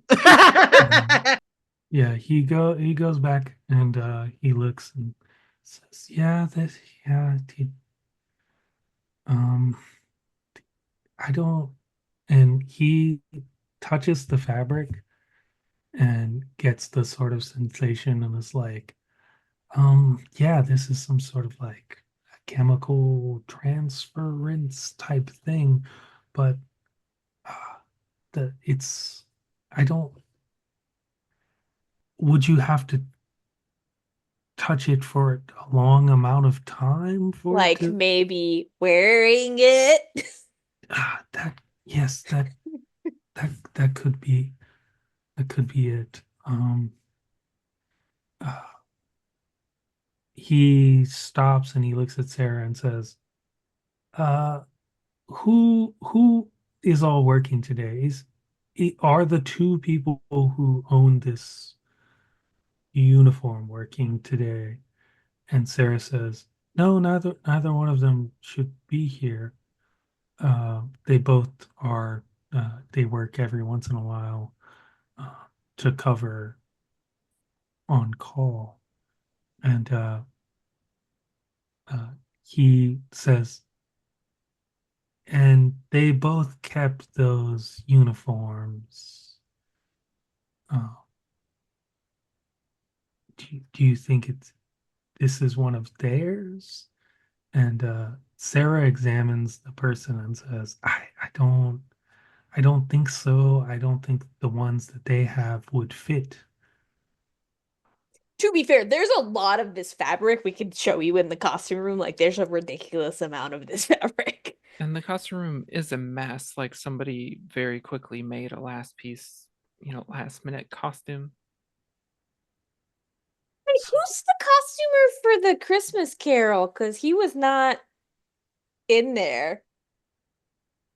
uh, the costume person for this production is listed. Um, uh, well, not listed rather, because they don't keep good records here. Sarah doesn't keep good records You here. you would know that the costume designer is a Grant. Um, don't know their last name, just know that the person's name is Grant. And you saw them backstage uh, before, and then you went out um, and then did the other stuff, and you got the prop. And at that point, Sarah had gathered everyone into the lobby, and Grant was in the lobby. Um, yeah. I'm assuming if someone came in and started making costumes, then whoever's the costumer would know. Can we get the ushers to pull him as well? Yeah. Yeah. So he comes down. Geez, what is? What? Oh, yeah. Grant. I don't know. That just left my brain completely. Grant comes down and he uh he says, is this we keep pulling people out of the theater and it's very, very strange. Is everything okay here? Grant, did you make this uniform? The the this chartreuse thing? Yes. No, I would never. No one's color, right? No one's color. Uh, We'll uh, set access to the costume room. um, it was me and a couple other people on the team. But we wrapped up making the costumes early. They were all ready to go. So we So you didn't leave the costume room a disaster. uh, no, it was all cleaned up. Like 2 days ago, we wrapped costumes. We made some minor adjustments, but I did those at home, and then I came here today to watch the play and help out if I needed. Did Camille or Landon help you make these costumes? Um, no, there was there's another person that works here. I forget. Um, ah, Eveline? no, no. What is their name? It's Chase Sloan, Ashford? isn't it? Uh, Yeah, it Sloan? I was like, actually it's Sloan, isn't it? actually they left me a card if I needed help in further productions. Uh, oh, let me see. And he pulls out his wallet and is flipping through cards and pulls the card out. Elliot Marston. So he was He here 2 days ago? Yeah, he helped me uh do a couple things. But he's supposed to be in LA. He said he worked here as part of the staff for the theater, and he had a key to the costume. So I didn't assume that he didn't work here. Hmm. Does he not work here? No, he's supposed to be in LA. Uh, okay, then yeah. Is there any way we could call that number? Maybe. Is there like his cell phone number on there? Yeah. There's a number in the email. Why don't you tell the ushers to listen for a ringing phone? Yes. I think Kenya's gonna pull out their phone and just call the number. And well, first I'll say to the ushers, hey, Yeah. hey ushers, hey, group together, listen for a cell phone. Also messaging the theater people, hey, listen for a ringing cell phone. I want to call the number. Yeah. The ushers message back and say that they found the person whose phone is ringing, but they just declined the call. So it's possible that it was a different person that called them, and they're like, "Did you call them again?"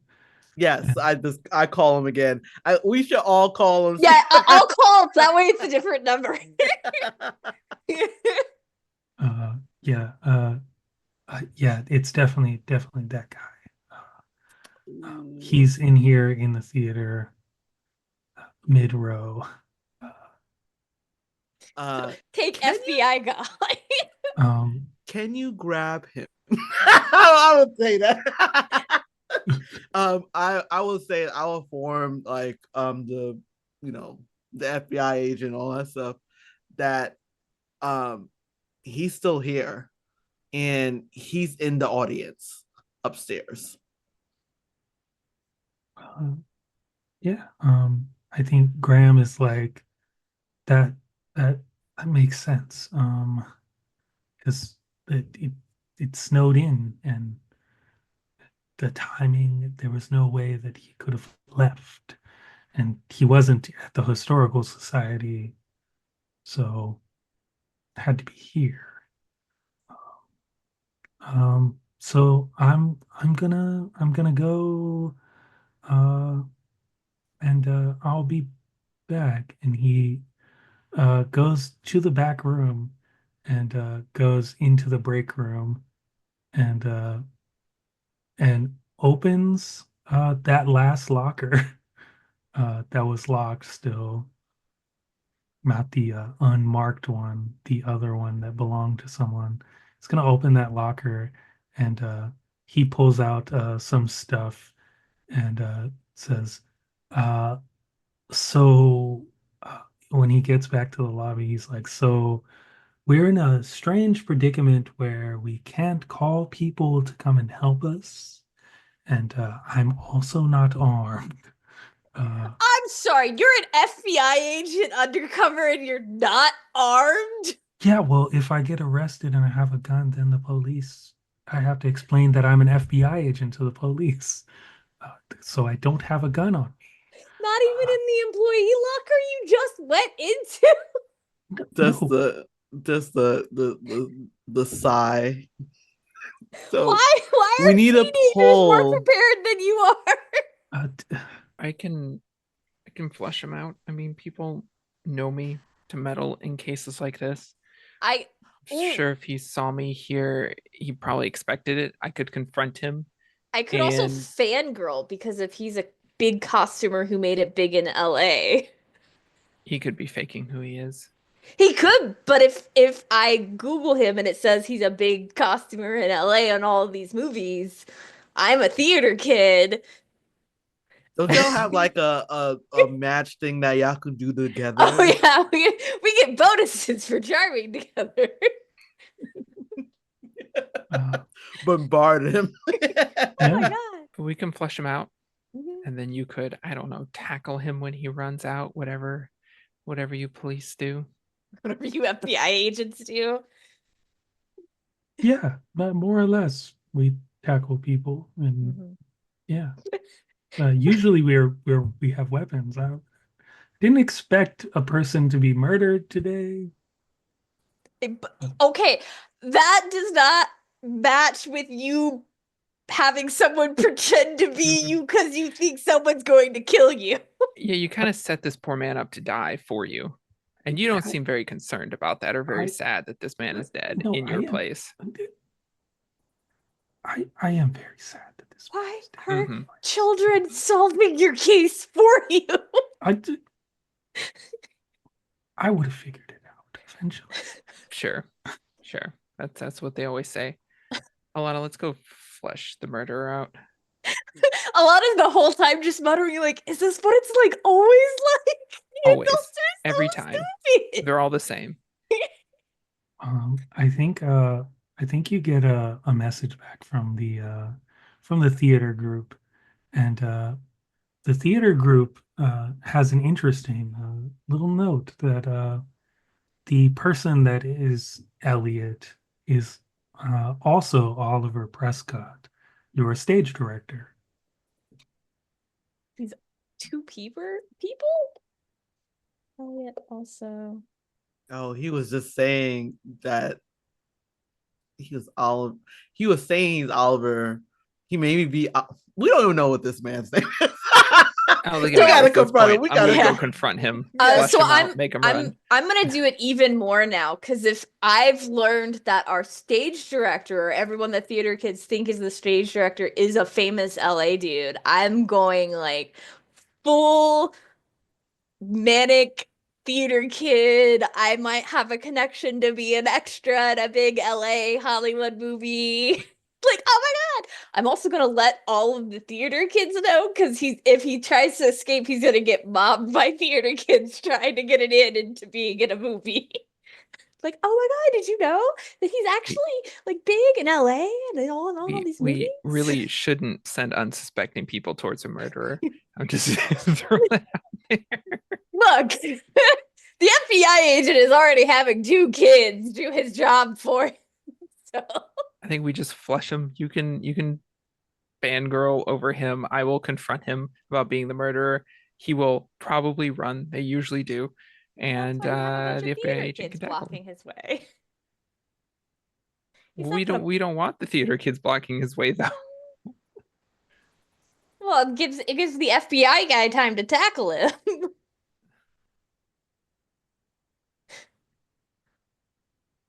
If I have to, I'll tackle him too. Yeah, I was like, don't underestimate the high kick of a theater kid, okay? Let's go get this, bro. All right. Yeah, so I suppose we should set it in motion here. What does everybody I guess do, and then I'll give you a roll, and we'll see how everything pans out. I'm going to pretend to be super fangirly and be like, "Oh my God, Mr. Prescott, you didn't tell me you were in all these related to all of these LA movies. Oh my God. Could you give me like an audition with," and I'm gonna name one of the movies around like the director for that. Yeah. Hot So Frosty or whatever movie. I am gonna call that a charm roll. And yeah. Let me say it's an 8. It's an 8. 8 is the Oh, number we need to hit. I can take half because I have a D20 for Nice. charm. That's just a Solid, 10. solid. So yeah, Oliver's like, if listen, I don't want everyone to know. So we could talk just outside the door. So the FBI agent is still in the lobby, right? Yeah. I'm like, oh yeah, let's go to the lobby. There's no one out there. You can tell me like, and like I'm pulling out like a piece of paper or something from my backpack and like I would love to like get some contacts and like get started in the industry because they do Hallmark movies here all the time, but like I don't want to be typecasted in like a Hallmark movie and be like that same girl in that same Hallmark movie every year. Like I want to be able to like spread my wings and get into some fun things like maybe something avant-garde or like and just talking the whole way. It's really like Oh, all right. Letting Alana do her thing. I want to spend a diversity token for intuitive. Is this person armed? No. Yeah, they don't have anything on them. Appears dangerous. But they are going to say, I don't want to get too far from everyone. The lobby is a bit far because there's a murderer out there, right? but isn't the murderer most likely to be in here with all the people? Well, if they're not, then you and I are alone outside with a potential murderer. I We could mean, we both can just die. we can just stop by the doors. We're just like that way, still in here with the people, but you don't want the rest of the theater kids to know, you're LA Yeah, well, famous yes, because yes, yeah, yeah. And then he pulls out a card. It's Elliot Marston. It has the same information as the card you saw before, Mhm. and he says Oliver Prescott is a fake name that I use. But I always used to love helping with the plays here. And then I got big and moved to LA. So Oh my um, God, you um got your start here? That's so great. yeah, I also designed some of the uniforms. Oh no, really? That's so awesome. Like, how did you get involved? And I'm just gonna like distract him as much as possible while we're by these doors.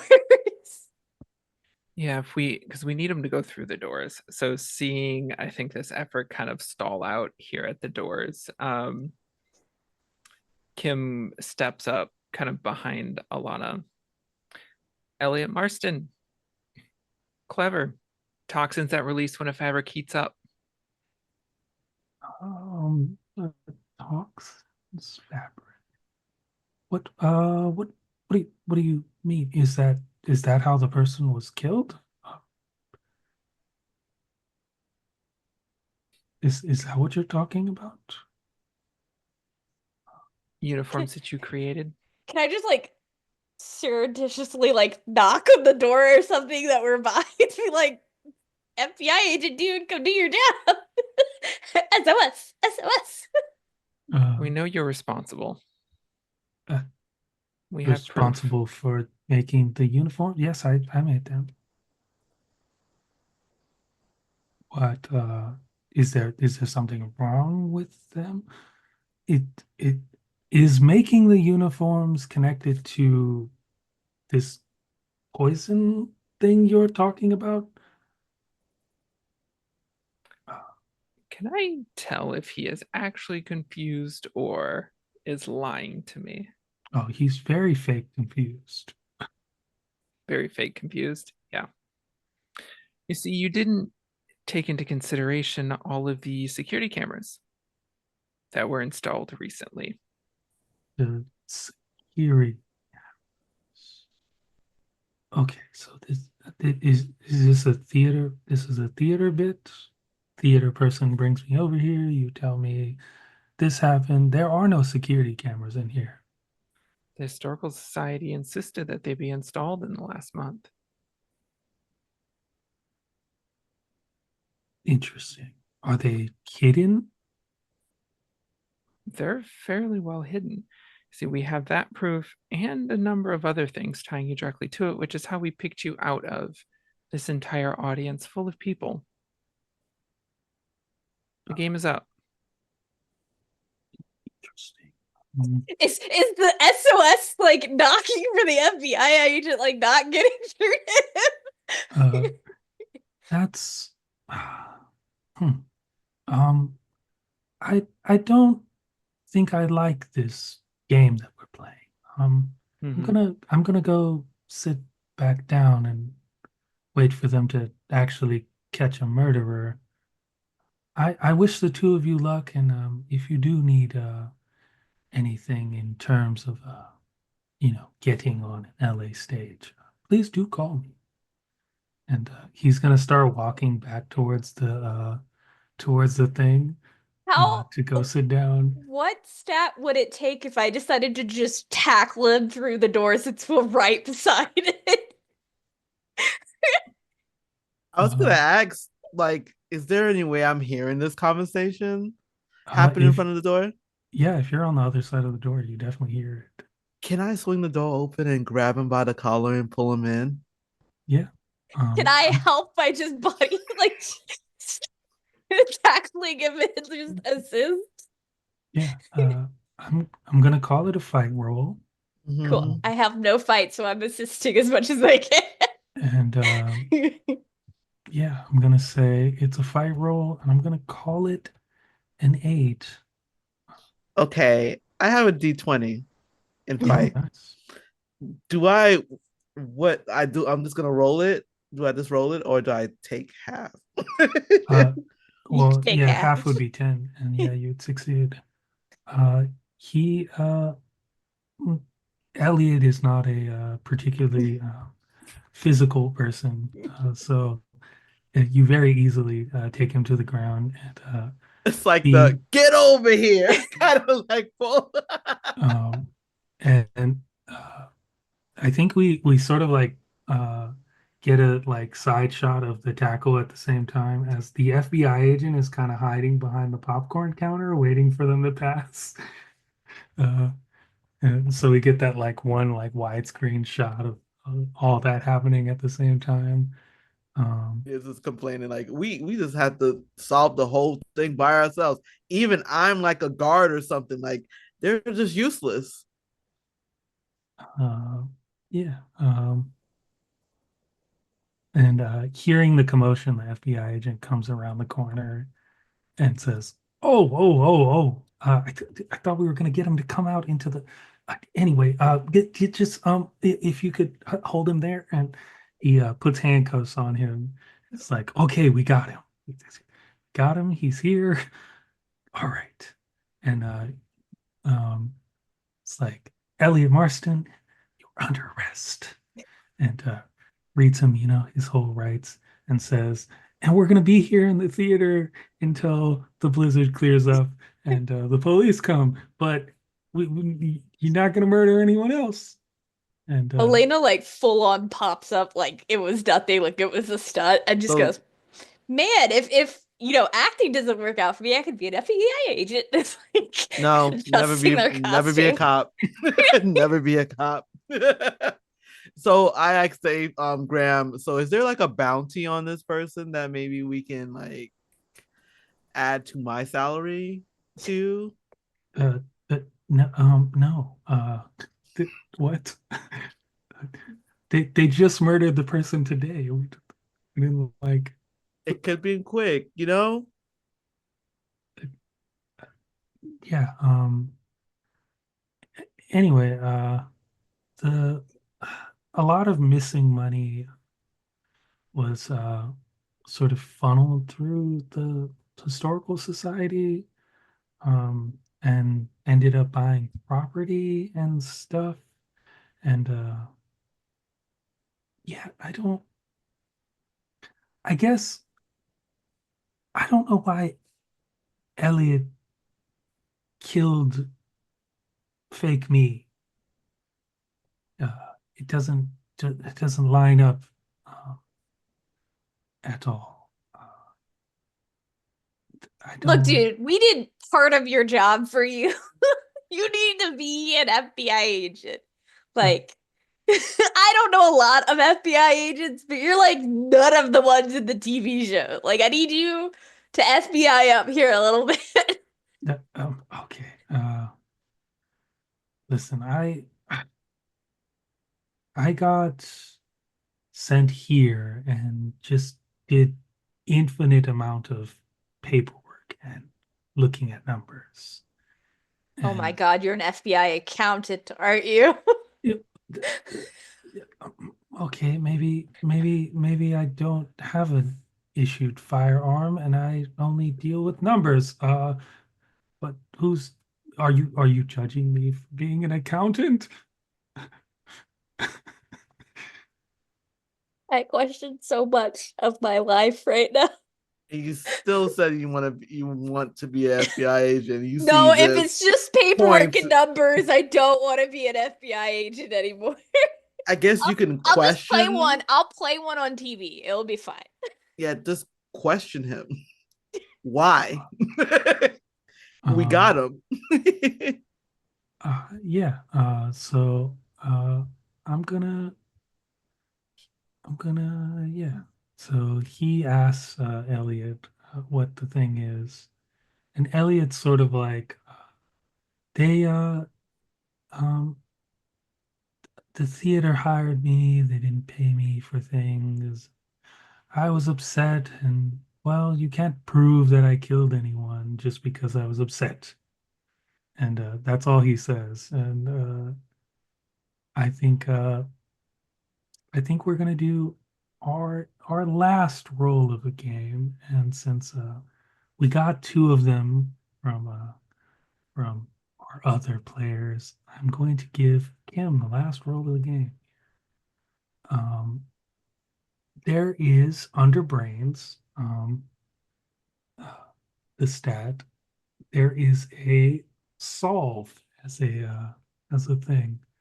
It says the stat determines how book smart your character is and how quickly they are able to solve intellectual puzzles.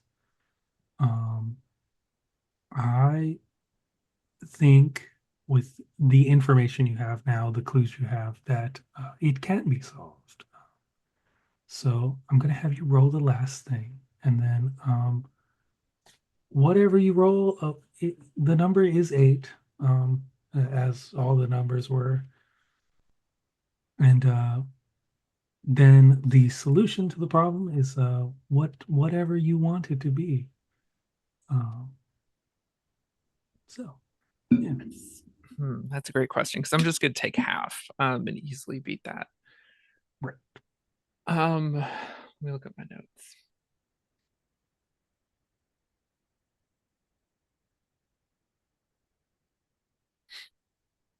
The solution.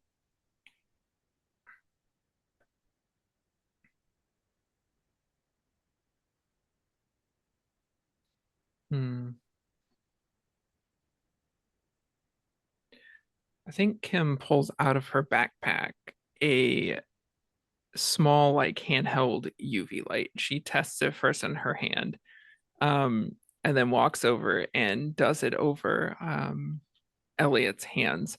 I think his hands kind of light up from whatever it is that's coming off of that material. Even after you wash your hands, it kind of stains it in a way that picks up on UV light.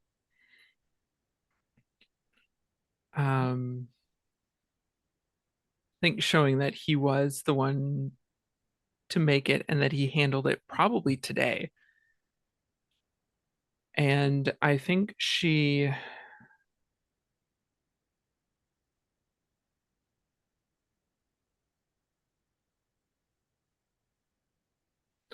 pulls out a couple receipts that she had found going through Sarah's office and the files that she stole from the FBI agent's office that she's not telling him that she took from the FBI agent's office. She needs those for her own case. She pulls a few receipts out showing that they were connecting the dots to since Elliot hadn't gotten paid, he had stolen some money, embezzled it through costs in the costume department. The supplies that had been bought didn't match up with the money that had gone into the department. And I think Graham was just short of figuring it out, tracing it back to him And Elliot realized that, and that is why he murdered who he thought was Graham.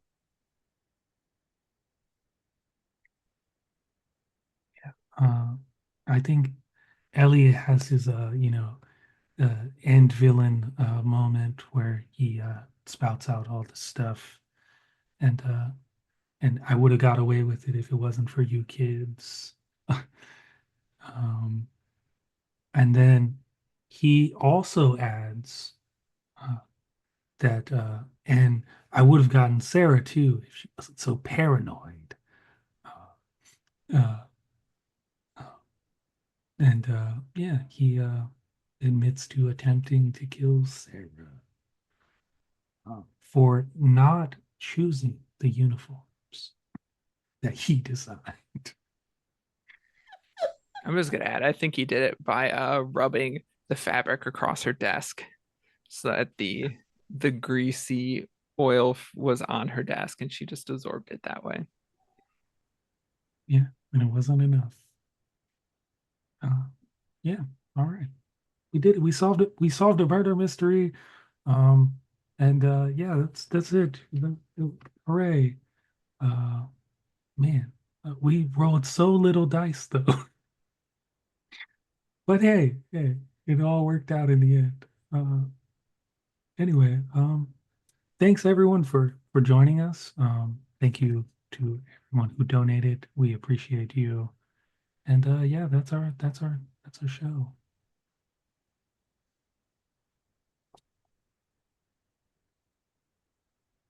All right. Before we leave, we should intro ourselves out. I'm Andrew. I've been your GM. You can find me at Souza GM on Blue Sky. I am one of the hosts of Melanin Mythos, and beyond that, that's just me. That's all I do. I'm going to ship it over again to Satine. Hey everyone, I'm Sateenbonnet. Pronouns my name and no pronouns. And you can find me on Batty Bards, and our current campaign is Echo. And I'm going to pop a corner. Oh, and also you can find me with like when I ramble and everything on my Blue Sky. Same name, Sateenbonnet. And I'm going to pass it on to Kayla. I would like to first say it was like a Scooby-Doo live play because he said it. You can find all of my socials at the Linktree link in the chat. I do tons of freelance and design for all kinds of TT the RPG things, including a bunch of Cypher stuff with Underground Oracle Publishing, with our new setting, Horror of the Blighted Plains. So if you like either of the movies Waterworld and Treasure Planet, and you want to play something that smushes them together and makes it a baby, that's that setting. And I'm going to go ahead and popcorn it over to Anna. That is me. I am Anna, aka Archival Dust Bunny, most places on the internet. I'm a queer and trans advocate, museum worker, and TTRPG performer, producer, and podcaster. You can find me on Instagram and Blue Sky at Archival Dust Bun. And I stream kind of all over the place. I'm in a lot of stuff, streaming all the time. So follow me on social media to see where and when I'm streaming. And if you like magical girls, queer stories, and stories about finding hope again after devastating loss, check out Bloom and Blight, a Girl by Moonlight actual play podcast. We have super short episodes with full soundscaping of music and sound effects following the magical girl team Bloom just a few months after their leader sacrificed herself to save the world. And we kind of explore their grief and how they handle it while still dealing with their responsibilities to the city that they're protectors of. You can find us anywhere you normally get your podcast and on social media, specifically Instagram and Blue Sky at Bloom and Blight. And for character and cast information, transcripts, downloadables, and links to our amazing community Discord server, check out bloomandblight.com. And if for some reason you are watching this while at PAX, half of our cast is there and they have Bloom and Blight swag, including our promotional stickers and our character trading cards. So Candace, Danny, and Taylor are there, and they each have their own characters trading cards. So if you're looking for the Lily card, Belladonna card, or Iris cards, make sure to find them before PAX is over.